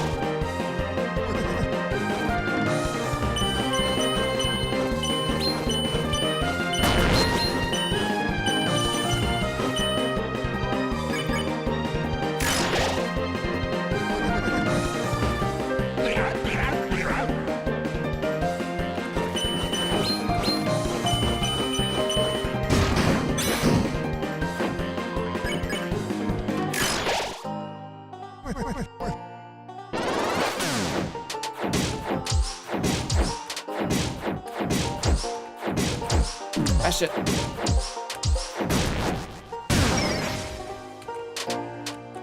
Okay.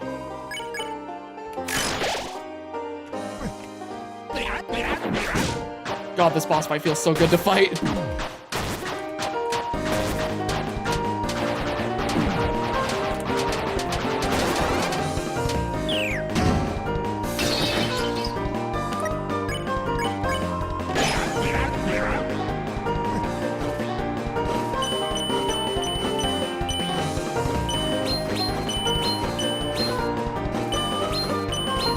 I figured out how to do the diagonals. I'm figuring it out.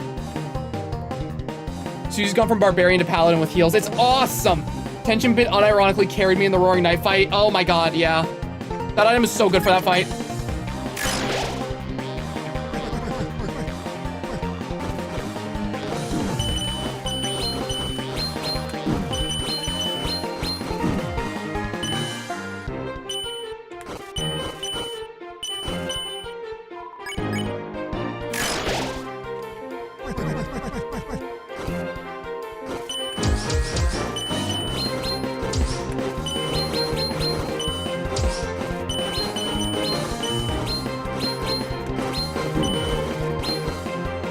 I cannot stress enough how good this fight feels to play.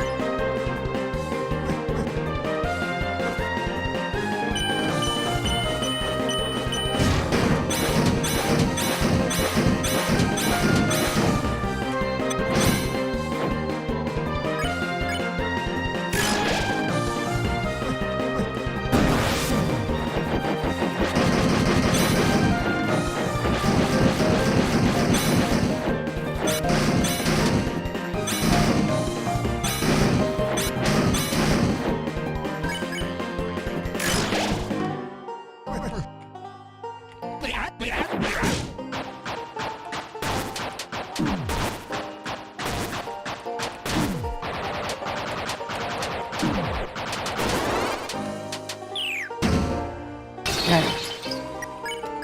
Heal up.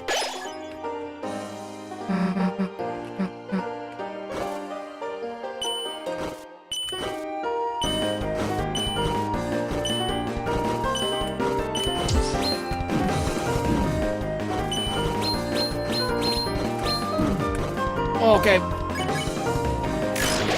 Okay, big shell attack.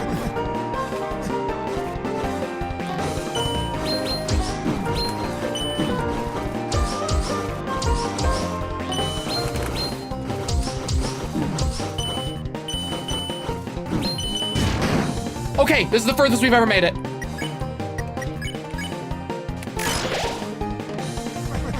Miss, hold on till it that thought. For the tides of fate are drawing close, and soon an ocean of ink shall wash across the pages.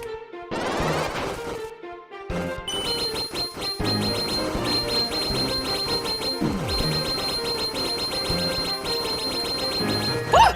Okay, okay, holy shit. Oh my god. Ah!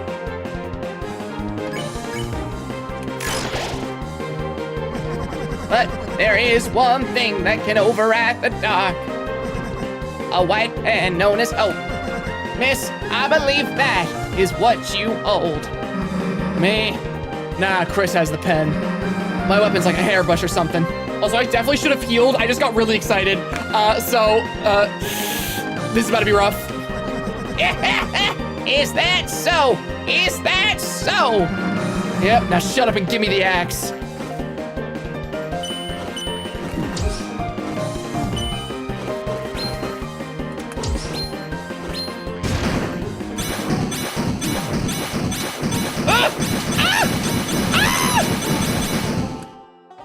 No!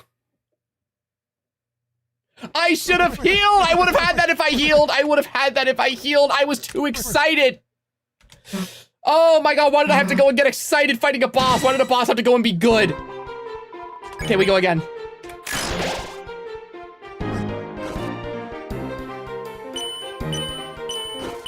Nah, it's okay, Chad. I did that just so I could do it hitless this time.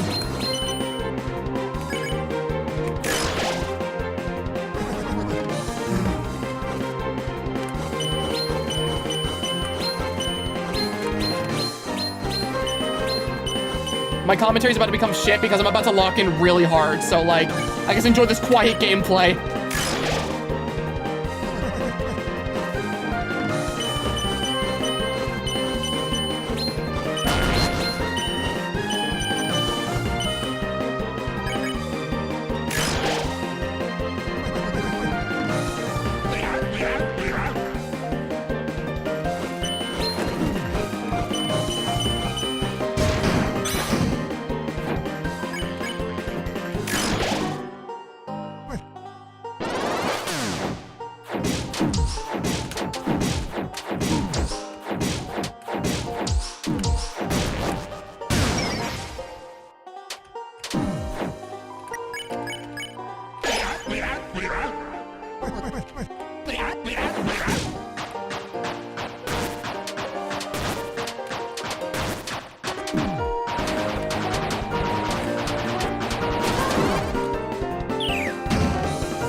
Okay. Oh shit, we don't have enough to heal.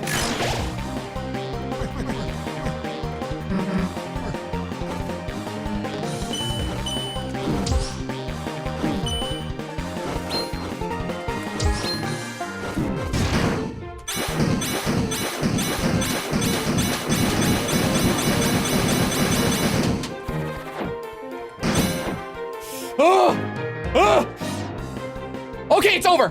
We did it. All right, I figured it out. You want to see what I got? Then take this. You met.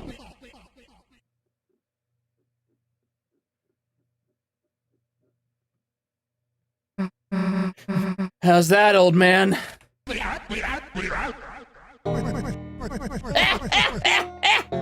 That was the most fun I ever had. See how I used my healing just now?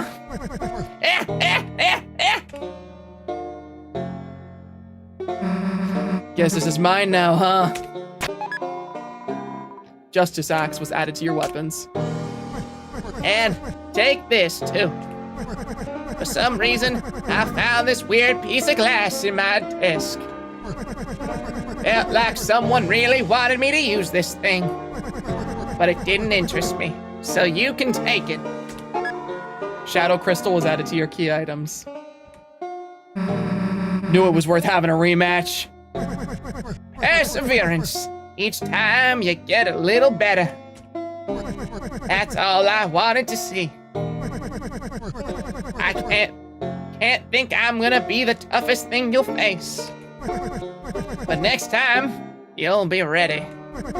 Don't give up, and give 'em hell. Don't have to tell me that, old man. His final attack parallels the knights. Yeah, it does. And that, chat, is why I think Gerson is, like, the absolute best character in this chapter. He is a secret boss. Oh. Well, I'll be seeing you around now. Yeah, guess we will. Why'd you help me so much? You didn't have to. You remind me a bit of someone I used to know. Who? Just a character from that old story. Lord of the Hammer, huh? Well, if I'm reading that, or hell if I'm reading that. Though, wait a sec. Isn't that what Dragon Blazers was based on? Yep. And so they changed parts of the story. Of course, the biggest fans got mad, but isn't it interesting? The book was already just an interpretation of something else. Stories can be retold. They can be changed. That's what I believe. Huh. The words on a wall called you a hero. Whatever you end up being, I'm sure it'll be tremendous. Anyway, which Dragon Blazers character am I? Right.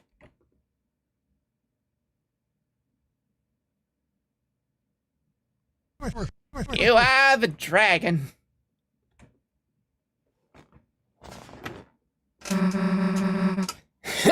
That's what I was hoping. But yeah, chat, that right there is why I think Gerson is, like, the best Shadow Crystal fight. Because, like, with the other Shadow Crystal bosses, there's this sense of just, like... There's this sense of, like, freedom at a cost with them. Jevil became quote-unquote free, but that freedom drove him completely and totally mad. Spamton was so obsessed with freedom that it completely, like, destroyed him mentally and turned him into nothing but a puppet. Friggin' chapter 3 with Eram, that character believes in the idea of, like, freedom at the cost of violence and hurting others. So then you get to Gerson, and you have this character. The character's, like, you meet this character who has a Shadow Crystal, but instead of being insane or having, like, freedom at this insane cost, Gerson doesn't have any of that. Gerson didn't even use the Shadow Crystal. Gerson was free because Gerson chose to be. He carved a path for himself and decided that whatever the world wanted him to be, he didn't have to be that. And his fight is not some desperate battle between a character who wants to be free and us. It's just an old man trying to teach us the same thing he already understands. And that's why when he gives us the Shadow Crystal, he just straight up says, I have no interest in using it. Because the Shadow Crystal means nothing to him. Why should it? He's a man who's already free, right? What value does something like the Shadow Crystal have to a person like that? It means nothing. I feel a dark presence past here. This must lead to the fountain. He's just such a fantastic character. And now for me to remember where I'm going. We already did this puzzle. Eren Yeager could have used a mentor like him. Oh, yeah. This was where we already... Oh!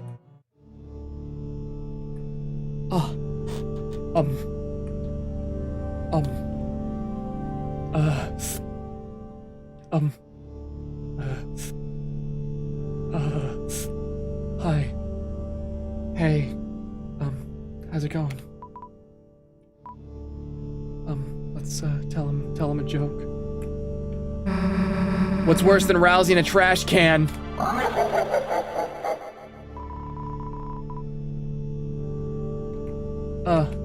Okay. Let's tell him a story.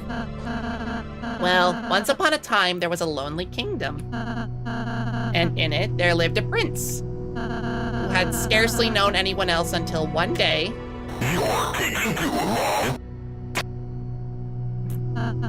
Okay. Spamch is the crazy one, the Knight's the bad girl, Jevel's the clown, and Eram, well, he's the mantle. So where are you supposed to be? I'm old! We love membership messages that are Power Rangers references. Holy shit. So based for that.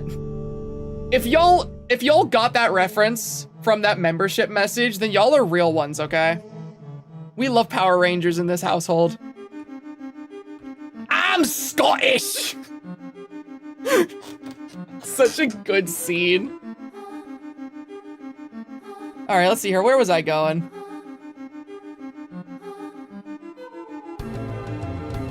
I'm trying to remember I got so caught up doing the whole storyline with Gerson that I genuinely forgot where I was going. I think I'm supposed to go to the bottom right now that I have the climbing gear.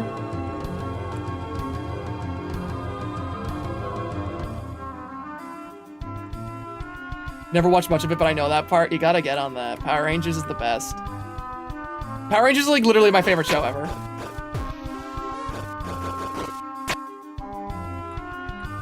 I imagine Gerson is a little Scottish. Oh yeah, he totally is. I'm just not very good at doing a Scottish accent. I remember whenever I was streaming, whenever Ash was streaming Deltarune Chapter 4. Oh, I think I did save, but I'm just gonna double check. Yeah, I remember whenever Ash was streaming Deltarune Chapter 4 with me and Matt there, Matt did a Scottish voice for Gerson, and it was absolutely perfect. Take your justice axe, yeah! Let me save with her actually having it equipped. Okay, there we go. Okay, let's continue. Ooh, I see an item there. Hold on. Excuse me, little guy.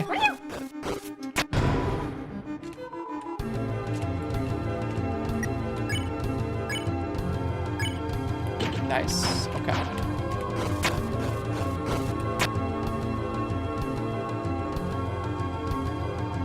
Gerson literally has bagpipes in his theme. He's so Scottish and old. Yeah, he is absolutely Scottish. I'm just shit at doing a Scottish accent, so I was not going to embarrass myself by attempting one. Pastor killed a man for an item, pacifist route lost. Who says I was ever doing pacifist? All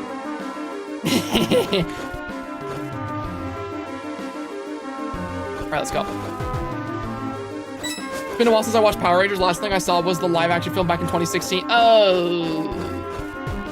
Some people like that movie. I hate it. I'm gonna be so real. I do not like the live action Power Rangers film. I think it has, like, absolutely no sauce. It just felt like the Power Rangers trying to be MCU, and I hated it for that.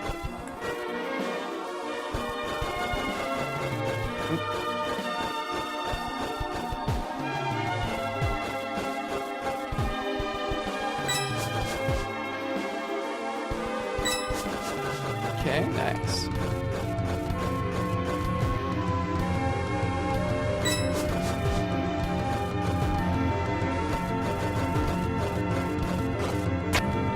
What was over here? Okay, this is where I was supposed to go. Cool. All right, let's go. It's time base.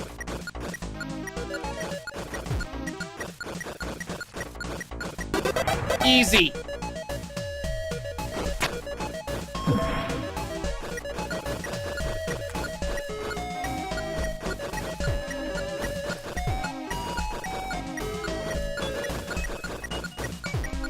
Come on! Yeah!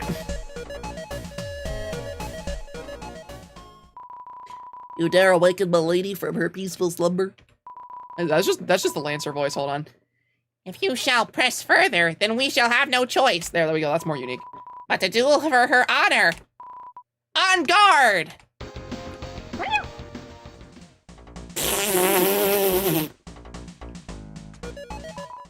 Our Lady! Get away! Get away! Get away!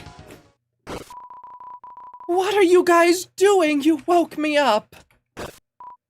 Well, I told you not to wake me up. What is this, the 5th time? Ah, I can't stand this place.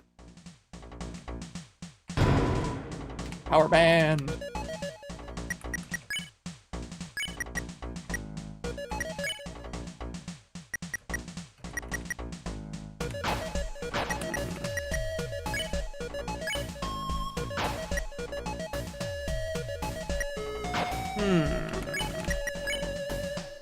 It does increase the attack. That could help.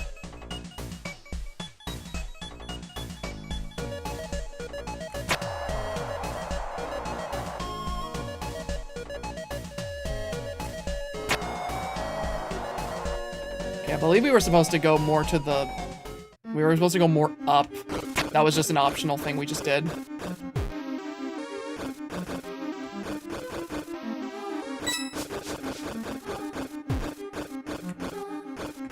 Ooh. Oh shit, why did I do that? God, this music, man. I still can't get over this music. It is the most gorgeous sounding track in the entire game.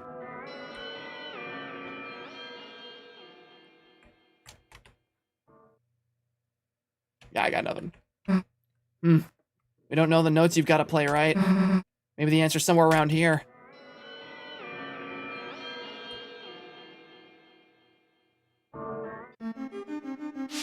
Okay, we actually need to fight these ladies so that we can recruit them.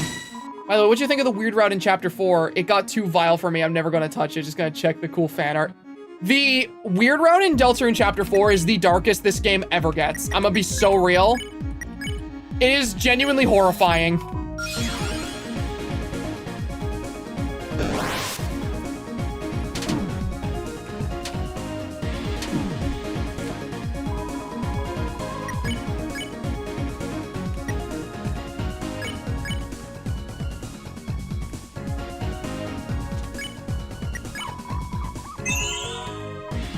Okay. Shit.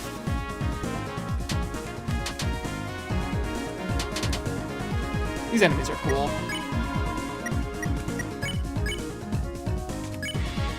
Yeah, the weird road is devastating in this chapter.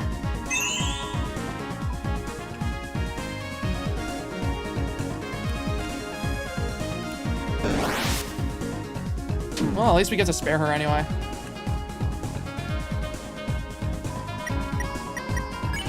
So I believe we could just spare her from this. Yeah, there we go.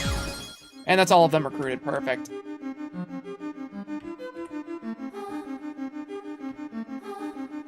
fucking water coolers everywhere. So that, piano thingy. Maybe the notes we gotta play are in the book.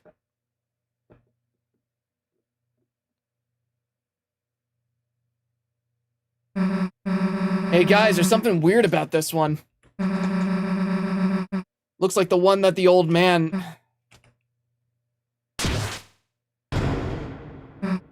Hey, look, it did something!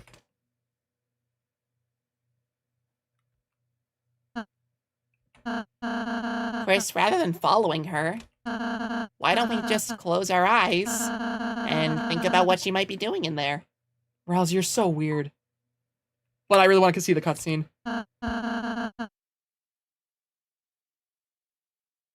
Sorry, I had to sneeze. Then let's close our eyes.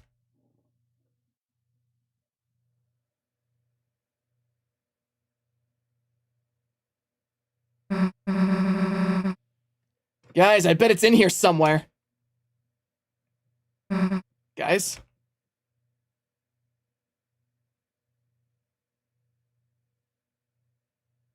Hey, old man, what are you doing here? Just came here for some peace and quiet to write my letter. Your letter. You know this is a dream, right? Soon it's gonna end. Then everything here, this place, that letter. You don't say. Yeah, but I'll still be here when you wake up. You were trying to teach me something earlier, weren't you? That? Nah, you did that all by yourself. Come on, man, you're the only person I've met who teaching me made me actually feel less stupid. Yeah. Well, it helps that I'm losing my mind, don't it?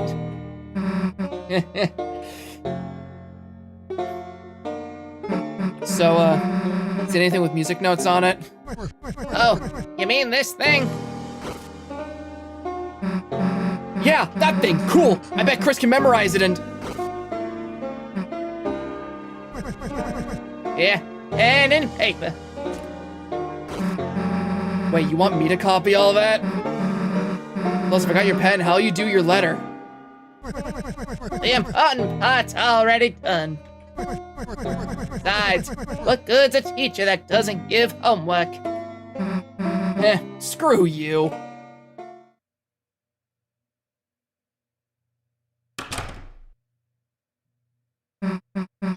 Hey, I, got the music copied down, kinda.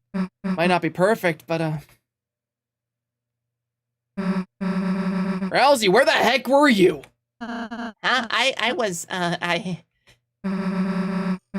got the puzzle solution, let's just go.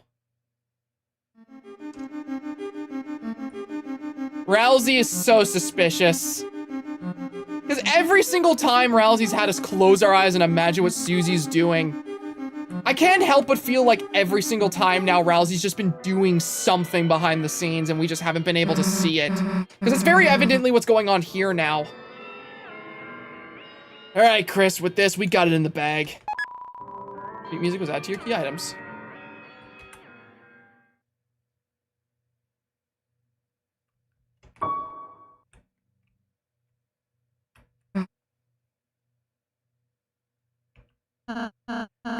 Chris, maybe I could give it a try? I think I... Rousey, wait a sec.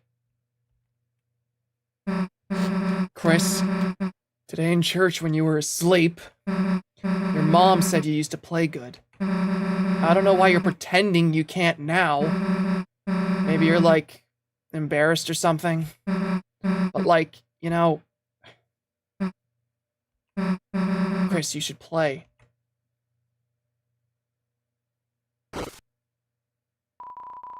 You thought about Susie's words and took a deep breath.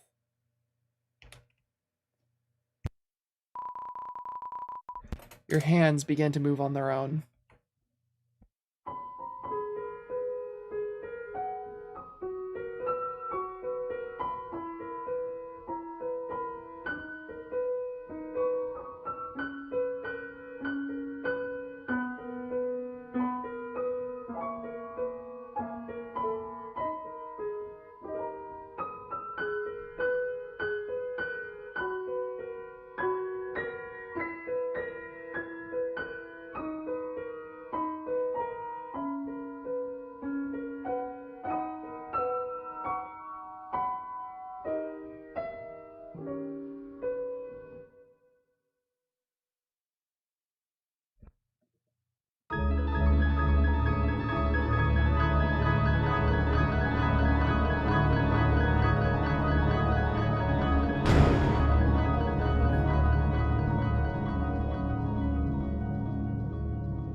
God, that's such a beautiful scene. Hey, why'd you stop? That was cool. You should, play more. Seriously, you're an idiot if you quit playing. Susie is nice, isn't she, Chris? All right, let's go. Need a lift? All aboard!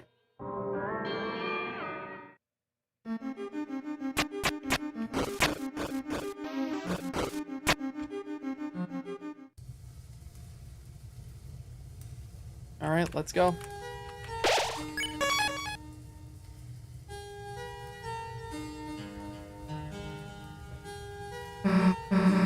All right, we're finally almost back to the fountain. Wait a sec there. I got something for you.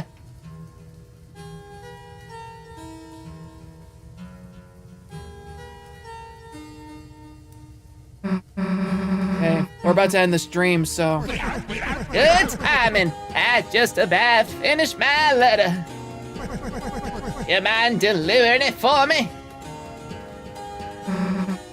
Deliver it? Like I said, when we wake up, it'll be gone, so... Yep, that's what I mean. This letter, just have a read of it for me. Then, when you wake up,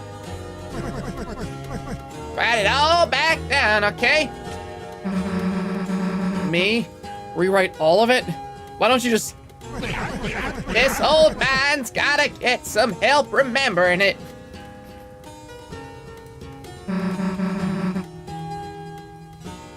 All right, fine, I'll take a look.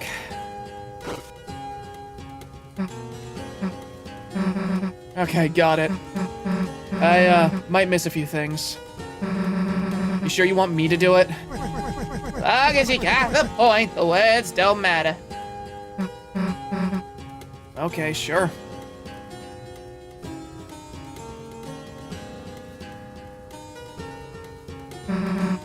See you later, old man. All right, let's go get that fountain. All right, let's go. The night which makes the blackened knife. The night which makes the blackened knife. Shall duel with heroes strife by strife.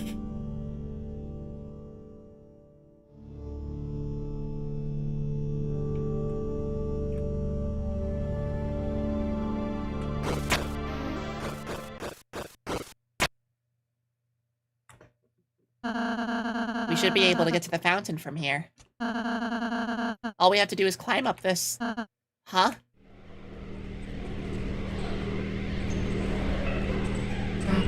Hey!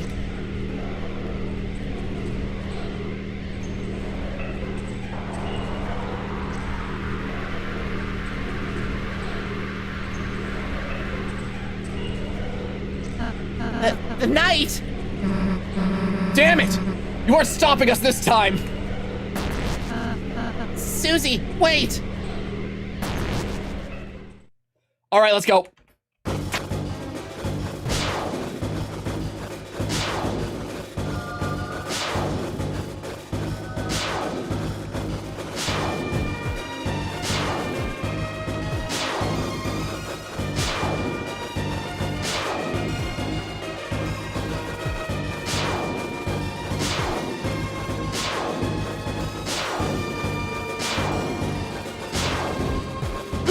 Shit! I wasn't able to turn fast enough.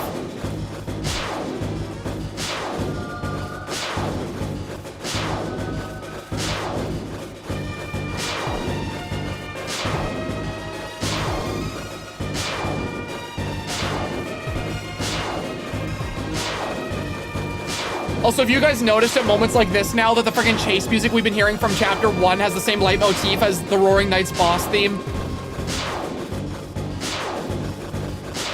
The freaking chase music is Black Knife.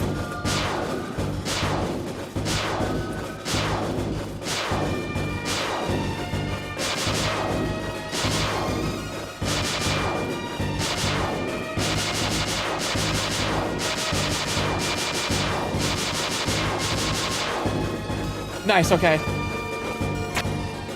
Yeah, the chase music is Black Knife. If you listen, it's literally the exact same leitmotif.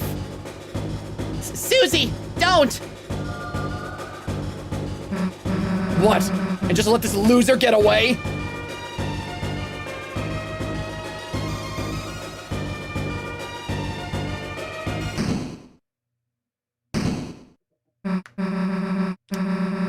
Hey, the hell are you doing, you goddamn coward?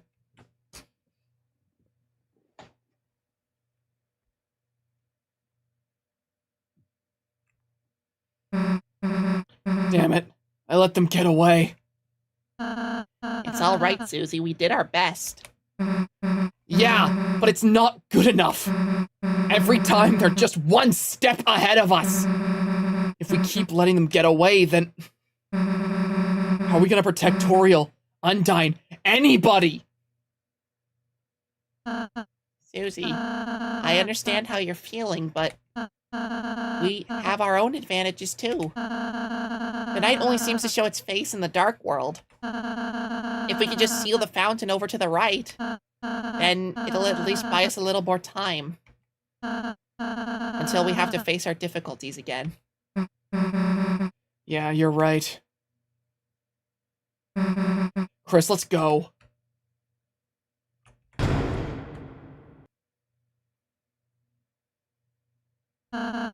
Looks like this is the fountain. Yeah, guess this is it. Phew. Chris, Susie, I suppose I'll see you in Castletown. Yeah. Let's have another tea party or something. Sure, Susie. God, Rousey, you are a liar. You are hiding things.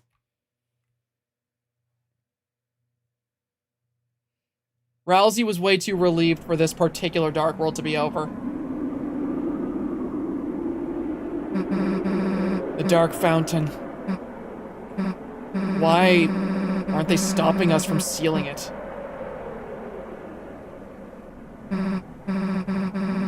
Well, guess I'm not complaining. Chris, do your thing.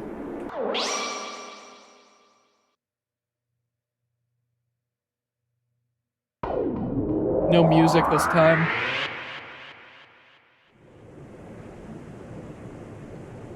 No guitar riff.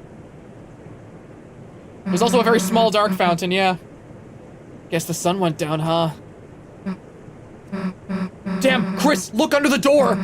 That weird smoke. No way. You don't think there's another dark world? Damn it, that means the night is still... It's locked. Ugh, it's a stupid numbers lock again. Too hard to break either. Guess we could try looking for the combination. Come on. So yeah, chat. What we just experienced was the first Dark World of Chapter 4. There are multiple. Hey, shouldn't the old man be here? We gotta get him out of here. Plus, he probably knows how to where a code is, right? Oh my god, this friggin' room. It seems to lead to a small closet. Check inside.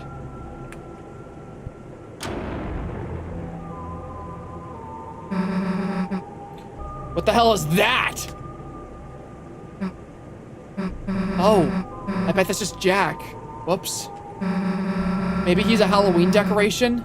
There's other creepy stuff too. He's big. Guess we might not be able to take him back tonight. So, okay, here's an interesting thing, right, chat? I was talking to Phil about this after Chapter 4.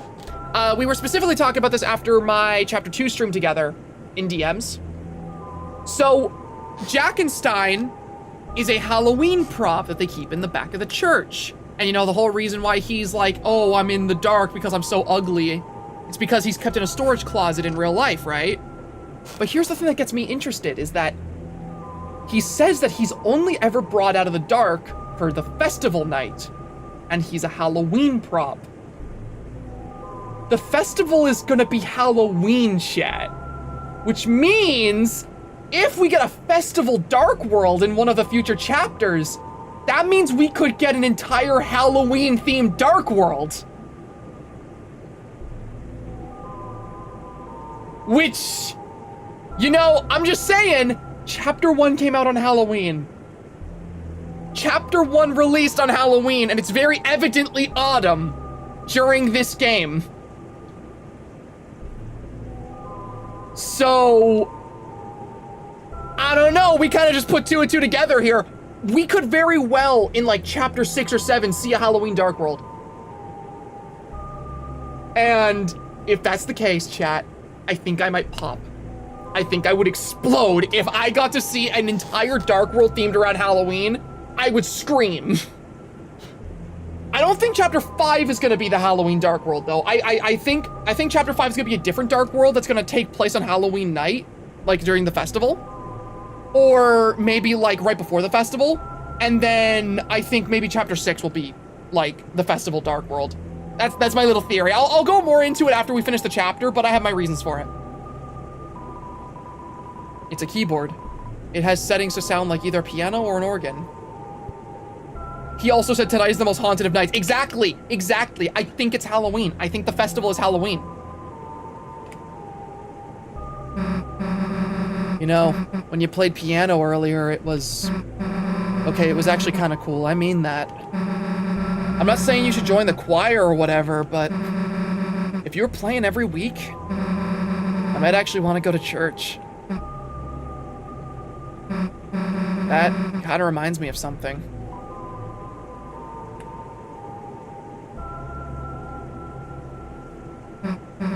So, in one of the places I used to live, there was this plaza, and they put this public piano in it.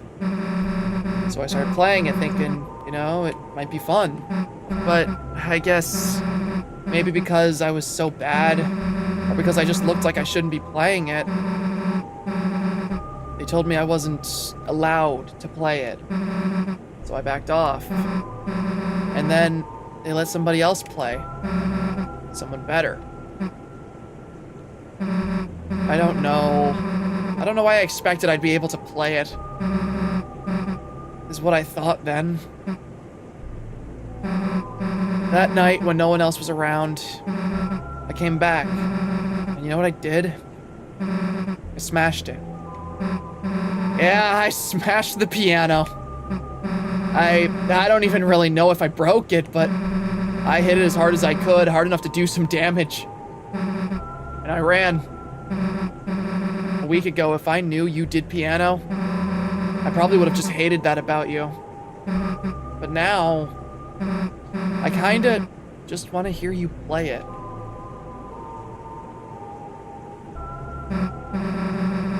Damn, I got weird for a sec there. Probably made you want to stop playing even more, huh? So, okay. I'm not gonna pick it, but I'm gonna tell you guys what happens whenever you pick this option because I genuinely think it's evil. If you pick the option that says, I'll never play again, Chris bites their hand before the words can come out of their mouth. It's really, really interesting, but it's also really evil. Of course, I'm not gonna pick that because I'm not a sadist. Huh? Yeah, sure. If you teach me or something. Let's do it someday. Yeah, if you try picking the option, to say I'll never play piano again, Chris actively hurts themselves so that they can't say it. They try taking control back for that moment. This chapter allows you to pick some really evil stuff if you want to, and I can't stand Toby for it. Hey, old man, you sleeping in here? Guess not. Hey, this is that priest guy's desk. The code to the door could be in here. Huh? Dude, there's a glass case in here.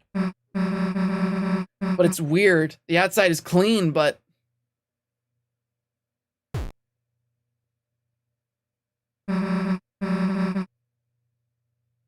The inside is covered in dust. Huh? Dude, it's just dusty. Hell no, you don't mean... When monsters die, their dust is buried. Hey, Chris. Why the hell does the pastor have that in his... There's a hammer inside and a photo of the old man.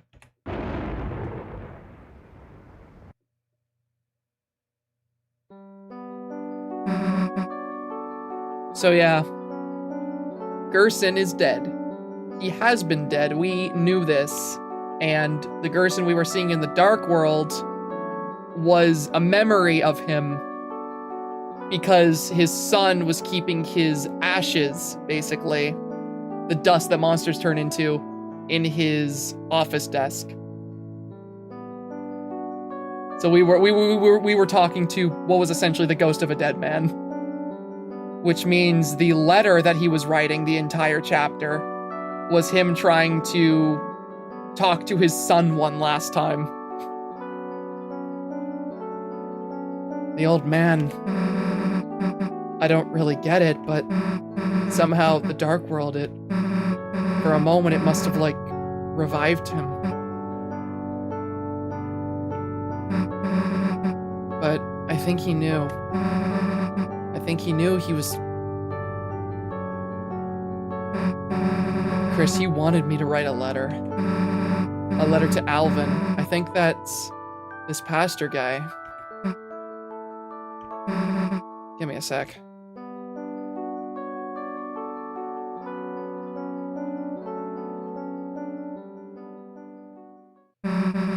Alright, got it. Let's go, Chris. Oh my god, that cutscene makes me tear up every single time. Genuinely, the first time I played this chapter, this cutscene made me cry. There's just something so incredibly sad to me about not only the realization that Gerson has been dead this entire time, but also that the letter he was writing is just him trying to talk to his son again. Alvin, your old man was proud of you. The reason he didn't come to church a lot is because he wanted you to follow your dream. He's sorry he never said that right. So write your own stories. It's okay even if they're not perfect. Sincerely, a friend.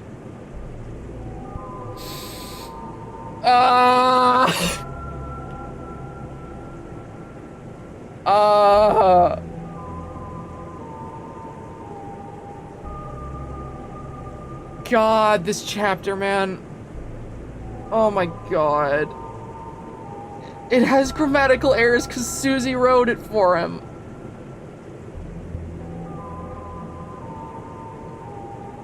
Oh my god. I'm not gonna lie, chat, I'm crying again. Oh my god. Oh my god. Susie's more perceptive / insightful than she realizes. Yeah. Dark words can bring back the dead is a lot. Oh my god, that it hits so hard too whenever you guys have had the experience that, like, we've had on these streams where you actually got to see that cutscene with Alvin at the grave in chapter 2. Because, like, you get this constant sense throughout both chapters 2 and 4 that Alvin feels like a failure for not following in his father's footsteps and writing the book and finishing it. That letter hits so hard because it's like, you don't need to pick up the story and, like, follow after me. I just need you to do what's making you happy. And that letter he wrote is that final message trying to tell him to stop worrying about not being able to live up to being an author like he was. That he should just be happy being who he is now. This fucking chapter, man. Holy shit. I'm sure y'all understand why I think this is the best chapter in the game. Susie looks like she has an idea.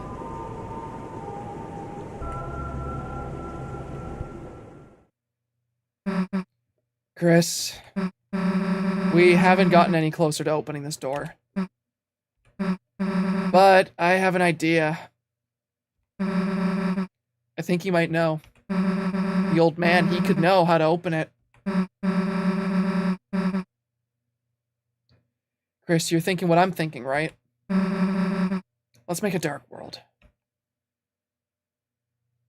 The letter's a double-edged sword. It's both character for Susie, Gerson, and Alvin, and it's so powerful. It's so incredibly powerful. So, how the hell do you do that again?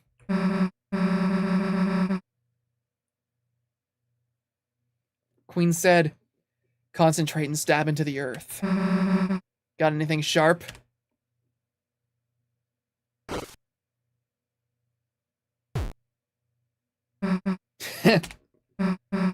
Hey, Chris, you normally carry this around? Oh, look at Chris, they're blushing. Alright, well, let's give it a try.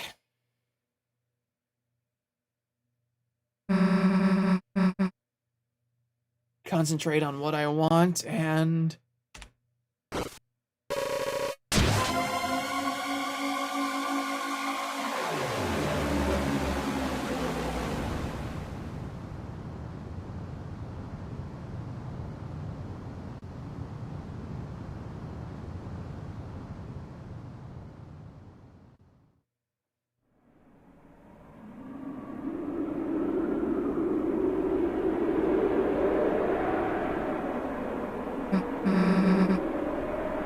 Chris tried to be a badass and Susie was all like, why'd you have that? I know. I love how Chris strikes that pose, like, yeah, look at me with my knife. And immediately Susie's like, what you doing with that? I actually did it. Hey, Chris, I made a dark fountain. Pretty cool, right? Maybe I'll let you do it next time. Okay, well, bit late for that. Let's go.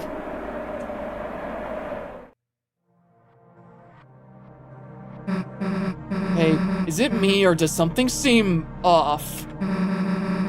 Guess it's like Rousey said. Every dark world is different. Let's go. So welcome to the second dark world of this chapter. Susie's dark world, which is very different. Also, this track's a banger.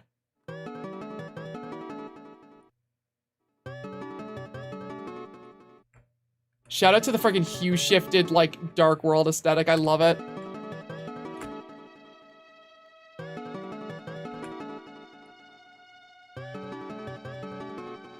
Everything looks so weird. But low on hopes and dreams they send. 3 heroes at the world's end. There's that prophecy again. The one with us. It's pretty hard to believe. Not just that things have been predicted, sure, but that I'm part of it too, I guess.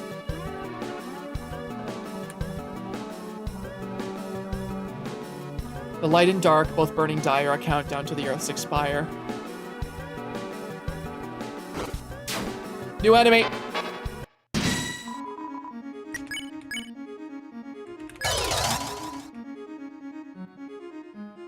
Oh, I've struggled to read that.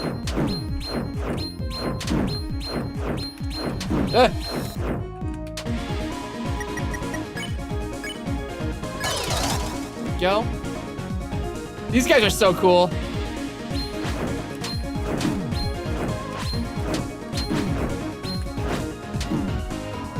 Okay, not doing too great against these guys. It's okay, we recruited them though.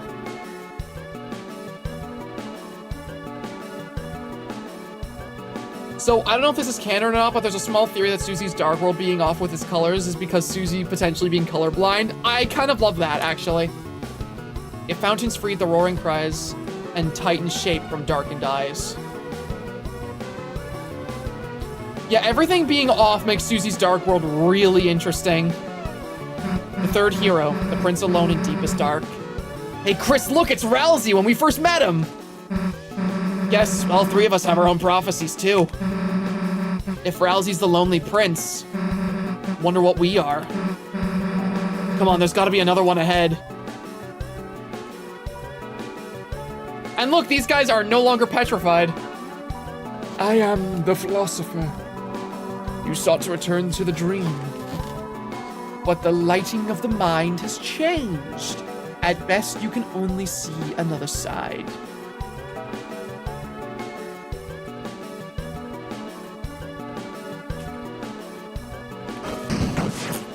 I love this shit.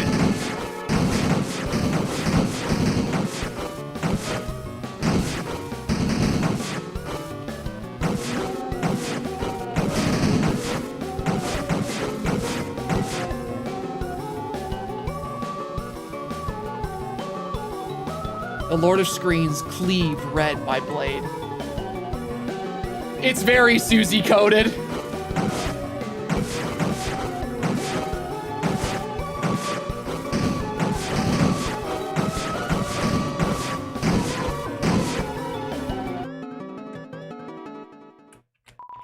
We know everything. We understand everything.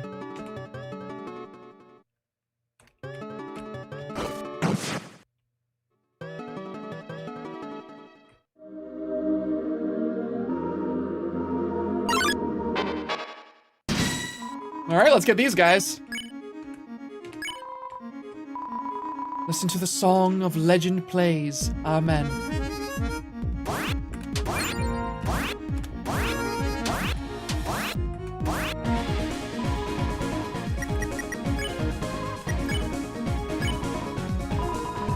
What is Deltarune? What am I? Am I a butterfly? I love these guys.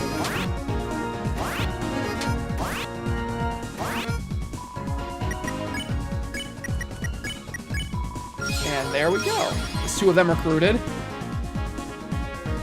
So, she couldn't play the piano, so she smashed the piano. She still can't play it, so she smashes everything else with it. We love her for it. Also, this room creeps me the hell out. I'm not even gonna lie. Because now, these guys are unpetrified, but these guys have turned to stone. And the music here freaks me out, too. What are you doing? I'm trying to protect these statues of my ancestors. A shame I could not meet them. They must have been brilliant, unlike the rest of the brutes and barbarians around here.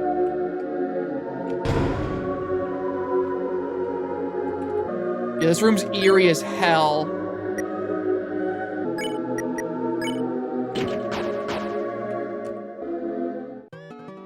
All right, let's get out of there.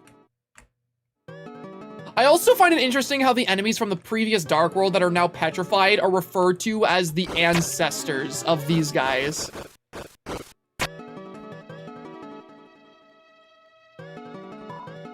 Whose dream is this? Chris's dream? Susie's dream? Whose dream is this? Knight's dream? My dream? The first hero, the cage with human heart and with human soul and parts. Hey, this has got to be you. Weird illustration, though. Plus, why is it calling you a cage? Shouldn't you be something more like the cool? Then for the picture, they can, like, show you, like, doing a flip or something? God, that's so interesting. I really do not like how this chapter treats alternate Dark Worlds. It's so strange. Also, look how distorted the background is. All the bookshelves flying around now.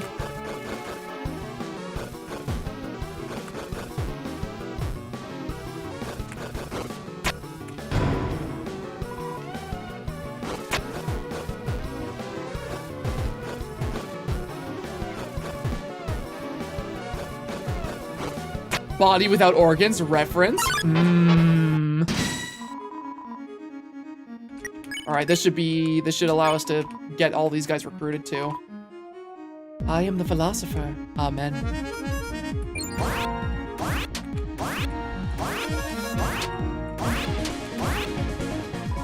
God, these guys are so interesting to me.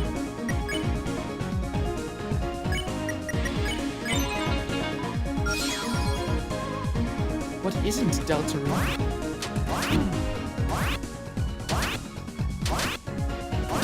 Shit.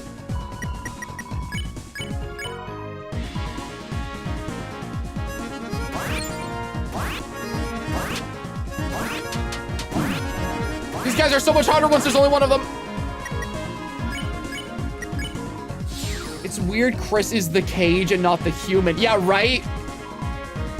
The prophecy is literally outright saying that Chris is a vessel for our soul, and like Susie doesn't pick up on it. Whose dream is this? You left it here. God, that's such a bad friggin' joke. And last was the girl. At last was the girl. The girl. You think that means me? Like my prophecy's next? I wonder what it says. Come on.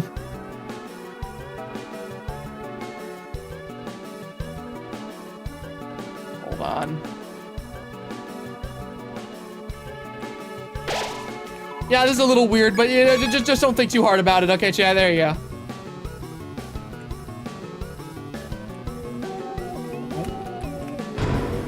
Oh, okay, yeah, okay. Because earlier I put all the money in the fountain. I'm like, why didn't I get it back? And whenever I had that moment of like, oh, wait, I know why. It's because I remembered that we were going to get in this dark world.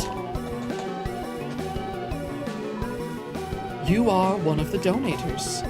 Between you and another, you've reached 1,011 gold. The National Mint would like to award you for your service. Take what is in the treasure box as if it is yours. There we go.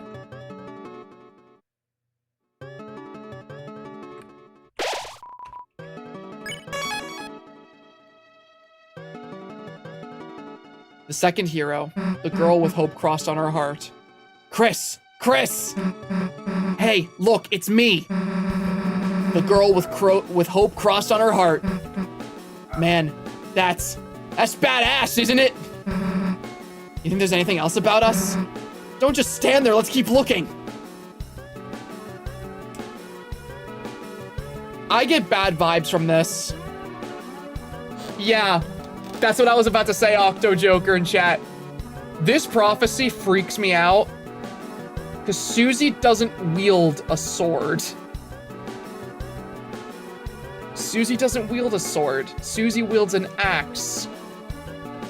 So, is this really depicting Susie?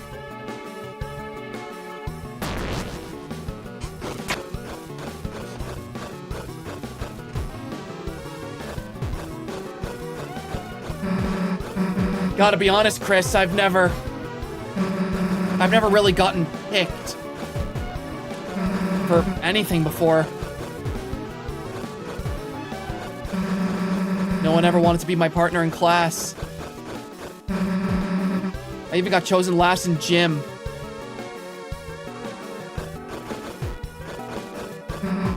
But this? Oh shit, my bad. This is like something else, you know? Something important.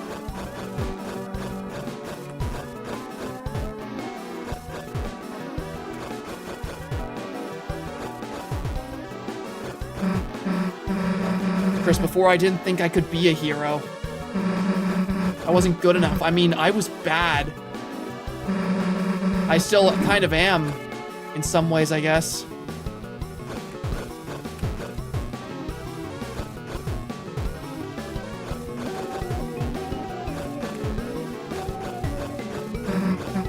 But now, I got hope crossed on my heart.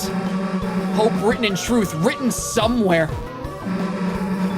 Written somewhere no one can erase.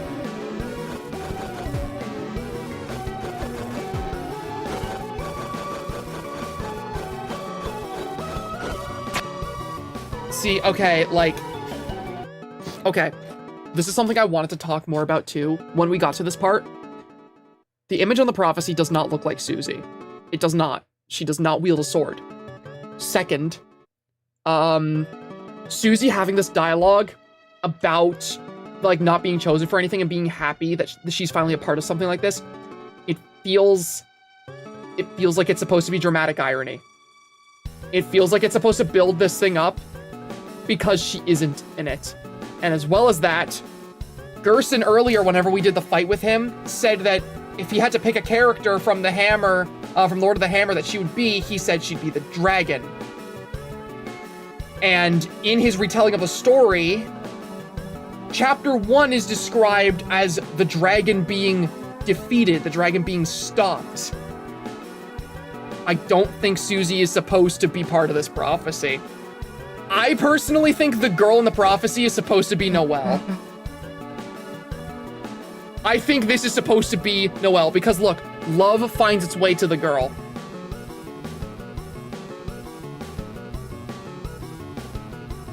We haven't, I don't think it's Noelle either because we've never seen her depicted with a sword either. Okay. Correct me if I'm wrong, but I'm pretty sure you can equip swords on Noelle. I'm pretty sure you can. Like, maybe I'm misremembering this, but I distinctly remember being able to equip a sword on Noelle whenever you have her on your team.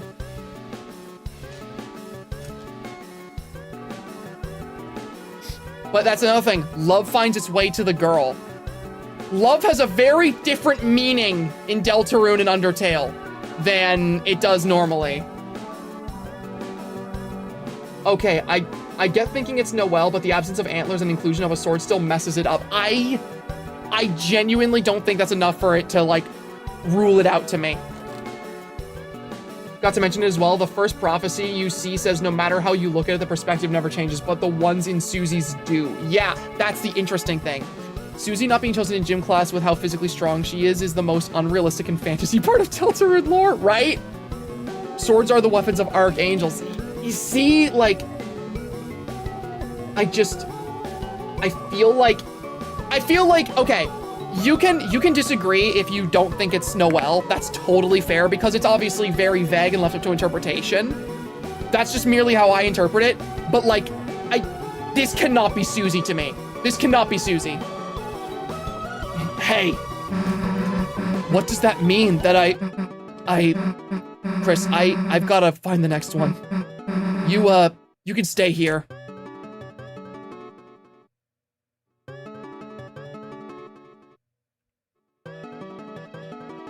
The girl. We're going to avoid talking about Weird Route spoilers just in case I stream it in the future. Also, remember that Noelle wears a cloak, especially in the minigame of ERAM. Yeah, that's the other thing. This looks way closer to what Noelle wears. And I'm, like, I still need someone to correct me if I'm wrong about this, but I'm pretty damn sure you can equip swords on Noelle. The girl. And you see, this is the other thing. The game keeps shoving this specific image down our throats in the second Dark World. You can't? Okay.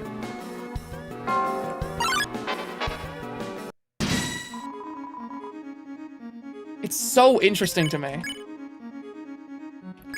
Also, you guys are about to get flashbacks.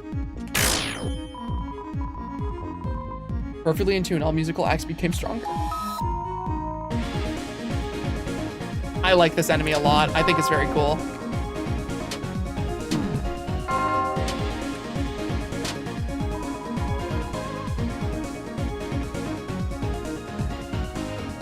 The Jingle Blade and Black Shard can be equipped onto Noelle in the game files, but that doesn't help much. That's a files thing. That might be what I'm remembering though, is the fact that that's able to happen in like the game files, so I remembered it being something you could do with her in chapter 2. So I must have misremembered that, but like, I don't know. There's just something in my heart telling me it's gotta be Noelle.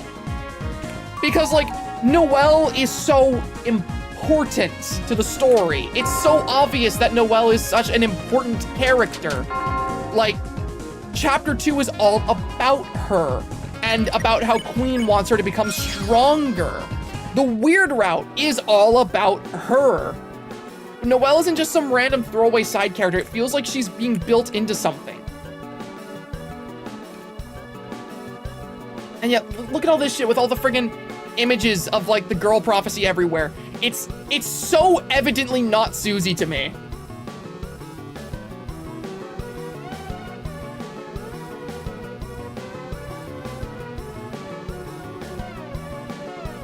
What if the girl is desperate? Potentially, maybe.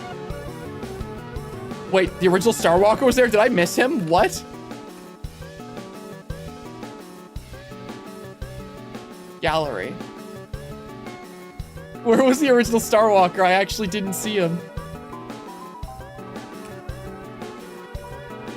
Am I losing my mind? Bottom right. Oh my god. An original looking statue. He blends in.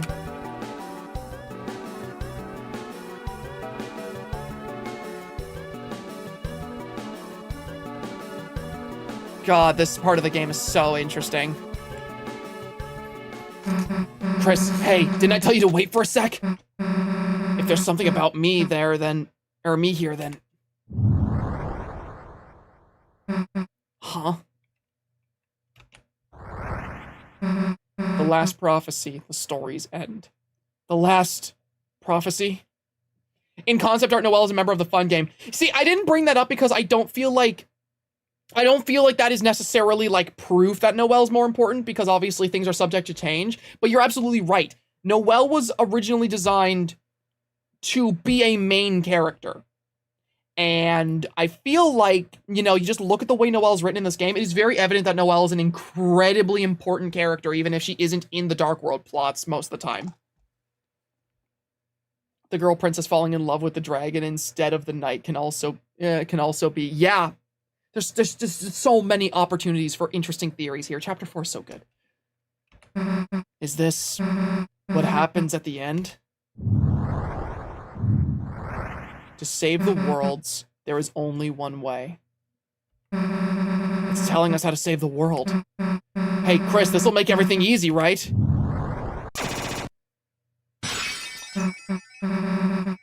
Hey, I was reading that!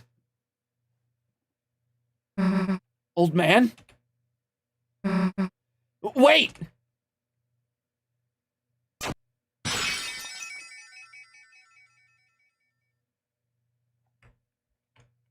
It's a long way back up.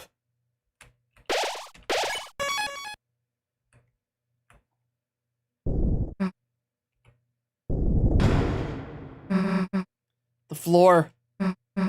Is something down there? Guess it answers that! Alright, let's go. I believe I can jump into these guys? Yeah, okay, I can.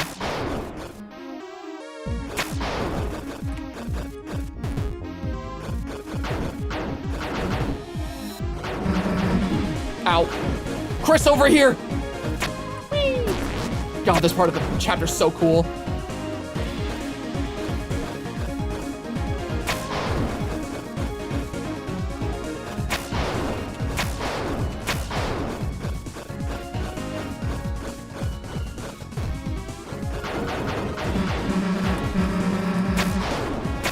Come on. You got this, Susie.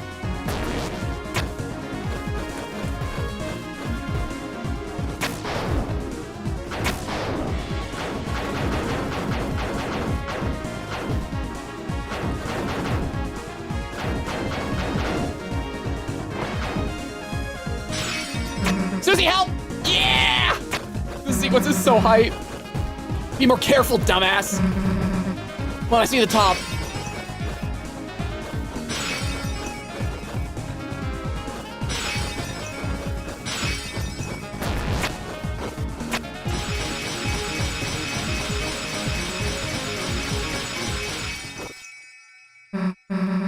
Damn, that was close.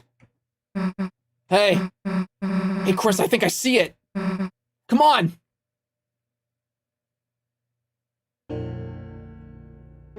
Oh, no. Hey, I was right. It's the old man's study. He must have been leading us here, right? Now all we gotta do is get a hold of him. The fire has run empty. In its place, a stale glow which offers no warmth.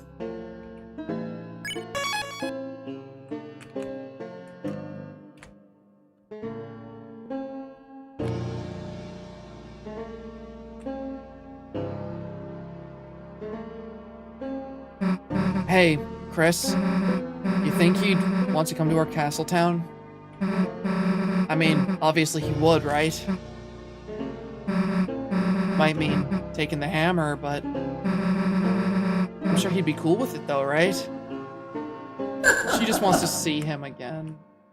I find it so interesting how Susie's Dark World is the only one ever capable of petrifying the original Star Walker. I doubt it has any huge lore implications, but I still find it a neat detail.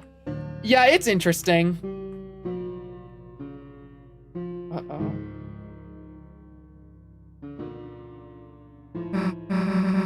Damn, it's dark in here. Hey!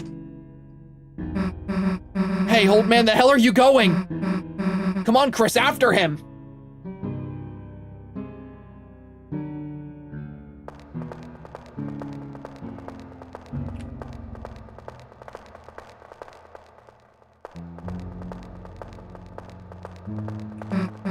Hey, slow the hell down, old man! We're trying to talk to you! The way Susie gets so attached to Gerson makes me wonder if she has any parental figure in her life at all. Like, he's cool, but damn, she's so attached. She gets really attached to a lot of parental figures in this game. That's something I've noticed about her, is that, like, she got attached to Toriel, and now she's getting attached to Gerson. It makes me wonder what her home life is like. Damn, can't see anything in here.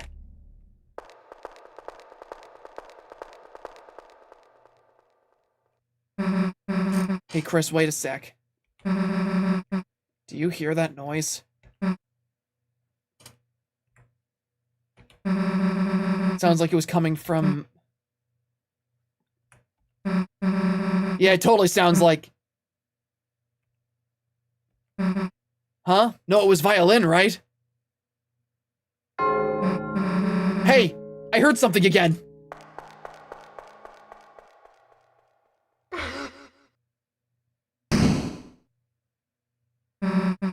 Damn it. Chris, I slipped and fell down somewhere. Stay there, okay? I'm gonna look for a way back.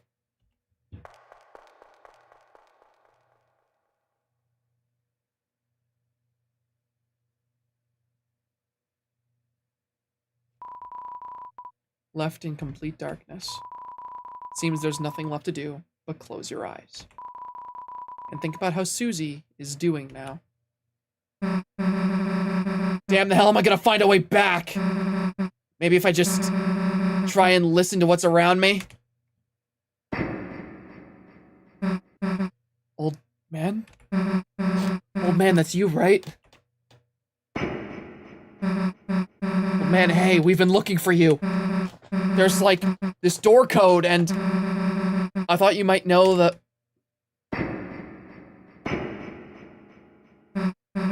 Hey, old man, are you okay?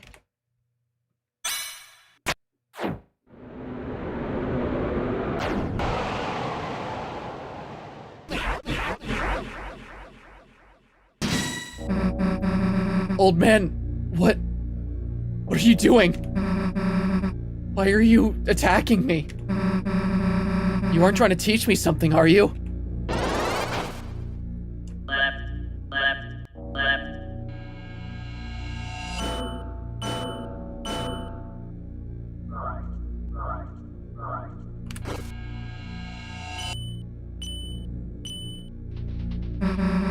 Hey, what's the big idea? It's me, Susie. I'm your friend, right?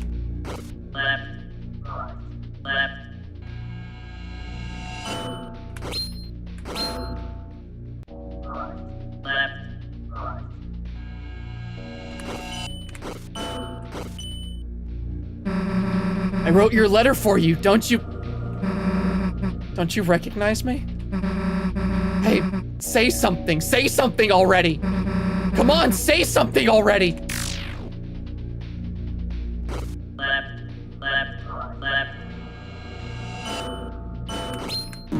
Shit, I forgot to.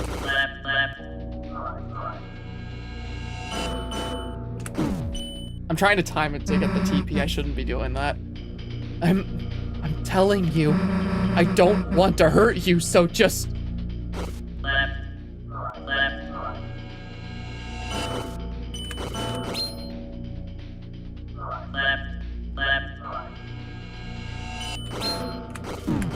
Shit, I messed it up.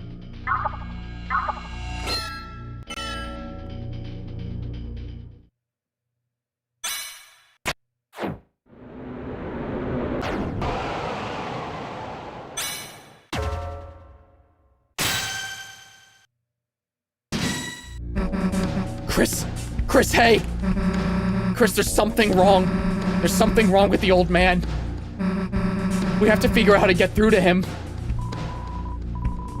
This is an underrated ass boss theme. This shit's scary. Like, this is actually really disturbing.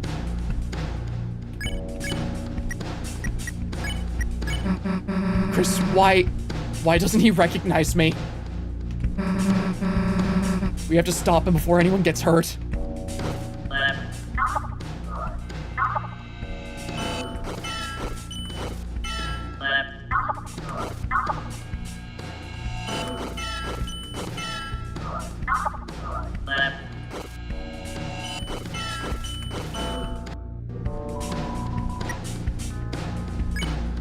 Disturbing is saying little here. Yeah, this part freaks me out.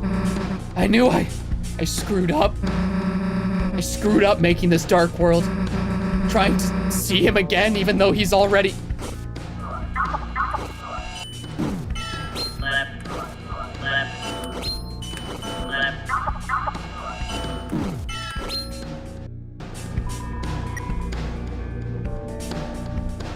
Chris only finds Susie here because of the soul. Yeah. Old man, listen, I screwed up, I know, but we can bring you to our castle town. If we bring you there, you'll be all better.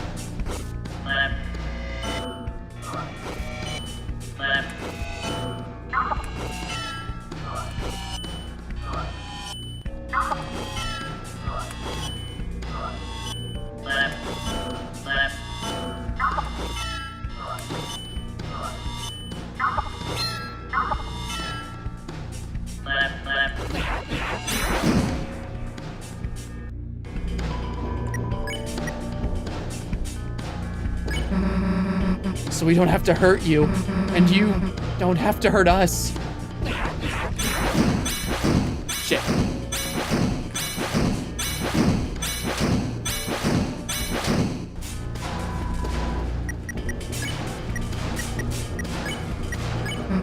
If Rousey shows up, he can use Pacify, right, Chris? All we have to do is wait for the old man to get tired.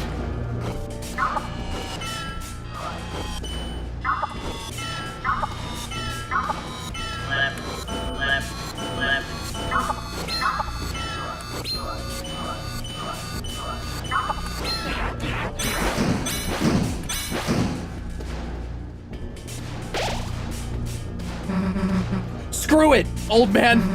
If it's really you, I know something you gotta recognize. See this? You didn't forget my green sparkles, did you?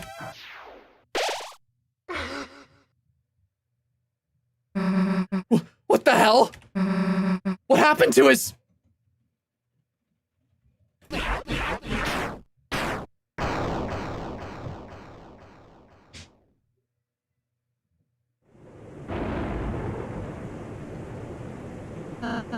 Susie, that wasn't the old man.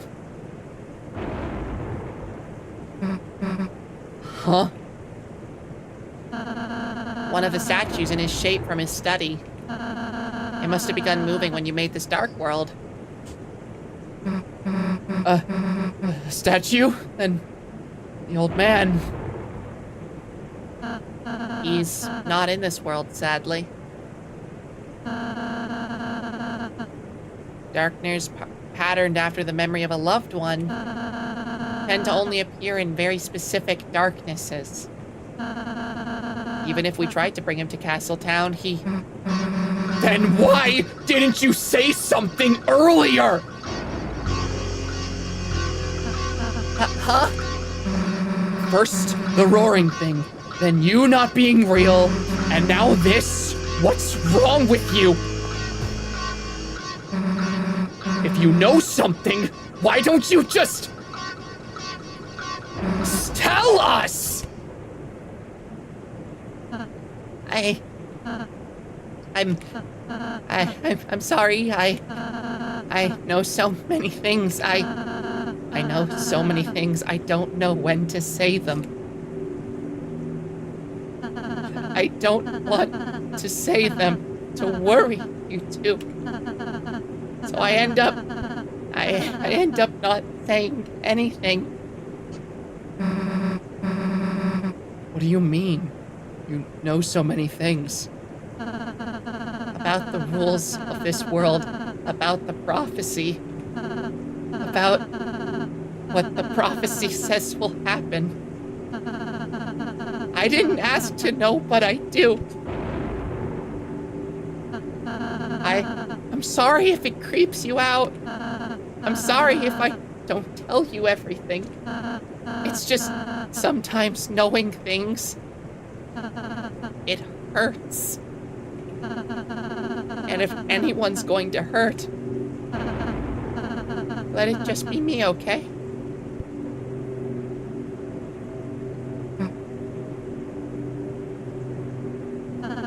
Oops, I'm sorry.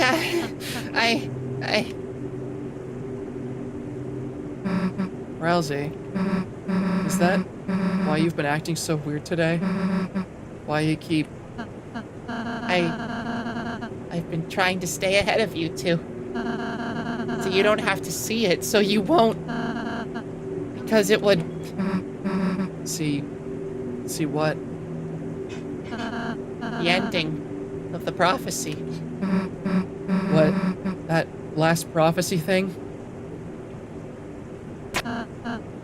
Susie, you didn't...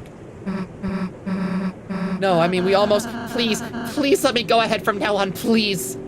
I'll do everything. I'll do every area. I'll do all the work. Next time, too.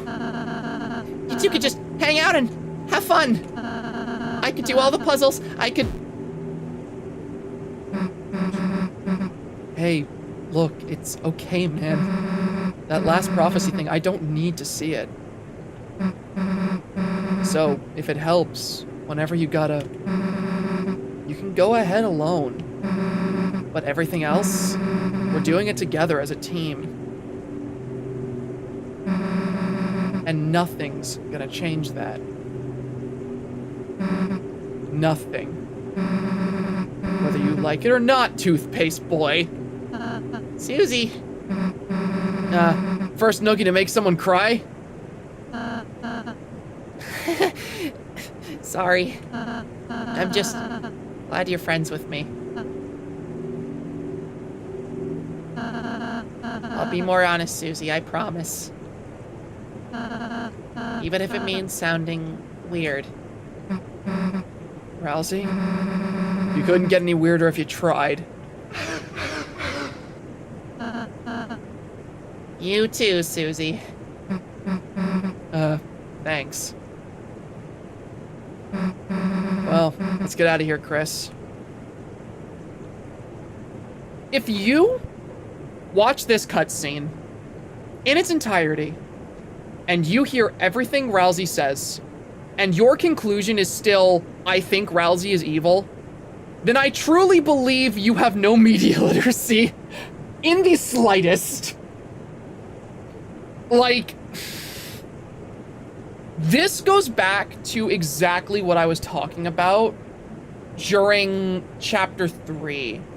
You guys remember how I went on like a really long rant in Chapter 3 about how Rousey is such an interesting character to me because it feels like he actively doesn't allow himself to be like sympathized with or pitied in any way, shape, or form because he just genuinely doesn't think he deserves it.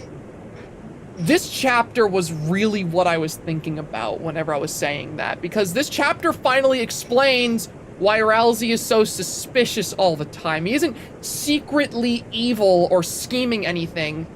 He is this character who, the moment he was born into this world, just knew the prophecy.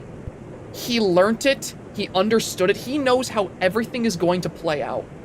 And the knowledge of that is so incredibly painful for him and causes him so much existential dread that he takes it upon himself to be the only person who has to suffer as a result of it.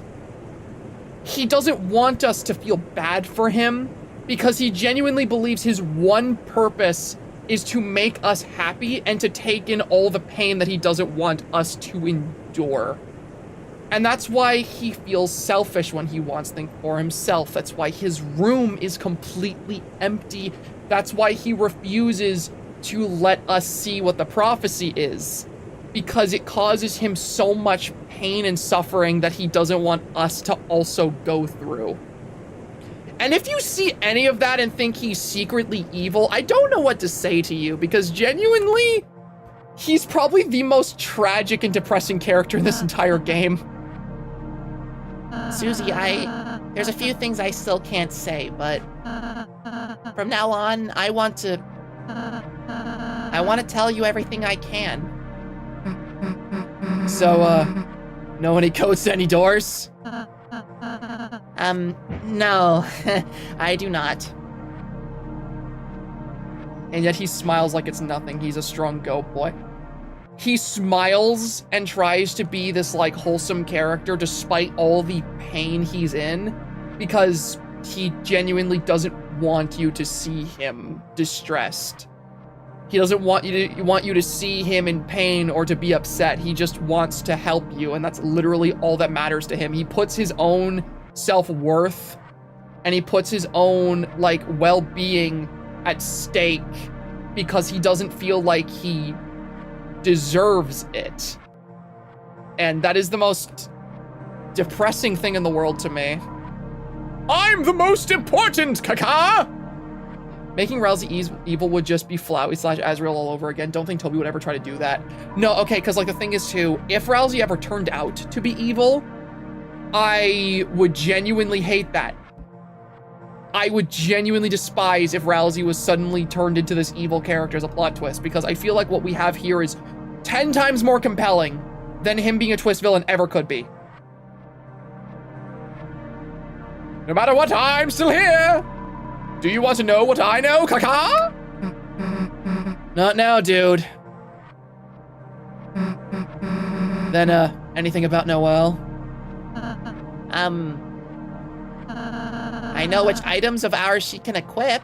Then again, you're supposed to equip ribbons. Okay, you actually know Jack. Great. Crack theory, Rousey is the Dreamer's signed copy of Lord of the Hammer, hence his knowledge of the prophecy, and the horned headband is Eram. That's an interesting theory. I like that.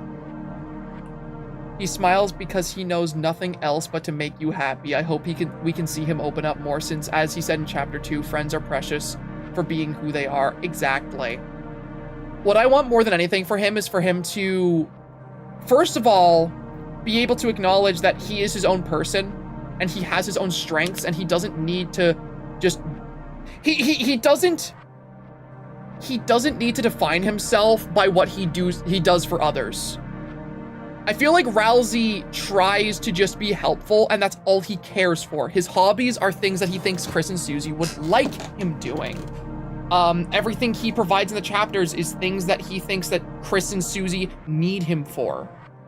I want to see him stop just doing things because he thinks it's what other people would want from him. I want him to stop thinking that, like, his self-worth is decided by what he does for others, and to actually just start being his own person with his own merits. That's what I want more than anything for this character. I suppose this leads back to the start. Do you three want to know the code to the door? Yeah. It's 2202. Haha, it's written on me since I'm the most important. Thanks.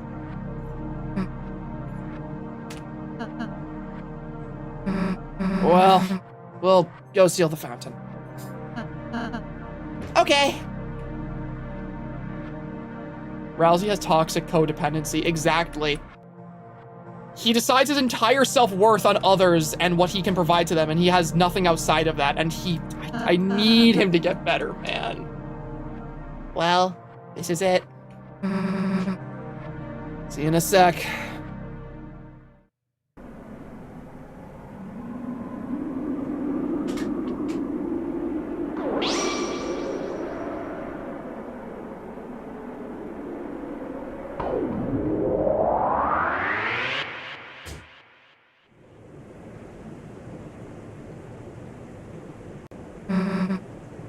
I feel so vindicated that I called Rousey not being evil. People really jumped the gun on that theory that was based on basically nothing but vibes. Yeah, right? Your is in reference to the girl in the prophecy, yet Susie won't equip ribbons. You know who can? Noelle. I'm sure that's not important at all, right? Not important at all that Noelle can equip ribbons, but whatever. But yeah, no, I absolutely feel vindicated about that too, because I talked about during the Chapter 2 stream and the Chapter 3 stream. I hated how, because Rousey wasn't given much character development and depth in Chapter 2, people just immediately assumed that meant that Rousey was evil. And I'm like, maybe it's because, crazy idea, maybe it's because the character is going to have more depth later, and there's a reason he's so reserved, aside from, I'm plotting something evil. Like, Rousey clearly knew more than he let on, but like, that doesn't mean he was evil.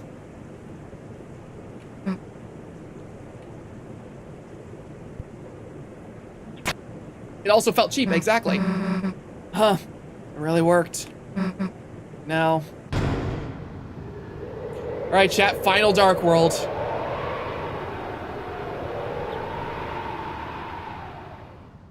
Crazy idea that maybe another character was a focus of Chapter 2 that wasn't Rousey, just a crazy idea. I know, right? Crazy concept that Chapter 2 was more about Noelle. It's the same room as before. The first time. I suppose the original Dark World was formed partially of the fountain inside there too. The Knight's 2 fountains. So it makes sense it would be a similar world as before. Just similar, huh? Chris, the Knight is waiting in there. There's no time to think about anything else. Let's go. Those little orb things are just for backtracking. Wait, What? can we pose? Fine, dumbass.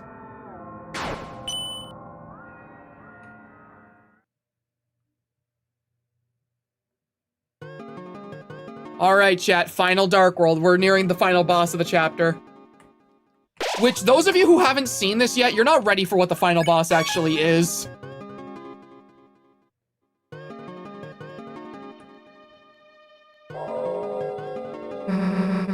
What the fuck is a time signature? Do you hear that? The second fountain. It's calling us. The Knight must really be over there. Chris, let's go.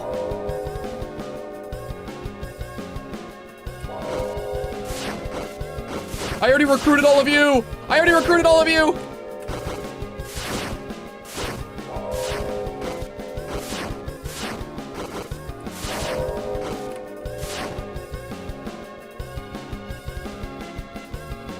They'll hear the ring of heaven's call.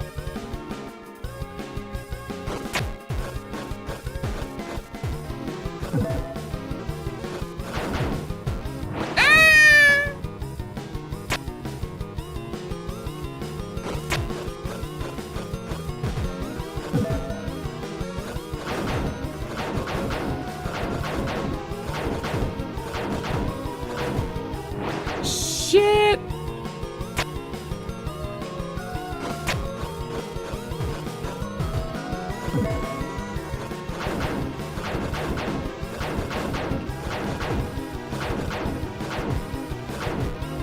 No! Oh my god!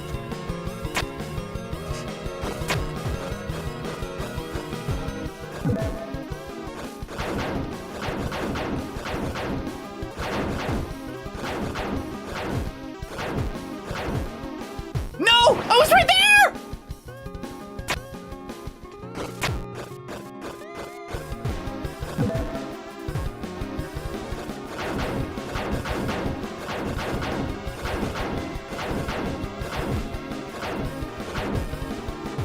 Shit!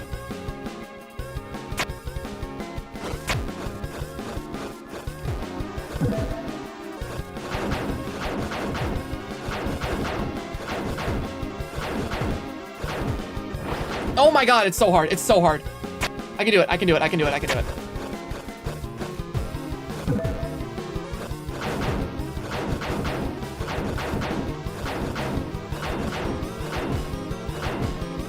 Oh my god. Oh my god. Oh my god. I hate this room.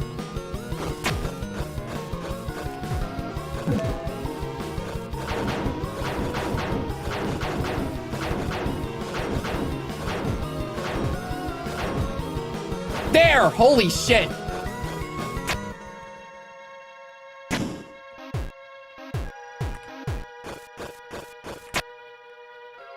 Oh my god. They'll see the tail of hell take crawl. Oh my god, okay.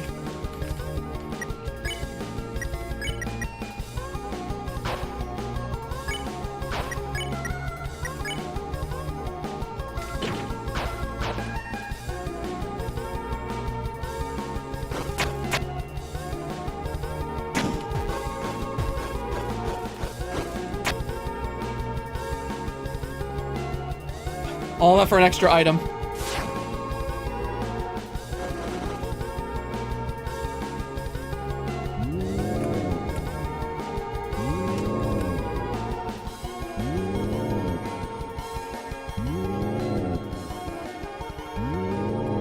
The sounds these guys make are so weird.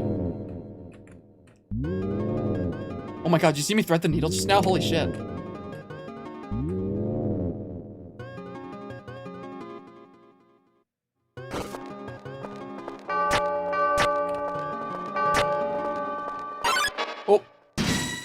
Okay, this might actually be good because I don't remember if we recruited all the Bell ladies.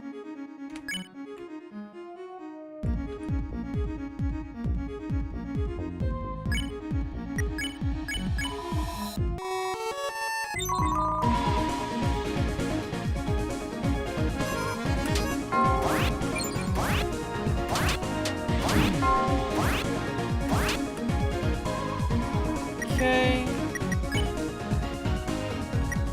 You are harmonizing with you, and then you spare this one.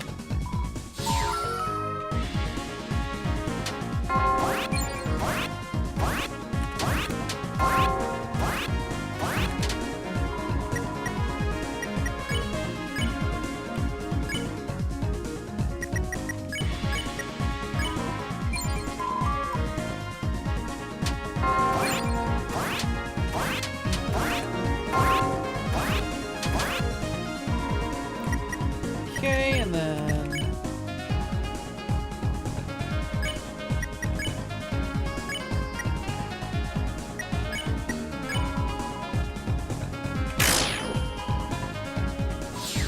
There we go, nice.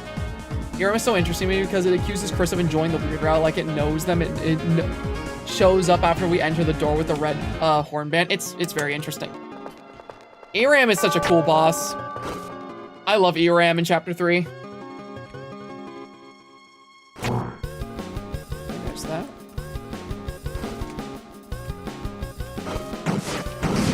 All right, let's go.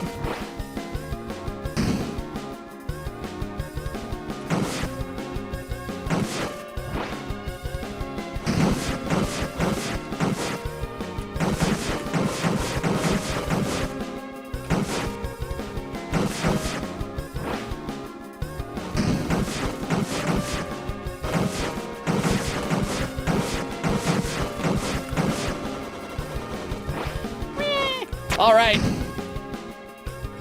All right, let's make sure that we recruited everyone. We got everyone.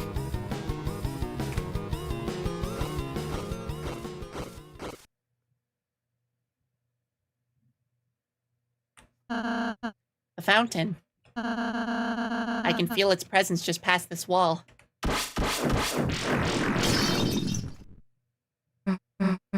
Hey, wait! The hell are we gonna climb up there now?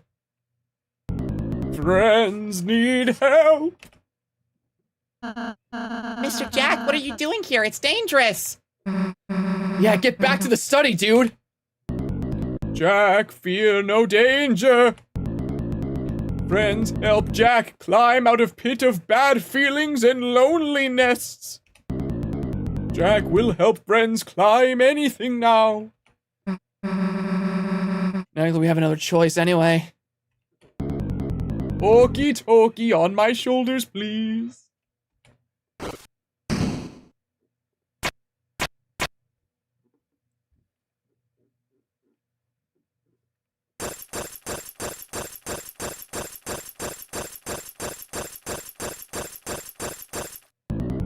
Wall becomes thin here. Let's be careful.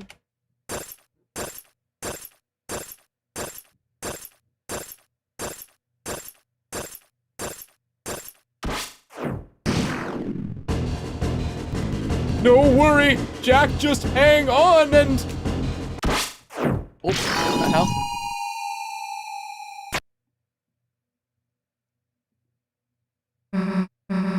You guys, the hell are you doing here?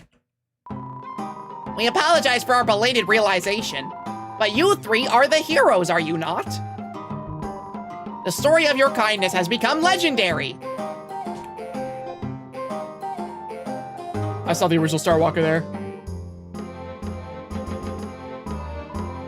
And so, post haste, we come to aid you in your battle. Go forth and defeat the knight.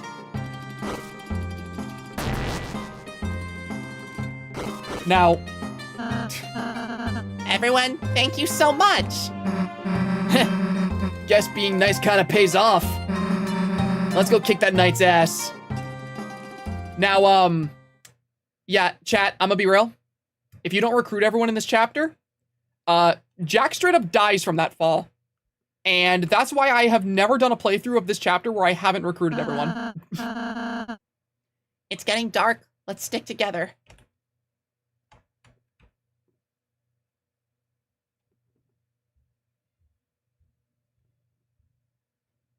Yeah, no, it's really sad. I never have it in me to let Jack die.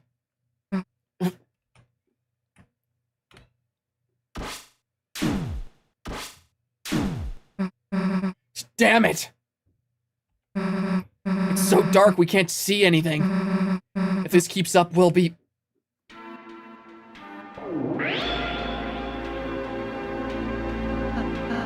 Chris? Chris, what is that light?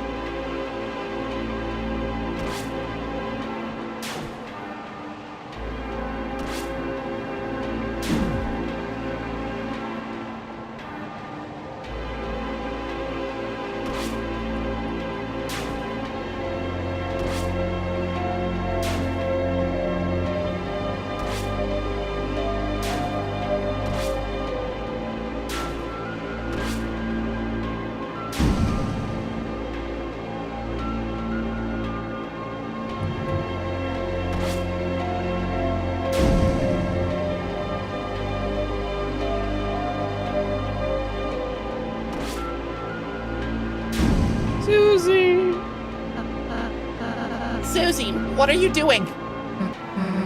Like I'm gonna let Chris hog all the bullets.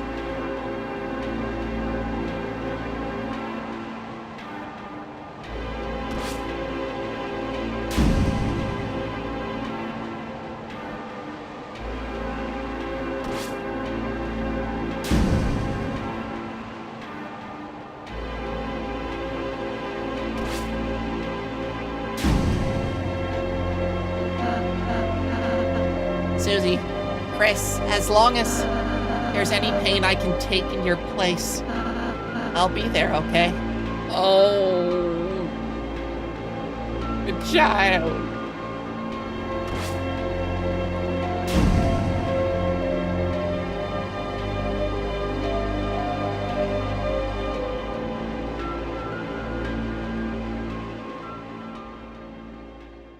This seems how you make the power of friendship look badass. You're absolutely right. With your heart as the arc shining the way. This is legit my favorite part of this chapter. It feels like for the first time, us, the Soul, and Chris are finally working together, not against each other. All while Susie and Rousey step in despite the pain. It's so amazing. Looks like that's the end of it. Yeah. Let's finish this.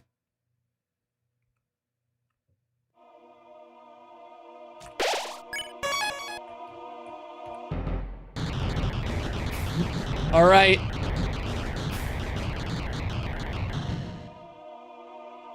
End of chapter time.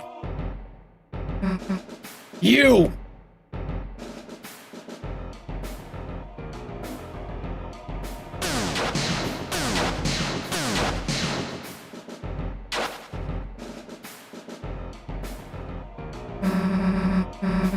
Nowhere to run this time, dumbass! I don't know where you've put Toriel, but it's over. The fountain's just past you, isn't it? That means we don't even have to beat you. All we have to do is get past you, and it's over. You can't beat us in the light world, can you? That's why you keep running, isn't it? Hey, what's so funny? Chris, why are they laughing? You're laughing because you know I'm right, don't you? You lose that fountain, it's over. Don't make another fountain!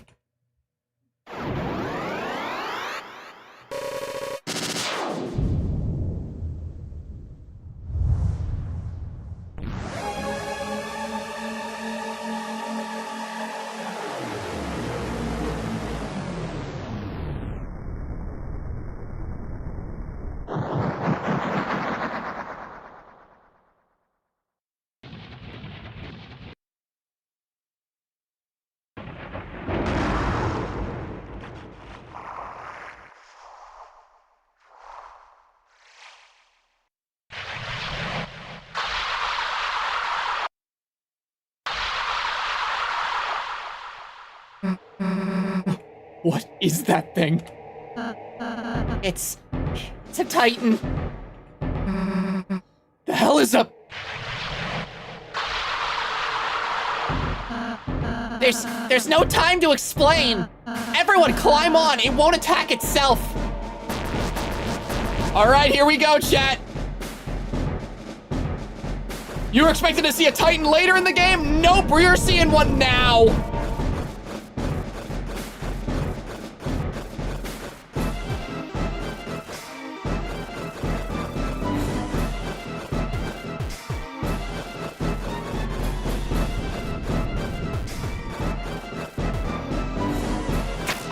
God, this sequence is so cool. So yeah, we're expecting. Oh man, yeah, we weren't gonna see a Titan until way later in Deltarune. Like that's like a chapter 6 or 7 type of thing. No, Toby Fox just wants us to deal with one now. This shit blew my mind the first time I saw it.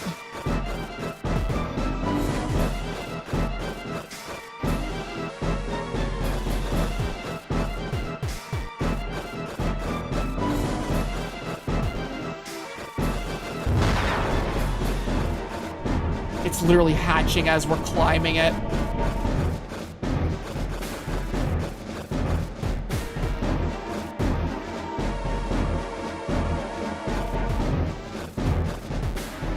Ooh.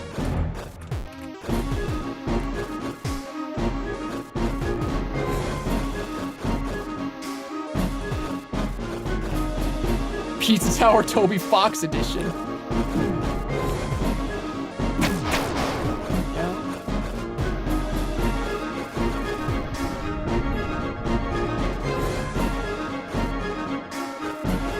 God, this sequence is so sick. Ow.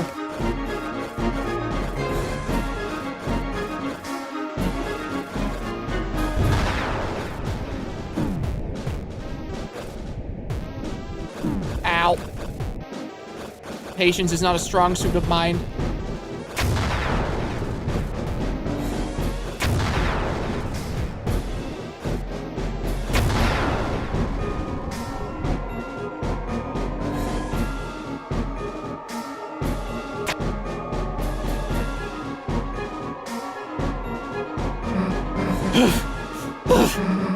Looks like we're safe. For the time being, if we stay here, it's only a matter of time until it finds us. Rousey, what the hell is that thing? When the fountain's power becomes too strong, when the flow of darkness roars wild, it makes that a titan. It's the fear of the dark. It's the bump in the night. It's the shadow of the backside of your mind. It has no consciousness. It only exists to destroy. Well, how the hell are we supposed to beat it? I don't think we can. It's hatching too fast. Unless... Chris, you can see the fountains, can you?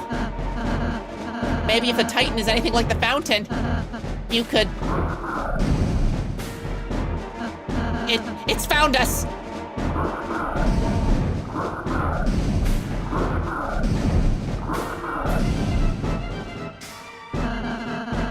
Let's find a place to climb back on, fast!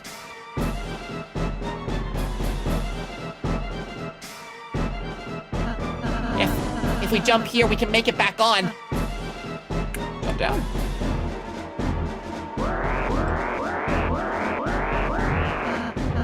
What? It's already spawning.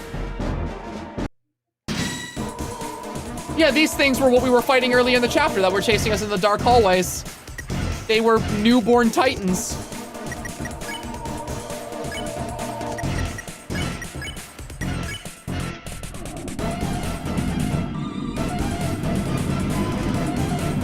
Also, shout out to this, okay? Our soul emitting the light and collecting TP from these guys.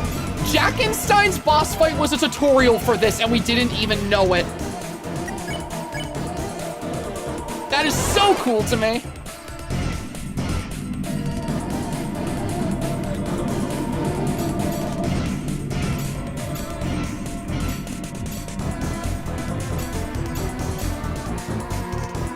It's so good. 64% TP.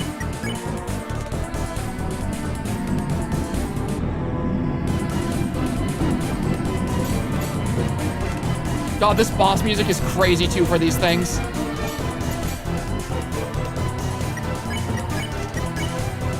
This'll do it.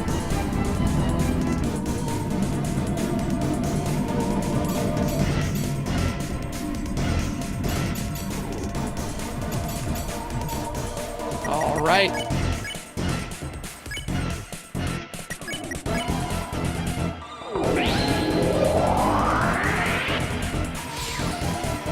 I love how the atmosphere of this chapter takes a 180 at this point. The music is tense, the stakes are high, there's a freaking titan. Yeah, dude, this chapter just keeps getting crazier as it goes. It's insane. Is everyone all right? Yeah, let's get back on. If we jump here, we can make it back on. Go.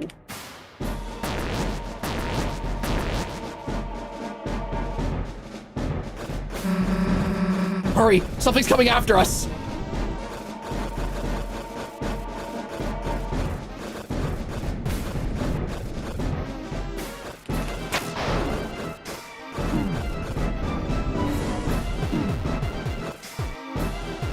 Hey, there we go.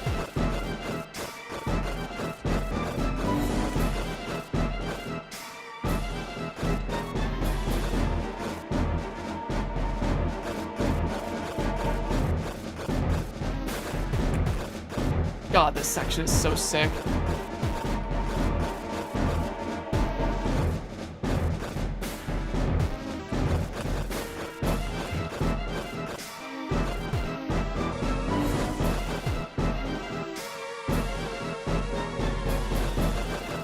Ow. Ow.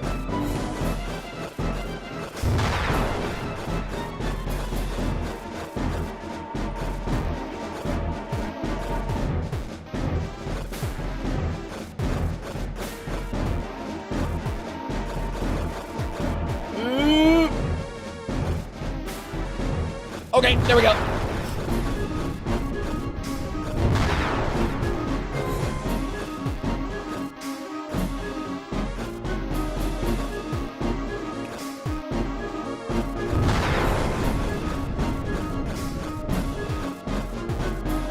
Yeah, do you guys remember whenever the main conflict of chapter 1 was that we were dealing with an actual toddler that didn't know how to be a villain?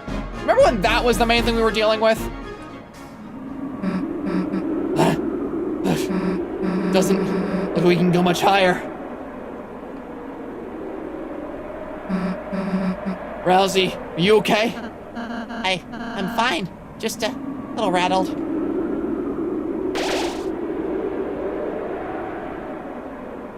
She healed us to full. Susie, Don't mention it. Let's go.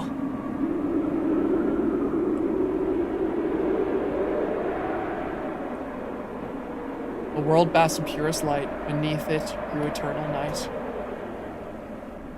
The light and dark both burning dire. A countdown to the earth's expire. If fountains freed the roaring cries, and titans shape from darkened eyes.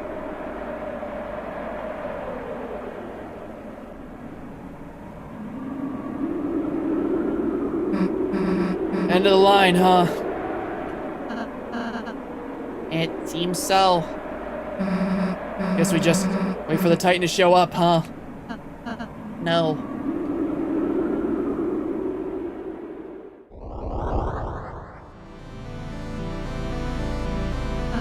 It's already been here the whole time. That looks like a friggin' human head. Hey, dumbass! Don't know if you got the memo, but... we're heroes. And there's a whole lot of stuff written in our lives we haven't gotten to see yet. So get out of our way. Or as soon as my hand stops shaking, my axe is gonna chop you in half. Got it?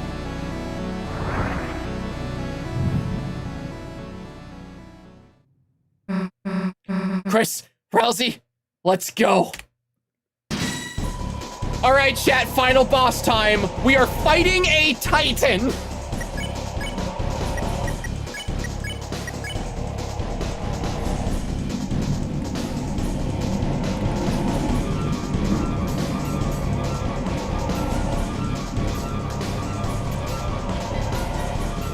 Ooh, and this fight's actually pretty challenging. Oh boy.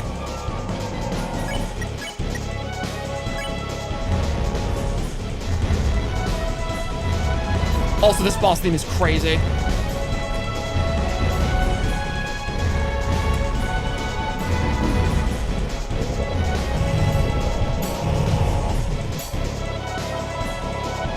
Alright, how much do I need to? Okay, I need 80% to unleash.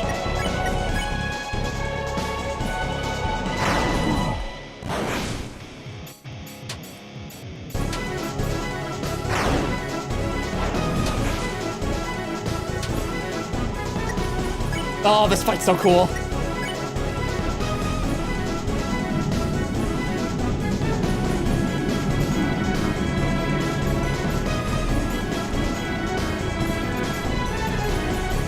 Okay, we have enough to friggin' do it. Okay, you unleash, and then you attack it. Your soul emitted a brilliant light.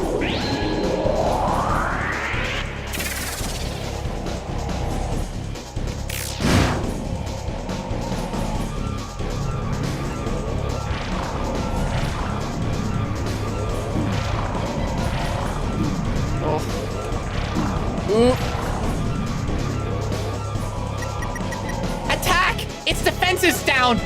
Yeah, shout out to Pacifist Rousey telling us to attack. That's how you know shit's hitting the fan.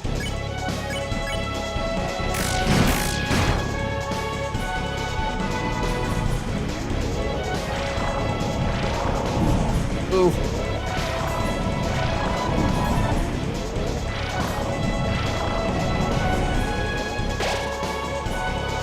Damn, its shield is back. Chris, take it down again.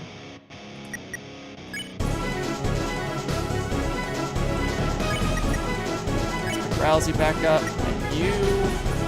yeah, you're gonna use a healing item on Chris.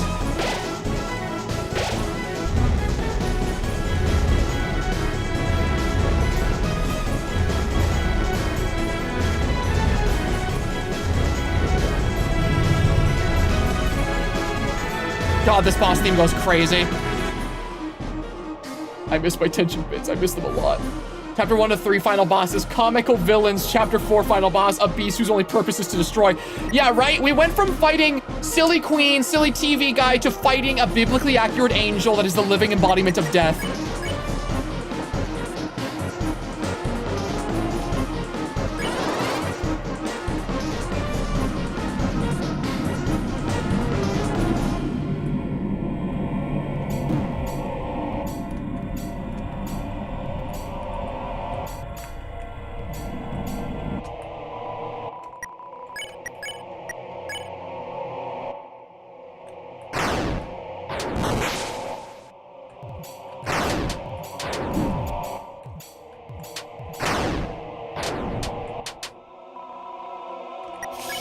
Ooh, okay. This next one should do it.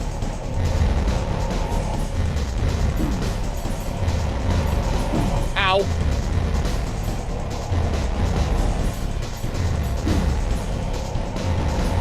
Ow. That's 2 people down. That's really bad. Oh, that's really bad.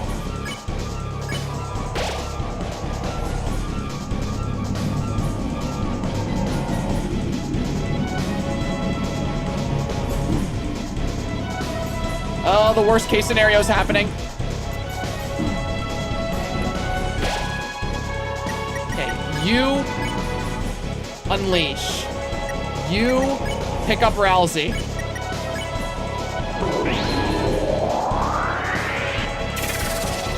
You remember how early on in this chapter we were fighting a big funny pumpkin and now we're here?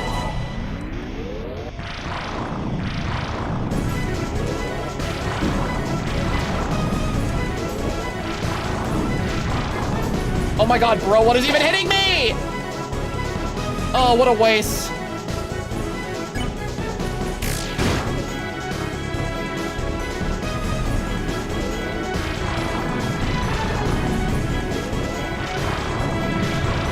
Yeah, that's over. Once I see 2 people down when the shield is down, I'm assuming it's over because that's like the point where you need the team.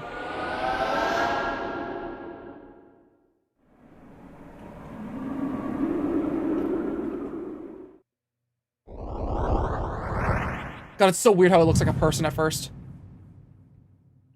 Okay, we can do this.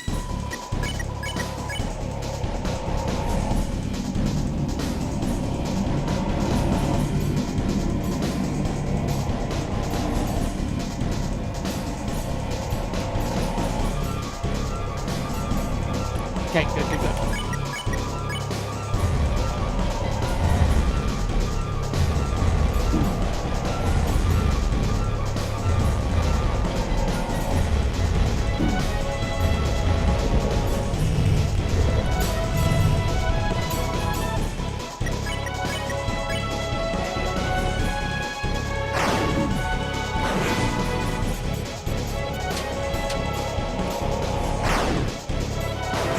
Okay.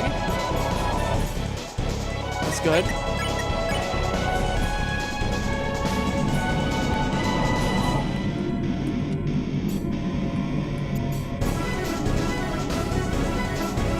Okay. Okay, now we can do it.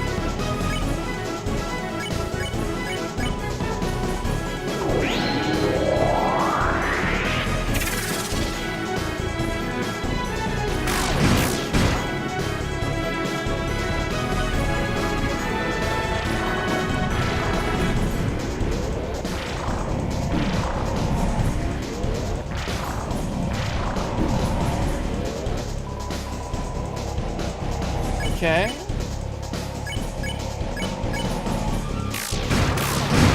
Good damage.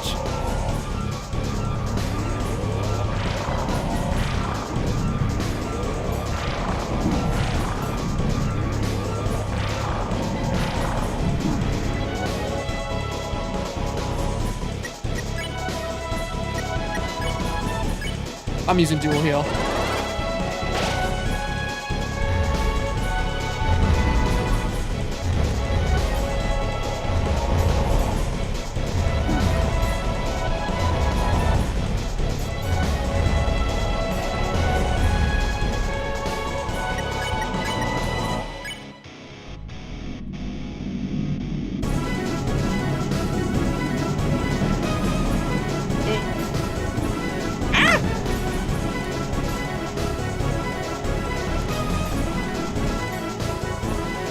first the Titan looks like his name is Edwin. Okay, guys.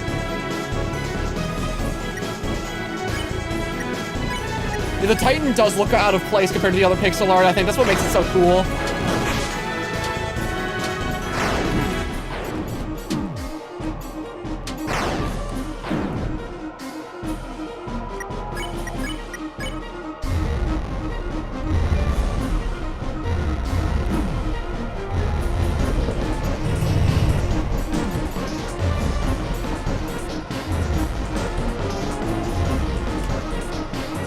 Okay, here's our next opportunity to do it.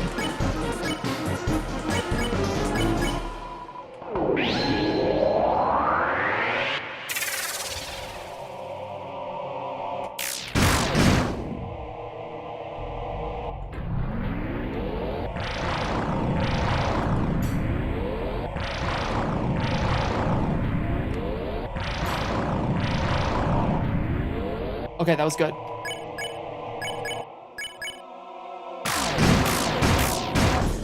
Good damage, okay.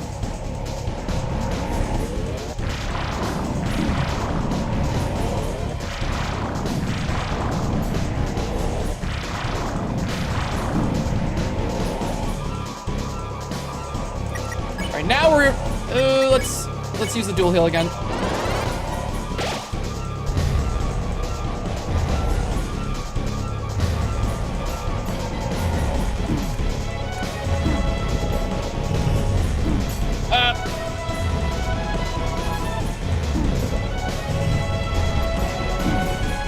Okay.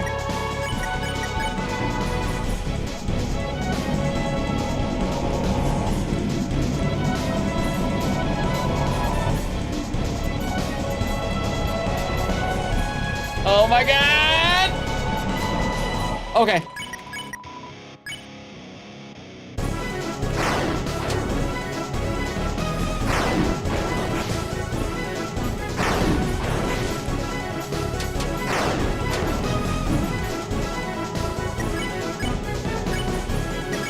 Just kill it, just kill it, just kill it.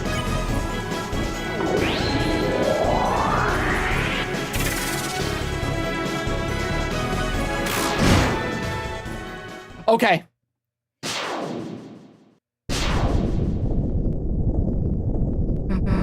Did we do it?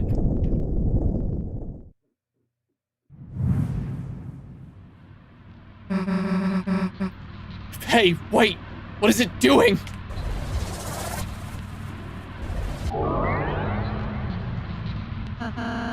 It's regenerating.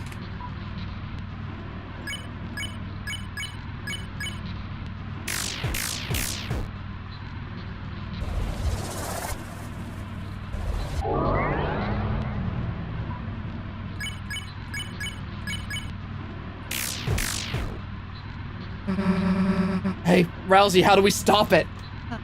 I don't know.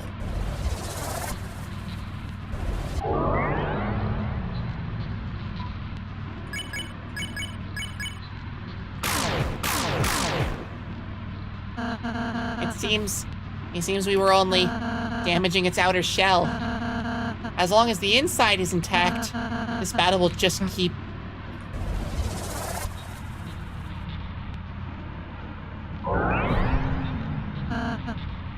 I suppose we just have to keep on fighting.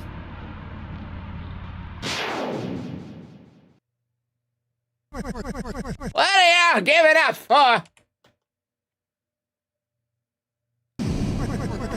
You're not out of ideas yet, are ya? Old man? I thought you were... I was looking for a change of scenery. But this is a bit ridiculous.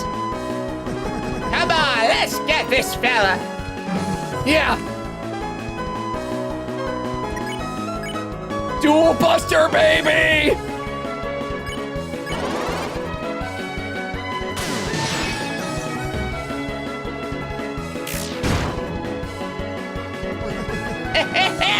Not bad. Yeah, right? Still, we've only harmed the outside. Then you know what to do, right?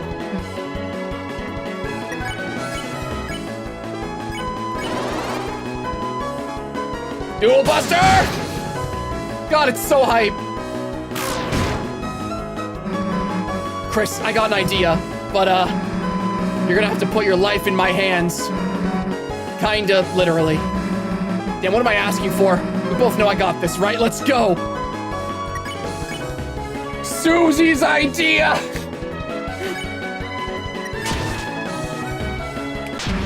Nah, screw it. Get dunked on!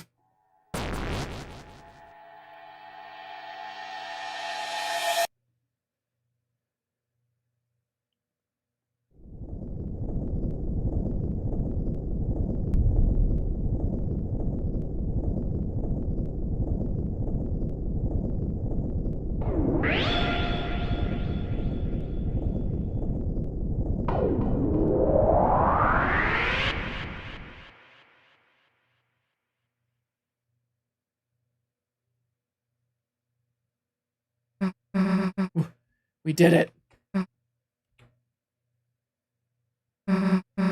Hey, Chris, what's the deal with that red heart thing? Is that your... Wait a sec, the old man! Come on, we still gotta talk to him. Chris! Chris, you're all right. I can't believe it actually worked. We actually defeated a Titan. If we can do that, then... Chris, where's Susie? Susie, wait! Oh, no. No. Susie, stop!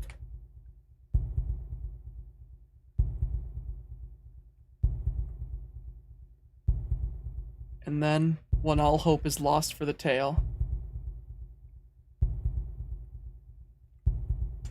the final tragedy unveils.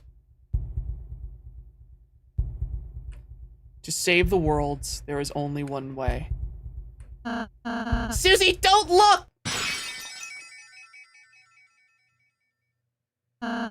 Susie, I'm sorry. I'm sorry. I'm sorry. Shut up.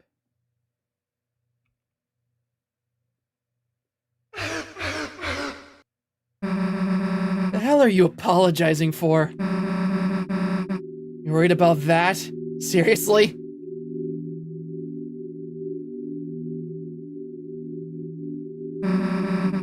This stupid prophecy? Like something like that would happen. I wouldn't let it happen. Chris wouldn't let it happen. Obviously, you wouldn't let it happen. So, why wouldn't you laugh? It's just stupid. Just stop crying, okay?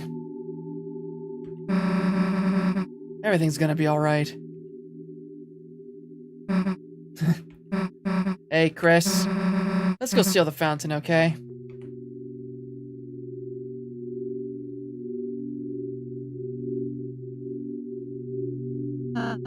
Susie, she's a really nice person, Chris.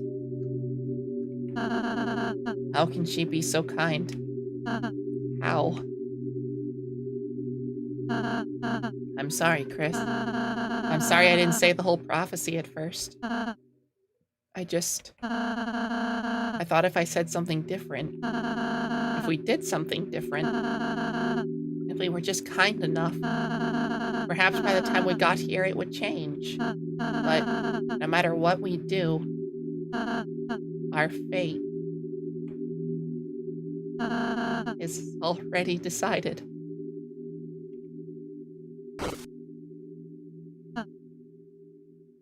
Sorry. Don't look at me. I don't mean to always make everything about me. I'm sorry. Everything's okay, Chris. Look, I'm smiling.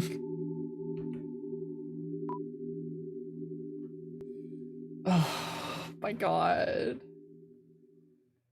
If you pick the option to the right, I think you're evil. It's okay not to smile.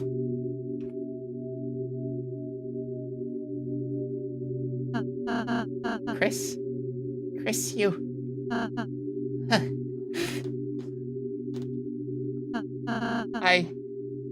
I'm scared. It's getting harder and harder to just stand there smiling all the time. To be the one pretending I'm not afraid too. But being with you two, the more I'm with you two, I realize friendship isn't just about being happy all the time. It's something far, far greater than I could have imagined.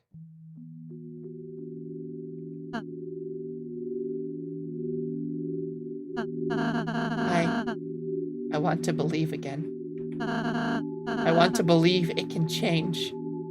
That there isn't just one ending. Susie's hope, her naive hope. It's infectious, isn't it, Chris? So until we see fate with our own eyes, let's believe too.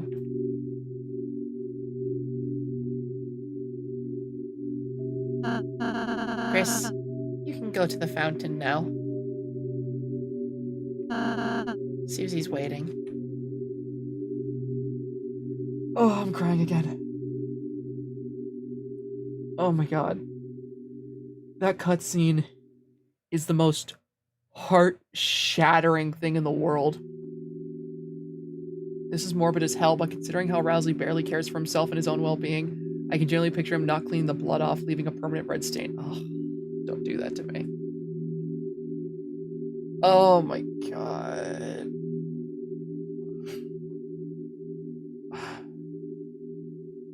It's just the fact that, like, he's trying so hard to be happy all the time and to have a smile on his face because he doesn't want his friends to feel like they're all just doomed.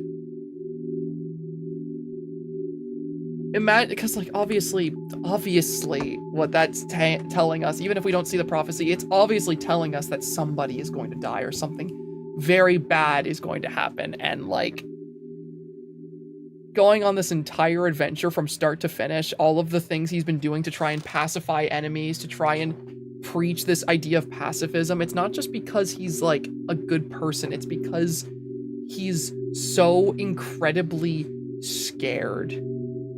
He's so incredibly scared of what he's seen that's gonna come, and he did everything in his power to try and change it, and yet here we are in this church, and it says the exact same thing. Oh my god. Yeah, I'm crying again. The more I think about it, the more I feel like the prophecy says Rousey will die. He's way too focused on wanting us to not care about him. That line too, when he turns to you with the blood on his face and just says, "I'm okay. Look, I'm smiling." That ripped my heart out.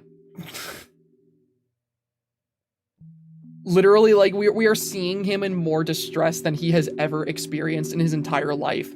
And he's sitting there trying so hard to pretend it's not getting to him, but you can literally see he's, like, breaking down. And the fact that you have the option to tell him to keep smiling. Oh my god. I think it's hitting me harder this time around than it did the first time I played this chapter. Like, I think it's hitting even harder this time because I have all of the context now. I have everything in hindsight. Oh my Jesus Christ, man. You know, I think on replay, I think Rousey might be my favorite character now. Because every single moment with this character, like in this and the previous chapter, fucking rips out my heart, man. I feel so deeply for this character in a way that I didn't like ever think I would whenever I first started. And like, man, it hits so bad.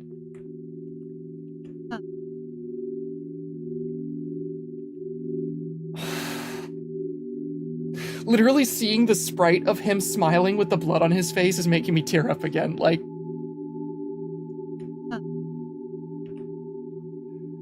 oh my fucking god, I need to get out of this room. Oh my god.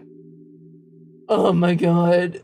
Oh, I need to leave this room. I need to leave this room. Ah, please. Chris, you were cool when you played the piano earlier. Oh my god, man. Fuck. Only then will the world be saved.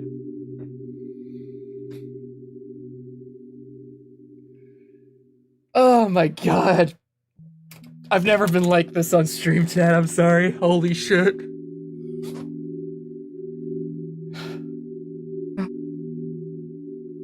God, I need to kill Toby Fox.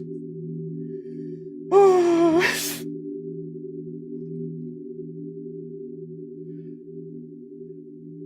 my god.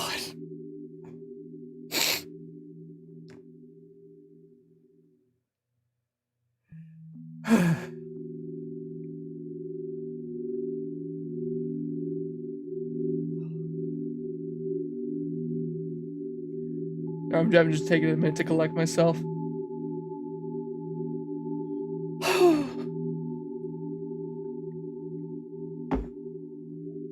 Yeah, this is the first time I've ever played a game on stream where I'm like actively like I'm actually fucking crying right now. Like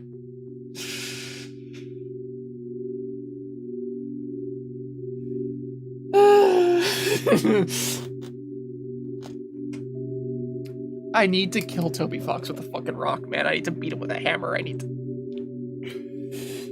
Ugh.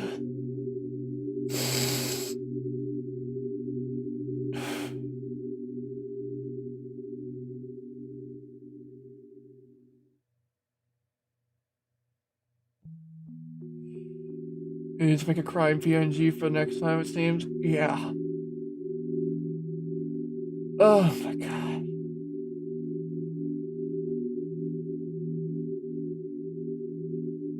You know, chat, I'm gonna get up for a second because I just remembered I have friggin' ice cream in the fridge, and I need to feel better. I need something to make me feel better. 1 second. I'll be back.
I'm back. Oh my god. Holy shit, sorry about that. I'm not even gonna lie, that is the hardest a piece of media has made me cry in a long time. Oh my god. Cause like, okay, like, obviously, I don't want to be too like, I don't want to be too like TMI or like overshare, obviously, because this is a fucking live stream that we're watching for fun and we're playing Deltarune. But like that cutscene hits me so fucking hard because I've never related more to a character in my entire life than like seeing the shit that goes on with Rousey in this game. Like, that's the kind of stuff, like literally what Rousey goes through as a character is the type of shit that I literally like had been struggling with for a long time throughout the like a lot of my life. So when I see cutscenes like that, it hurts so fucking bad because I just see myself in that character so much.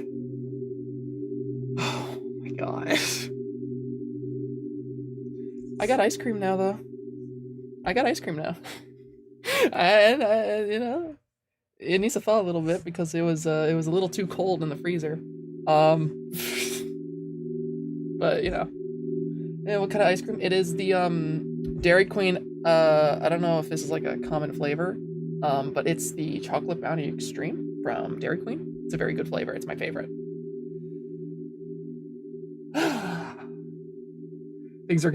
Things are better when you're not gonna be evil. Yeah, I think that's another big thing about like why I was getting so mad whenever I would see a lot of people be like, oh, Rousey is definitely gonna be a villain, Rousey's definitely gonna be evil.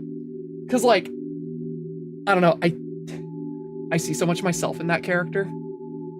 And I see so much of myself in like I just relate so much to the character and like his struggles. So when I see people being like, even after chapter 4 being like, yeah, this character's totally evil, I'm like, I would genuinely, it would break my fucking heart if this character that I related to so much just turned out to be some like twist villain. I would genuinely hate that more than anything. I related heavily to Susie, it broke me. Yeah.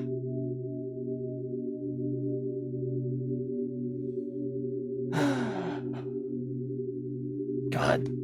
Fucking Toby Fox, man. Hey, Chris. Can I tell you a stupid dream I have?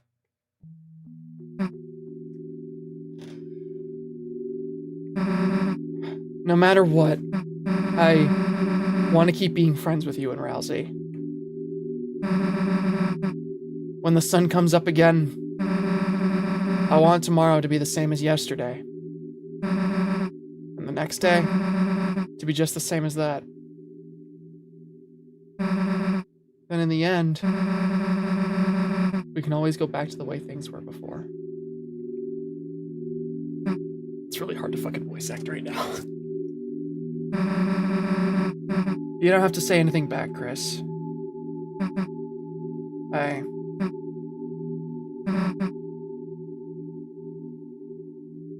I know. The way she speaks sounds like someone who's learned they're gonna die the next day, and I don't like it one bit. I think personally, if you want my little theory, I think the prophecy is saying that they're gonna, like, somebody's getting sacrificed on the festival night. The festival is something they've been building up to since the beginning, and I genuinely believe that it's going to be something like that. You're a beautiful person. Thank you. I'm gonna start crying again. You're thinking the same thing. Chad, did you ever think we'd fucking be at this point during the fucking stupid-ass Deltarune streams? Aren't you, dumbass? Sees you smile, which seemed to defeat everything. Shined on in front of you, and for a moment, it was as if the darkness had been blown away. As if in imitation, your soul began to glow.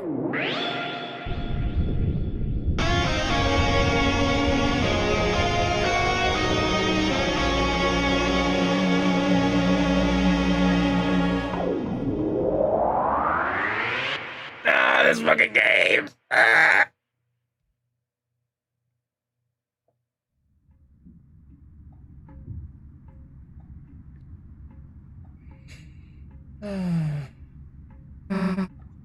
Toriel? Hey, Knight?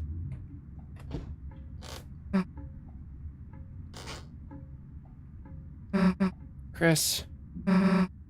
Was Toriel even...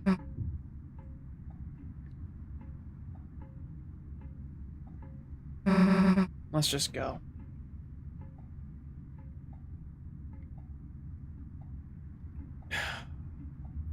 I hate Toby Fox. I hate him so much.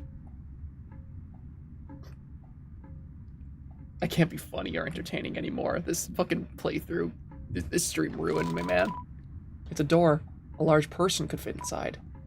Turn the doorknob. You turn the doorknob. You didn't do anything else. Okay, I'm just saying the knight's totally hiding in there. The knight is absolutely hiding in that closet. And Chris refuses to open it because Chris doesn't want us to see.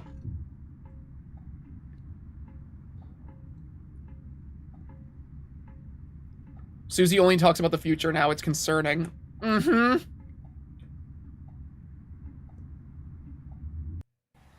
Don't forget I'm with you in the dark.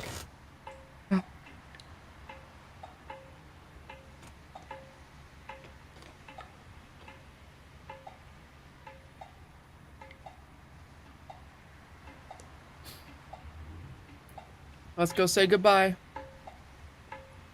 It smells nice.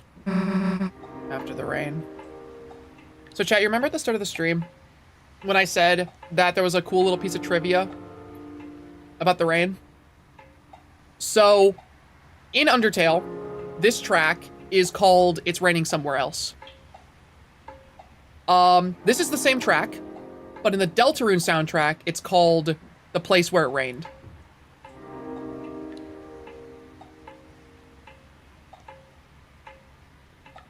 I need to strangle the life out of Toby Fox. I need him dead.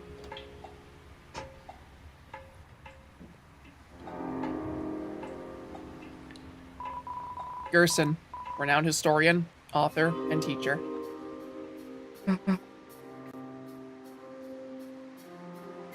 Pastor, you're one of the most sweet and amazing people I've seen on this platform. Such an amazing horror man, no matter what we... Y'all are being too nice to me now. I didn't think it would get me this bad again. I'm gonna be real, because, like, the first time I played Chapter 4, it hit me hard, but, like, I didn't cry. I didn't cry like that. I don't know what it was, but something about this, revisiting this playthrough. Oh my god, I just... it hit so much harder this time. God. Are y'all ready for an uncomfortable ass scene, by the way? So, do you mind if I...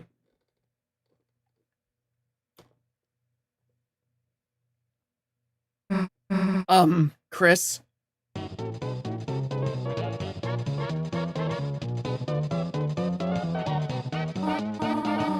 I haven't danced the jitterbug like this in ages. Well, you aren't bugging me, so jitter away. Why did the skeleton have anybody to dance with? Or why didn't the skeleton have anyone to dance with? Because he had no body to dance with. Good one. Not only did you totally botch that joke, but I'm dancing with you, so it doesn't make any sense. Are we, interrupting something?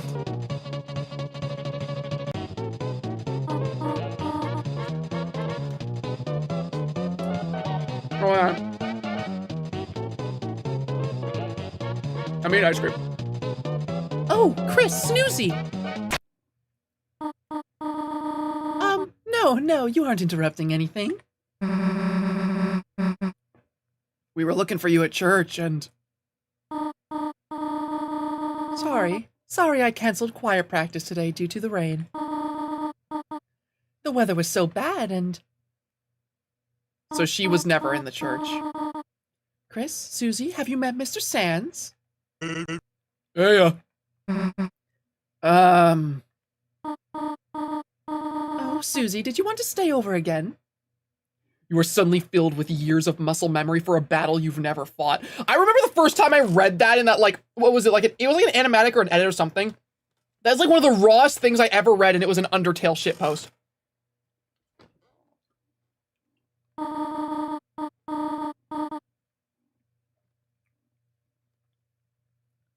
Look, no, sorry, the ice cream. You could just sleep in Asriel's bed. I think I gotta be going, actually. Oh, all right. See you later, honey. I mean, Susie. Later.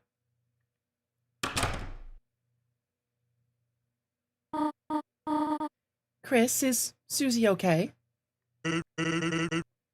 Hey, she'll be fine. I'm sure she'll figure it all out. Meanwhile, let's get back to business. Chris, what about you? You want a party? Chris, party, board games. And hey, we don't gotta just do disco dancing, kid.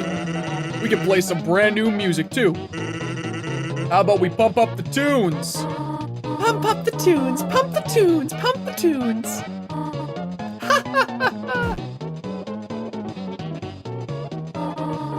Chris, where are you going? You going to bed already? There are pancakes in the fridge if you want them, dear. Good night, honey. That I hate that cutscene. It is so awkward. Like, not only is it just weird that Toriel saw that it was storming so badly that she didn't want to like go to choir practice, but didn't care that Chris was out there, but also just like, there's just something so uncomfortable to me about. This scene was funny when first viewed to me, but it hurts more with the context. Susie reacts so negatively and it hurts knowing it likely reminds her of home life. Not to mention that the songs 12 AM and 13 AM imply Toriel didn't look for her child at 1 AM. It's just, it's so hard. Also, thank you very much for the big $50 super chat. Holy shit. I'm gonna catch up here on some super chats. Tell a 2016 fan that in 2025 everyone hates Sans. They would not believe you. But it's very real now. Love to see how Tori forgot her kid in a storm. Yeah, that's what I was talking about. Straight up befriending it, yeah. She's 100% sleeping on a bench outside. Yeah, no, like, Cause it's not even just like the awkwardness of walking in on that. And you know, like Toriel not actively searching for Chris. It's the fact that like, imagine being a kid and there's obviously a ton of tension in your family, and you can see that your dad is trying so hard to get back with your mom, and you walk in one night to your mom very evidently like drunk, or at least like implied to be, dancing with some other guy who you just randomly met. It's the most hard to watch shit ever. I hate it. And then there's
We aren't gonna let that happen. Right?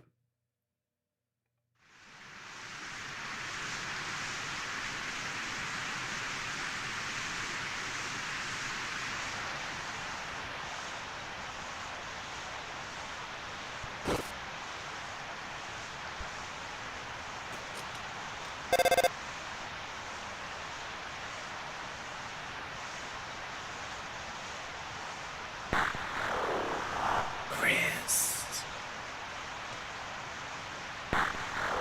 Don't forget, Chris.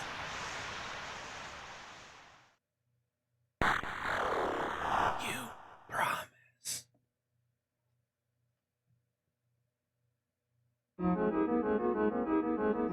Yeah, that's Deltarune Chapter 4, everyone.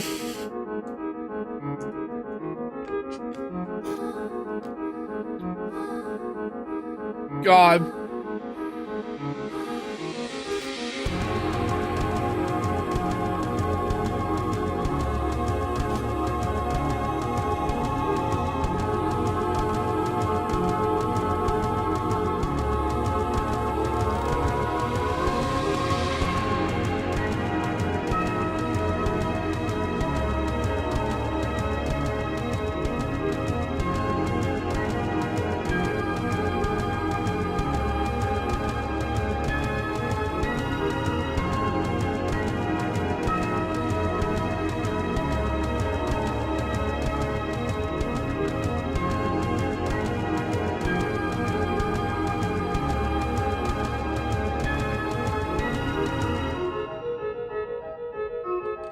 Well done.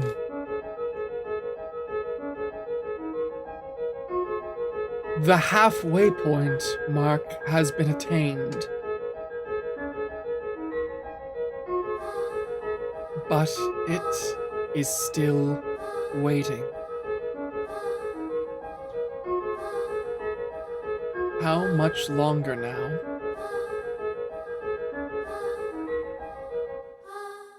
My Deltarune.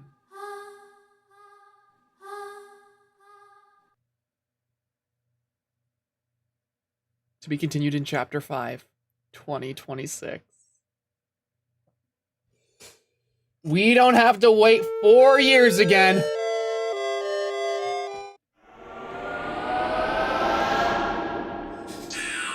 Oh. 2026, baby. God. I'm not even gonna lie, that fucked me up. I think what's crazy about that was the fact that I knew it was coming. I had played the chapter already, but something about that revisiting of the chapter this time around hit me so fucking hard this time. I literally have not cried that hard in so long over a piece of media like that. I was not expecting that this stream. Like, oh, Jesus Christ. You know, I remember saying during the Chapter 3 stream that Chapter 3 was my favorite at the time that the stream happened, but I felt like Chapter 4 had the potential to kind of overtake it on revisiting. Because I felt like Chapter 4 was something that had so much emotional weight to it and was so incredibly heavy, but also so, like, genuine and heartfelt. And yeah, I was on the money because after revisiting it and playing through the entire thing on the stream, yeah, Chapter 4 is my favorite now. I think so. And yeah, I was thinking about that the entire time we were watching those final cutscenes, but like, I genuinely think on this replay, I genuinely think Rousey is my favorite character now. Cause like, yeah, I don't know, I feel like replaying Chapter 3 and 4 hits even harder each subsequent run, honestly. I think it's because you notice more in between each chapter, the more... Honestly, that's fair, because like I said, playing Chapter 4 the first time, it hit me. But like, I didn't cry that hard at the final cutscene with Rousey on my first playthrough compared to this. I'm like, oh my god, man. Yeah, I think that chapter made Rousey my absolute favorite character in Deltarune because, like, I have never felt a character deeper in my soul than Rousey in Chapter 4. That, like, everything about his character, as I learned more and more, like, whenever Chapter 4 was, like, whenever I first started playing it, and I started seeing what it was building up to with Rousey, I felt this, like, deep pit in my stomach the first time I played it, because there was that slow realization that first time of, like, I'm relating to him a little too hard right now. I don't like this. Oh my god. Chapter was so serious, rules never showed up. Oh my god, yeah, the comedic relief characters were, like, barely in this. Go on. Me ice cream, hold on. Hold on. It's so hard to go back to the other chapters after this, because like we go from soul crushing emotions to now it's time for our feature presentation. Yeah, right? Like the tonal shift between chapters 3 and 4 is so palpable and intense. Like, that is the most emotional any piece of Undertale, Deltarune, anything has made me. It's not even close. It's probably the most emotional a game has made me. Oh my god. And it's just so excellent. Like, from an actual game design standpoint, it's just perfection. Like, the Dark World of Chapter 4 is beautiful. The music is my favorite that's ever been composed by Toby Fox. The character writing is fantastic. The boss fights are, like, probably the most fun in the entire game. And also, I just love how Chapter 4 breaks every single... it breaks every single rule that you think the game had to adhere by. It wasn't a villain of the week, which, you know, Chapter 3 was the final chapter to be that. It was entirely focused on trying to stop the night and, like, the emotional highs and lows of these characters. It introduced completely new mechanics, and it caused things to happen that you expected to be way later in the game, but just happened now. Like, the Titan appearing was so outlandish to me as an idea that could happen in Chapter 4 that I just completely ruled it out. So when a Titan actually appeared, it was, like, the most insane experience. Also, there's the what is Ralsei in the light world. Yeah, that question friggin' plagues my mind of what the hell even is Ralsei. Because he's clearly something important if he looks like Asriel and it's been brought to, like, people's attention now.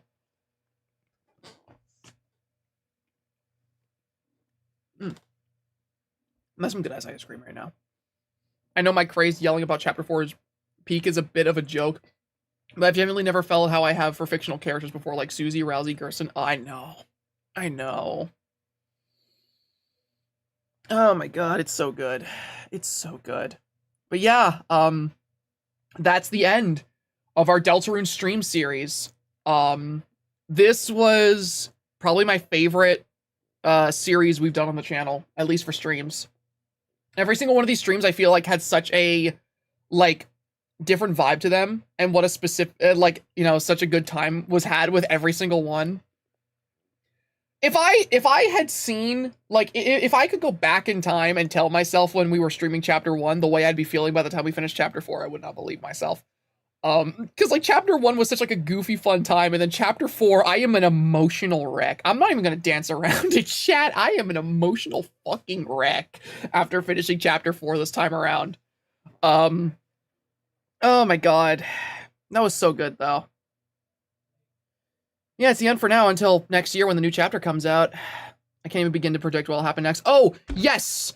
That does remind me. I did want to talk about what I'm expecting for Chapter 5 now that we've reached the end.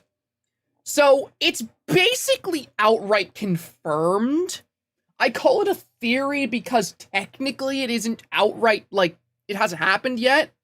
But, like, I fully believe that Chapter 5 is going to take place within Asgore's flower shop. I fully believe it. Because during the Gerson fight, he talks about the chapters of his story, and the chapters obviously line up with the chapters we have seen. And he brings up Chapter 5, which has yet to come out. And in that, he describes a garden. Which, you know, flower shop garden. Asgore is also a large focus in this chapter. He obviously is given a lot more implications as to what's going on with his story. And then there's a secret glass in the Dark World, which, yeah, somebody in chat mentioned, that I believe it brings up, like, the Mad Flower King or some crazy thing like that. Chapter 5 is totally going to take place in Asgore's flower shop. And we are going to get to see the ramifications of everything that's been happening. And I'm fully expecting Chapter 5 is going to reveal what caused Toriel and Asgore to divorce. And then my personal theory after that is that Chapter 6 is going to be a Dark World created on the festival. And then Chapter 7 is going to be in the bunker. That's what the Flower King trapped in Asylum. Thank you. That's what I think. Chapter 5 will be the flower shop, Chapter 6 will be the festival, and then Chapter 7 will be the bunker. That's my personal theory and prediction for where Deltarune is going. But yeah. God, this game. After this stream, I need to like just sit with it for a bit. I need to chill. I'm gonna relax after this stream, man. God. I don't think you're ever gonna see me like this in a stream again. I don't think you're ever gonna see me like this in a stream again, because I don't think I'm ever gonna play something on here again that's gonna hit me in such like a deep personal place. You sure you're gonna be, oh yeah, I'm gonna be fine. I'm gonna be okay. God. Asgore has a black shard, a piece of the knight's sword. Curious. Yeah, right? Interesting. Oh, but yeah, I guess that's it for now, though. I guess we're doing outro stuff. Okay, so thank you to everyone who stopped by for the stream today.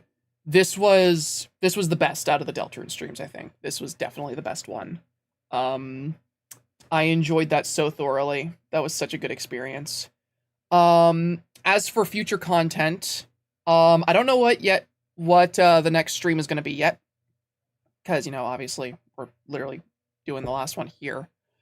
But as for videos, for people who have stuck around, I can actually tell you matter-of-factly what the next video is going to be. And I think it's going to be something that people are going to be very, very excited about. Because it's a video that I've wanted to make for a little bit now, and I finally got around to in the background of these streams.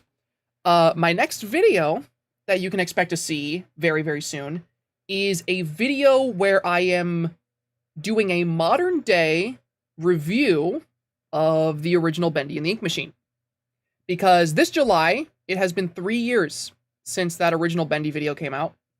And I thought that, you know, so much has happened since then, and I've had so much time to grow and change since that video came out, that it would be cool to make a video that gives my modern, current opinions on, you know, a game that was very important to me.